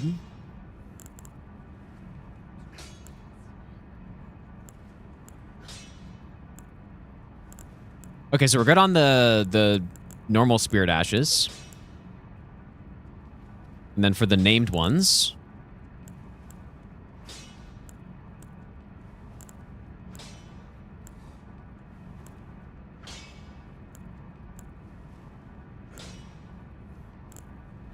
All the rest of the items I feel pretty confident that I should have, I think.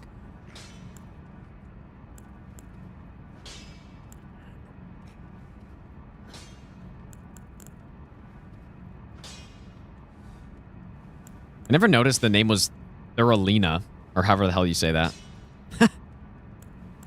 There's Theralina and Dolores.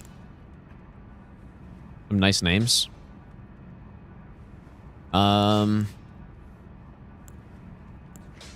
Okay, so Spirit Ashes are good. We are good on those. I guess Physic Tears, maybe?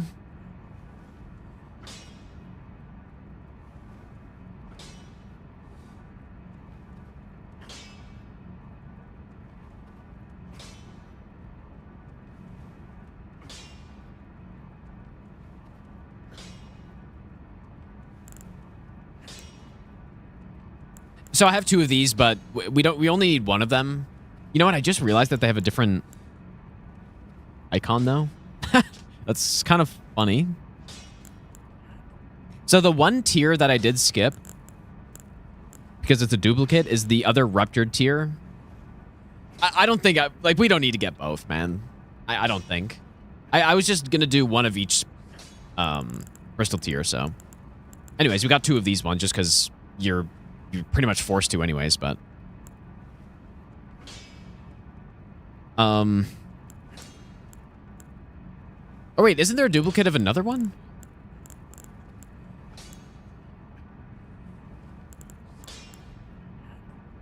What's it? Wait, what is that? What's the other one? Because the Western Avatar in Liurnia has 2. Oh, it's the Cerulean one. Okay, yeah.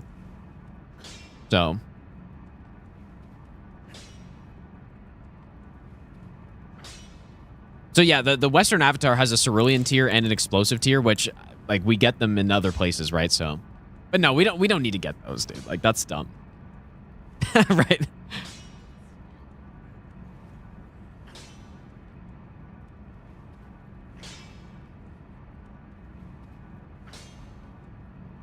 Like, should I get it? I mean, it's only 1 boss, but I just don't.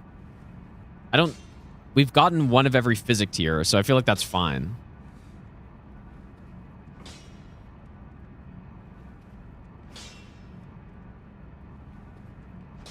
But yeah, I may as well just do it, I guess. It's just 1 avatar. He's going to get one-shotted anyways, I guess, but...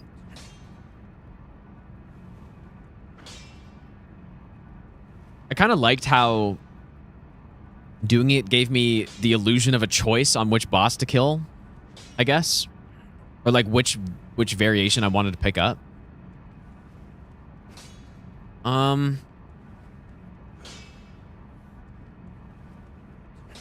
I mean, it doesn't matter either way. But yeah, like the thing that's getting me is that they actually have a different icon. I didn't realize that.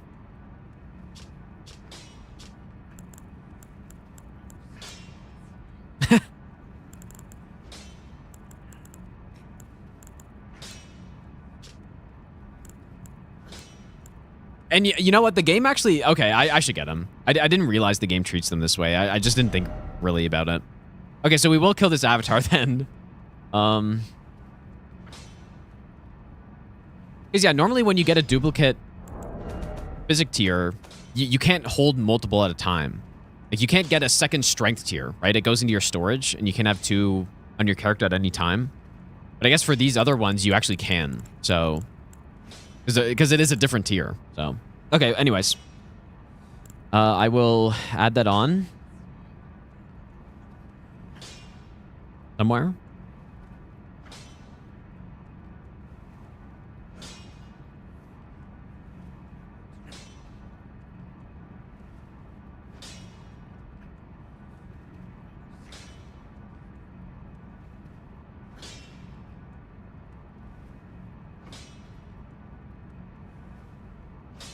Okay, anyways. That's probably a good catch. Funny, because all of those tiers are pretty much garbage anyways, but... I mean, maybe the Crimson Crystal tier isn't that bad. Got a full heal. But... I mean, it's pretty bad compared to a bunch of the other stuff. And yeah, the Cerulean Crystal tier is, like, actually basically useless, because... you like, how would you have that much mind that you actually need that? I don't know. Okay, anyways, so Crimson Spill, Crimson Burst.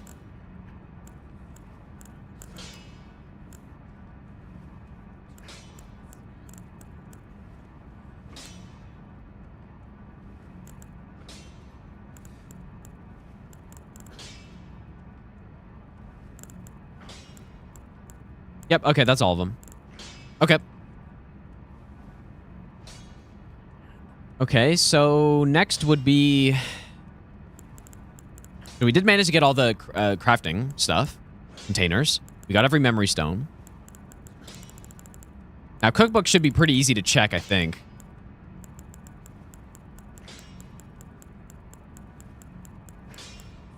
So are there 24 of those? I just have to check to see the maximum number of them.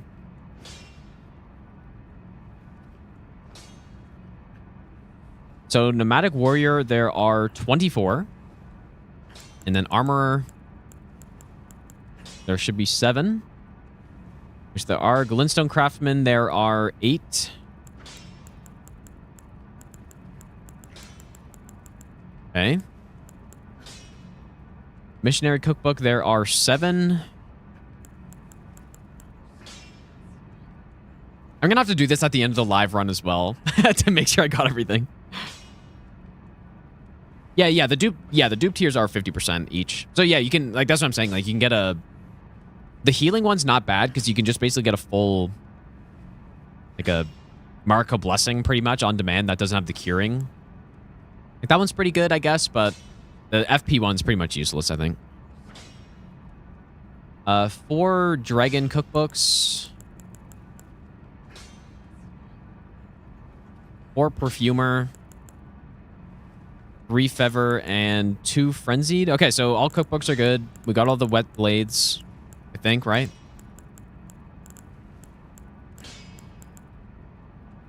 Pretty sure that's all of them.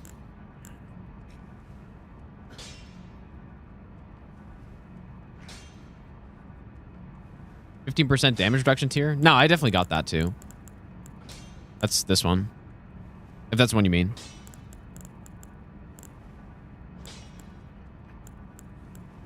Yeah, I went through the list. We got them all. Okay. The cookbook's good. Physic tier's good. Sorcery's incant's good, but I did miss some. Let's do Ashes of War now. It's funny how much bigger this run is than the DS3 All Achievements run. Like, going... Because I remember going through all the items on DS3 All Achievements and, like, checking to make sure I had everything, and it was so much faster than this.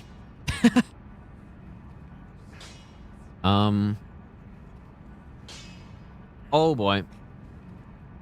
Claw right into my skin.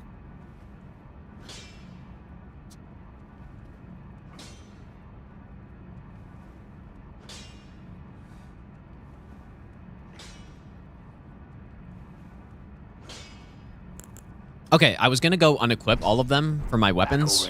No matter. But I probably don't need to do that. I know what I have equipped, so... I think. Okay, uppercut, sweep.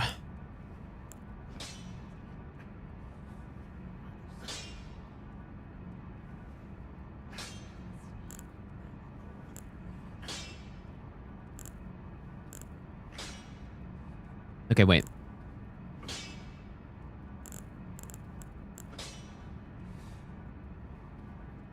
Dude, I miss Cragblade. That is insane stuff, man.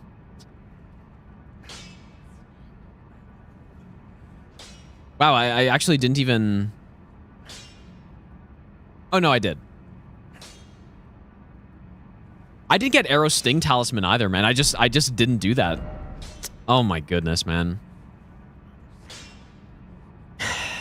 It's in here. I just...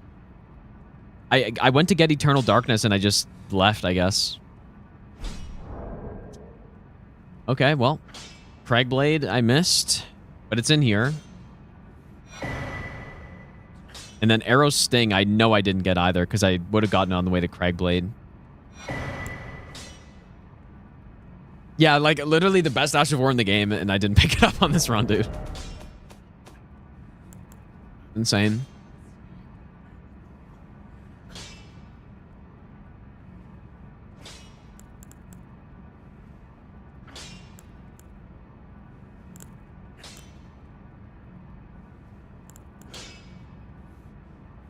I didn't get Barbaric Roar either.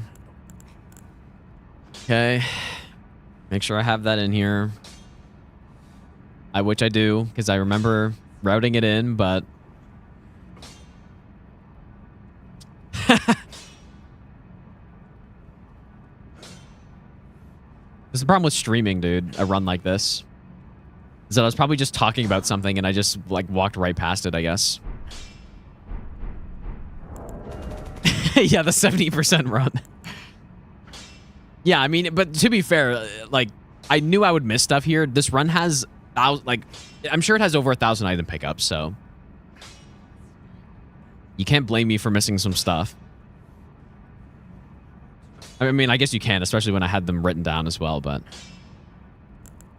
Okay, so Barbaric Roar. So Bogart's Roar, or Brygart's Roar is also missing, but I should have that on the balls right now. Should do. And Troll's Roar. Is that right?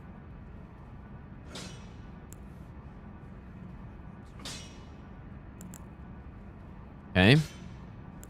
Maybe I'll give you the best nut ever. Stair arrive.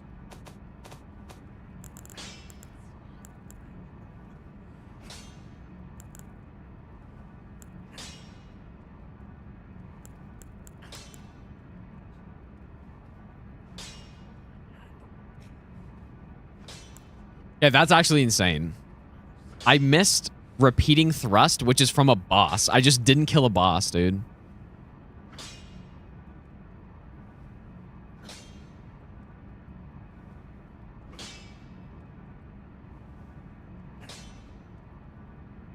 How did I miss a boss? I mean, part of this will also be fixed when I actually have my splits up. Like, instead of trying to go by spreadsheet.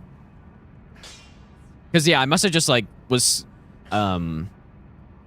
accidentally skipped him, I guess.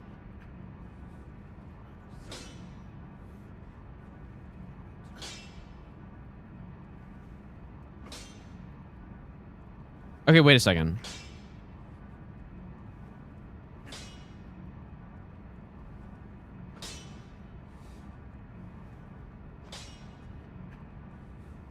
Okay, never mind. I didn't miss him. I just didn't have him in my spreadsheet at all, I guess. Oh. Okay. Well, that would explain it then. Because, yeah, I'm missing a boss. Like, I haven't missed any bosses yet, but...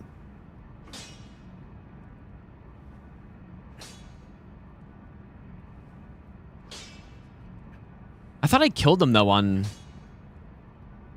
I don't know.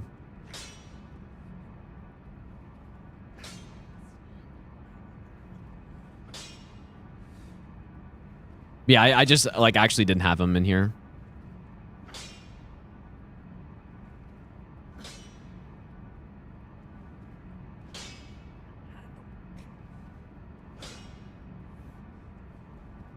Yeah, and what about determination, though? I didn't have that in here either.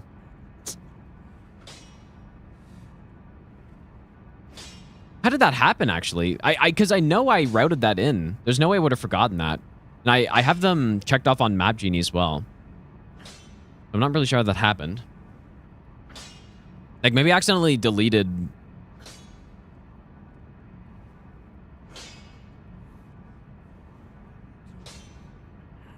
Deleted it.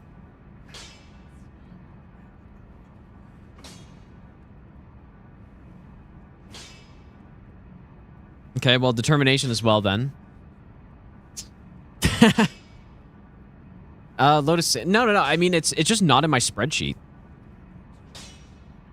So I must have just forgotten to add it in.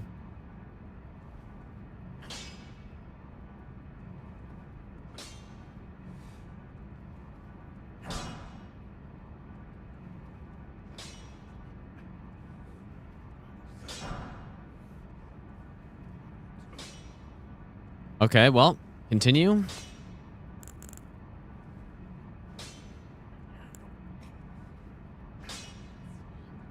Sword dance.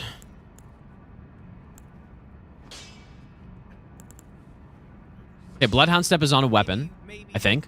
Like, there's no way I didn't get that, so Beast Roar. Hey Gino, the other day when Charge you said you forth. prefer to do challenge runs wearing ladies' silk panties because it gives you a sense of empowerment you just don't get from your ordinary tight TYTs. What did you mean by that? Oh my god. Jack, thanks for the 20-month Prime sub, dude.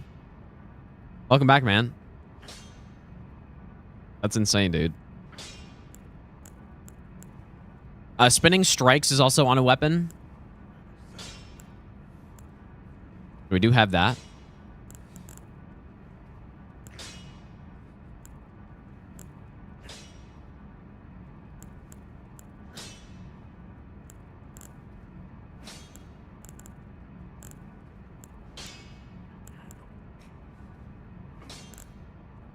It's a good thing I'm doing this, huh?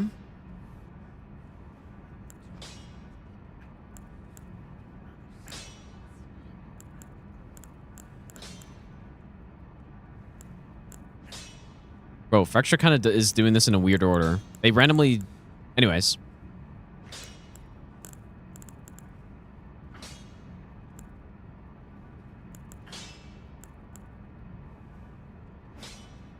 Everything was in order with the game except for those two shield ones. Whoops.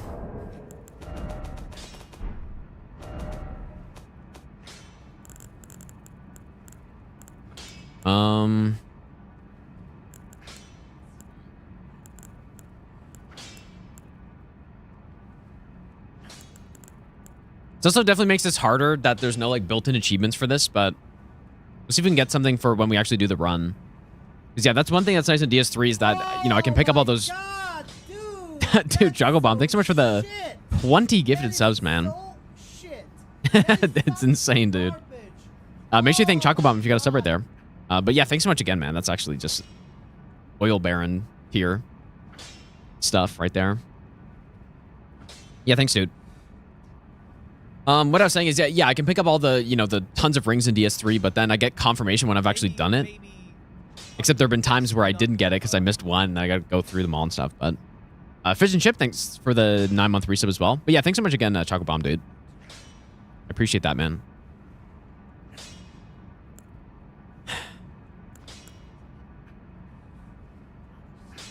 Sacred Order is also on a weapon.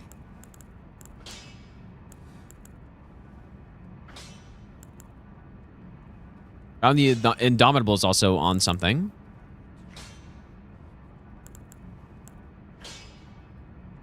Bloody Slash is on something.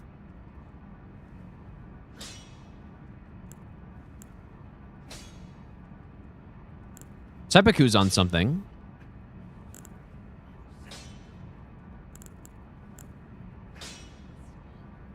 Spectral Lance is on something. Gambit is on something as well.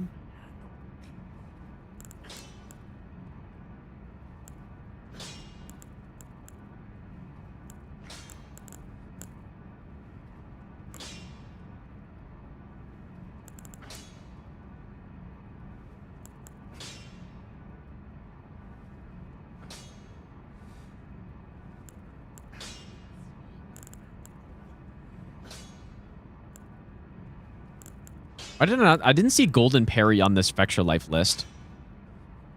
Oh, no, it was there. Okay. Well, that should be all the Ashes of War. Dude, could you imagine adding in all weapons to this to this run?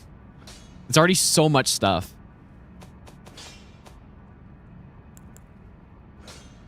Oh man, this is kind of exhausting going through all this stuff, dude. I'm not gonna lie.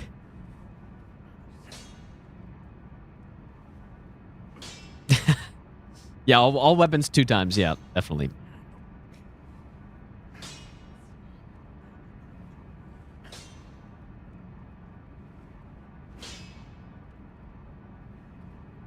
I had Wave of Darkness, didn't I?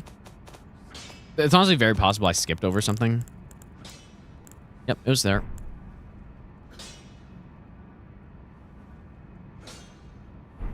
All right, talismans.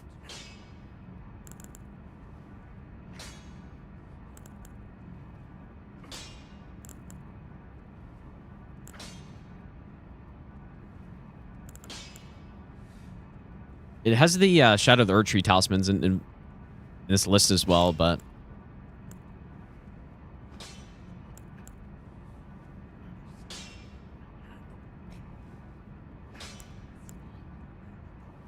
Okay, that's a problem.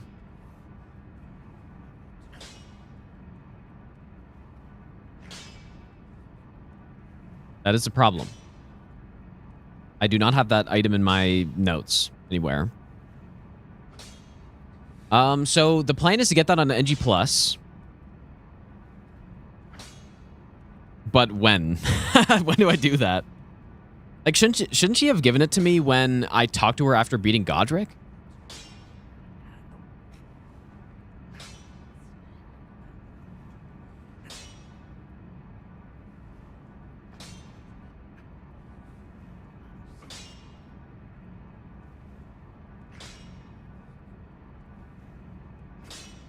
No, yeah, I don't think you have to talk to her in Stormvale.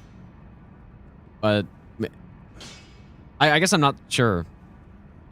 Maybe I just had to keep talking to her. I didn't talk to her enough. I could probably just load a save and go check that out. I guess. I just don't know when that would be from. Like when...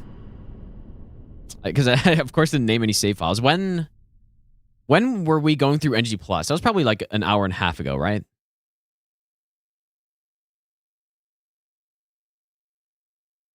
See where this is at.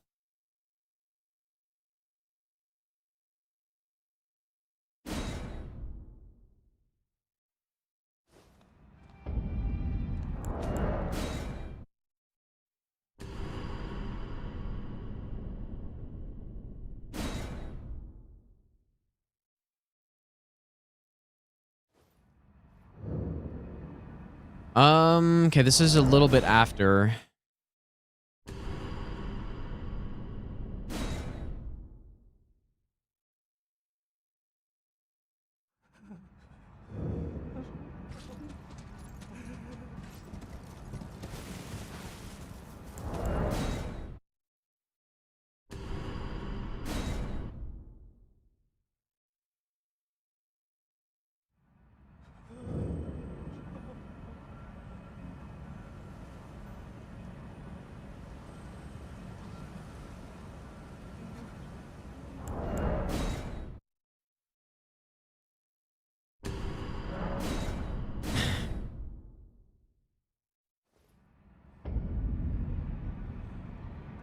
Should be the exact save I need. Oh, I can't remember very well. It is sick. I'll you, a house girl. Remember your... There's nothing.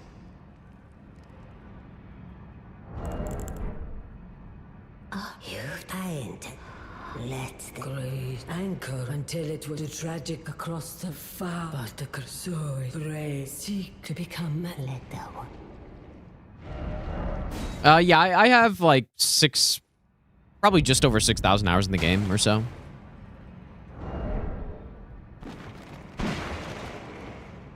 Oh, I've not seen you. I am the fed here by decree. The pleasure's mine. But yeah, maybe I do have to talk to her in Stormvale. If you haven't already, Father is, I'm sure, to. It's about, I'll see you again. It's about time, I'll see you again. You may be right, actually. It's about time. Because she gave some dialogue there. It's like, oh, I haven't seen you before. It's about, I'll see you again. It's about time, I'll see you again. And if I quit out, she should be gone. Yeah, she does give an Ancient Dragon Smithing Stone, but I've honestly never done her whole quest.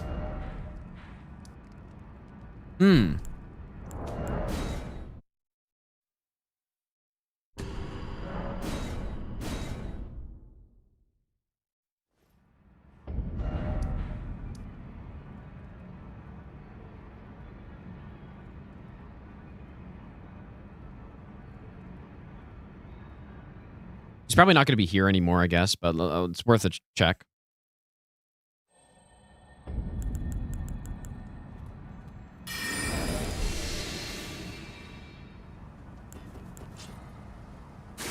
No, we're not trying to make her sad. We need to get Arsenal Charm. I just don't know the steps required to get it.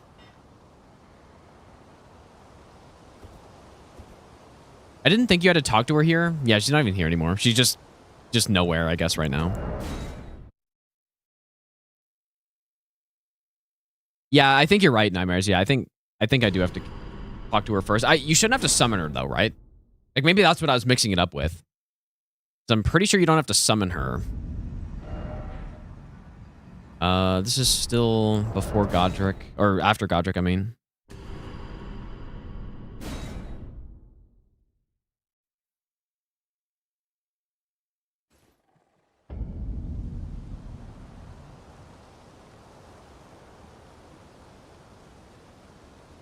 Here we go.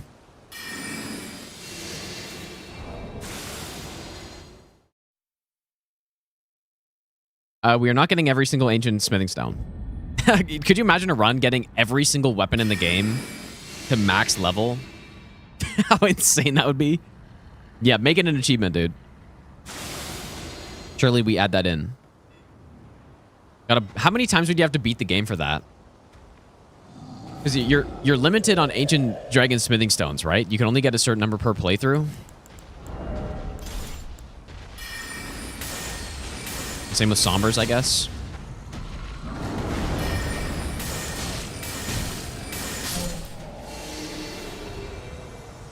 Be proud. Well, Yeah, and then you need so much money as well. This graft is tainted. If I ask you, It could be a fun challenge, honestly, though. But apologies, as fellow down whatever. dude, you know what? That could be pretty fun. Yeah, you know, As fellow tarnished, we must eat down whatever. it actually probably would be pretty good for a marathon, dude. Like that actually could be pretty fun.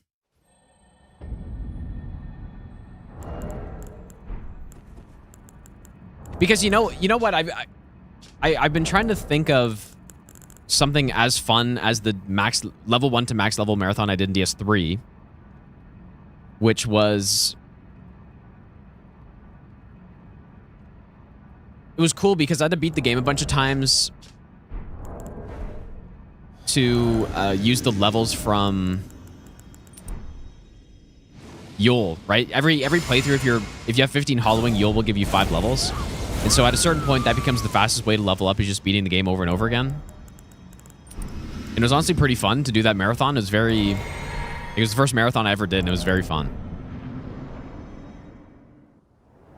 But then, you know, going from level 1 to max level in this game is not really that fun because it's just farming Mogwin for like 100 hours, you know, or less. It's probably less, but it's not very appealing, right? But I was considering doing a marathon level 1 to max level with the maximum or the unlimited NG mod. Of all that is golden, and one day we'll return together to our home. And I thought that'd be pretty fun, right? Because then ideally the fastest way to level up would be to just like keep beating the game. But honestly, doing a marathon to max out every weapon, like do a 100% playthrough kind of thing, where you basically do what I'm doing on this run, like every spell, all that stuff. But then you also get every armor, you get every weapon and max it out. But I would have to think about how long that would take before doing that, because I could see that taking so long, dude. If it took over 2 weeks, there's no way I would do that. But it's actually an interesting idea, though. I kind of don't hate that idea.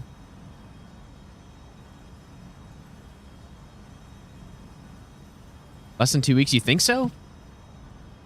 For every... But how... So how many stones can you get per playthrough? Someone said like 15?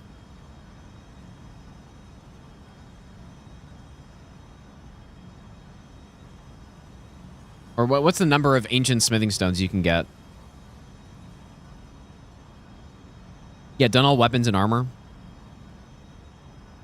You don't think upgrading them's that crazy? I don't know, dude. I mean, aren't there like 400 weapons in the game?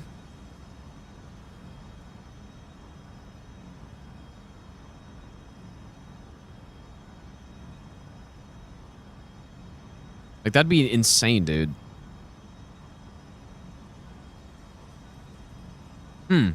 Well, anyways, next marathon idea potentially. Also, Fish and Chips, thanks for the 9-month resub. If I didn't say thanks for that, dude. Now, I wonder if you would go to DLC on that. Like, you probably would to get all the ancient smithing stones and stuff, right? That are there, because there are a bunch.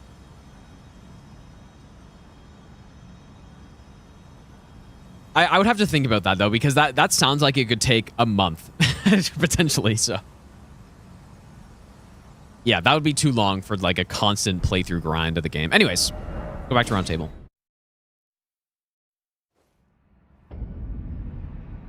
Yeah, Moog and Radahn is the two great runes. Yeah, I think you're right. I think that would be the play.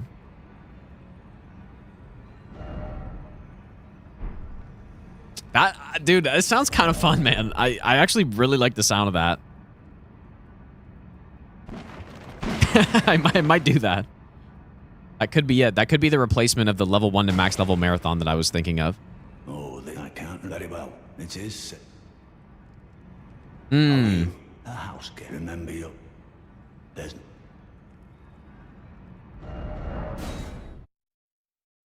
21 regular, 14 somber per playthrough, including DLC. I don't know, dude. It sounds pretty good, actually. And then you would end up getting so much money from doing all those bosses a bunch of times. And like maybe I wonder if that would be enough to get you to max on every weapon.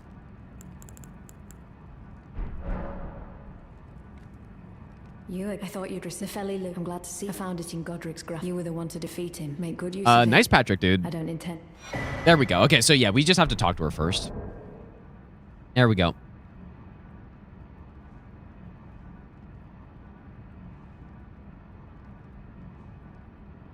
Makes sense. But yeah, I think I got it confused.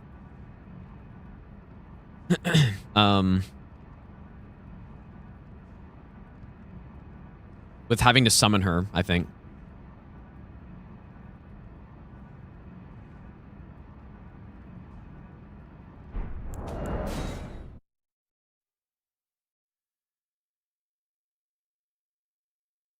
DLC weapons are also missable. Needs at least 2 playthroughs. Well, that's not a problem, right? Because I'd be beating the game. ChatGPT says 10 playthroughs. Yeah, I guess it's actually not even that much, right? I mean, if the numbers are correct, you get 21 regular. It actually sounds pretty reasonable, dude. It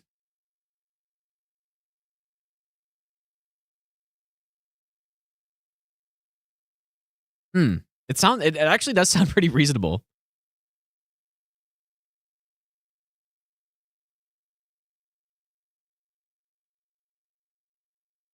I'm just thinking, would it be more efficient to skip some though, right?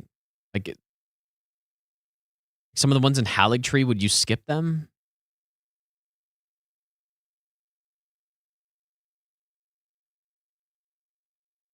Even if you didn't skip them though, doing 10 playthroughs is not really that much. So yeah, Goshawk and Nefeli, yeah. I mean, I honestly have never done that quest, so I don't even know how bad that would be. But anyways, I guess I'll have to think about that because that actually sounds like a pretty good idea for Marathon that wouldn't take a month to do. You know what I mean? It sounds pretty good. Poor Hunter. Yeah, dude. Hunter would not be on board with that. Okay, anyways, so we were up to the Arsenal Charm.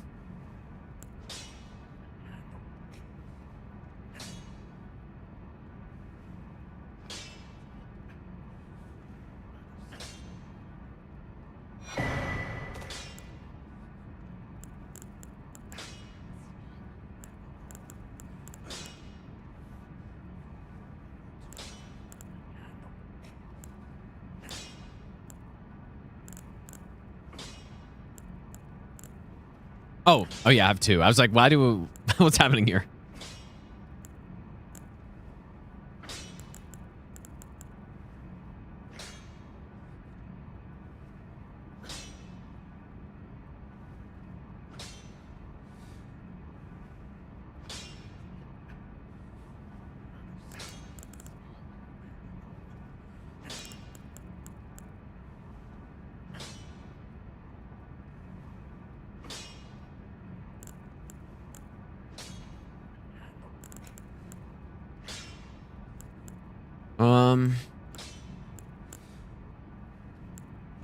I didn't get the spear talisman. Or sorry, the lance talisman. I probably had that in my notes. I'm sure of it, actually. No, I don't.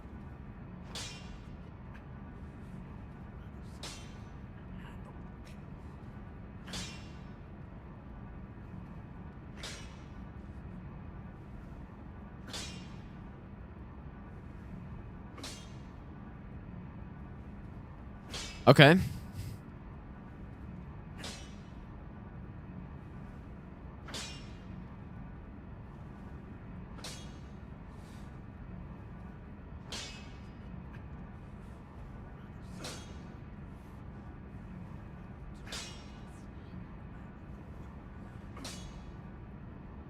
All right, well, that's added in.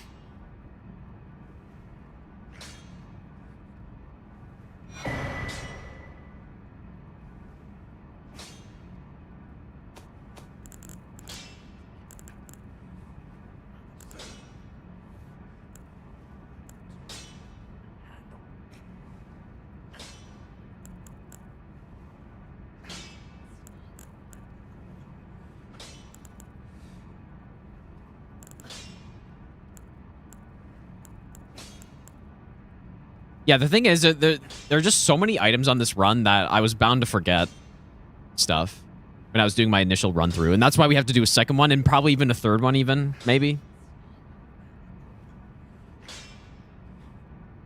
It is pretty much all going as I expected so far. Like, it's still going well, but definitely missed some stuff.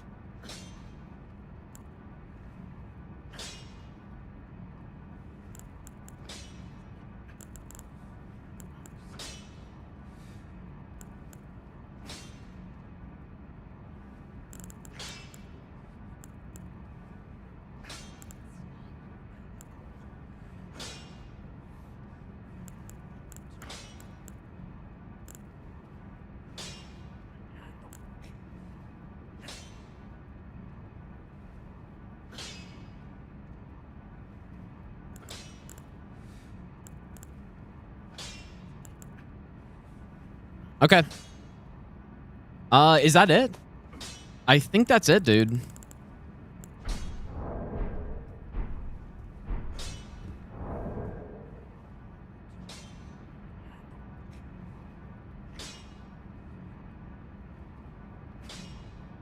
I haven't seen this website.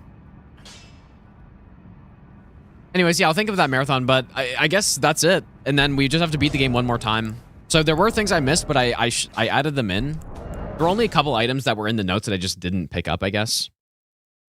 How long have I been playing this run? Quite a while. Like a good, at least a month. Probably more. Anyways, yeah, I'm gonna end for today, guys. I'm getting tired, dude. But yeah, that actually... I mean, should I do that marathon? It sounds pretty good. But it would just be... I mean, maybe just be a lot of farming and stuff, but...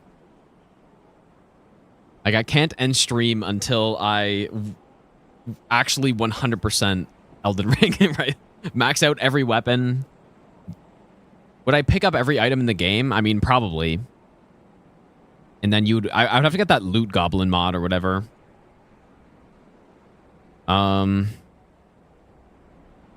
Wait, I was ignoring Nara? What did I miss?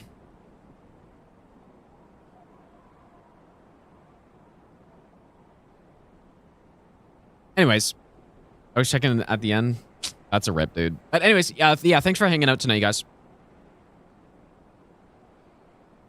Tomorrow is what, Wednesday?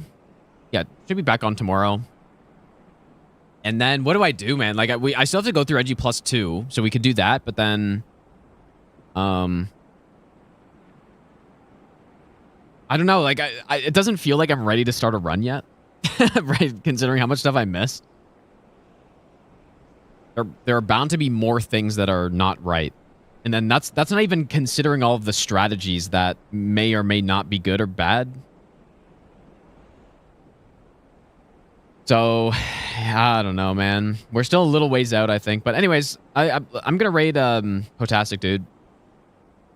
I wonder how she's doing on the DS3. And then Subnautica 2. I haven't bought the game yet, but I might. But then, yeah, I also wanted to do Skyrim all achievements, no damage after this. These are actually the type of runs I like the massive undertakings, the Skyrim all achievement, Elden Ring all achievement plus, and then this like marathon, collect every item in one stream. Like, these are pretty fun runs to me, I guess, dude, for some reason. So, anyways, have a good night, you guys. I'll see you all next stream.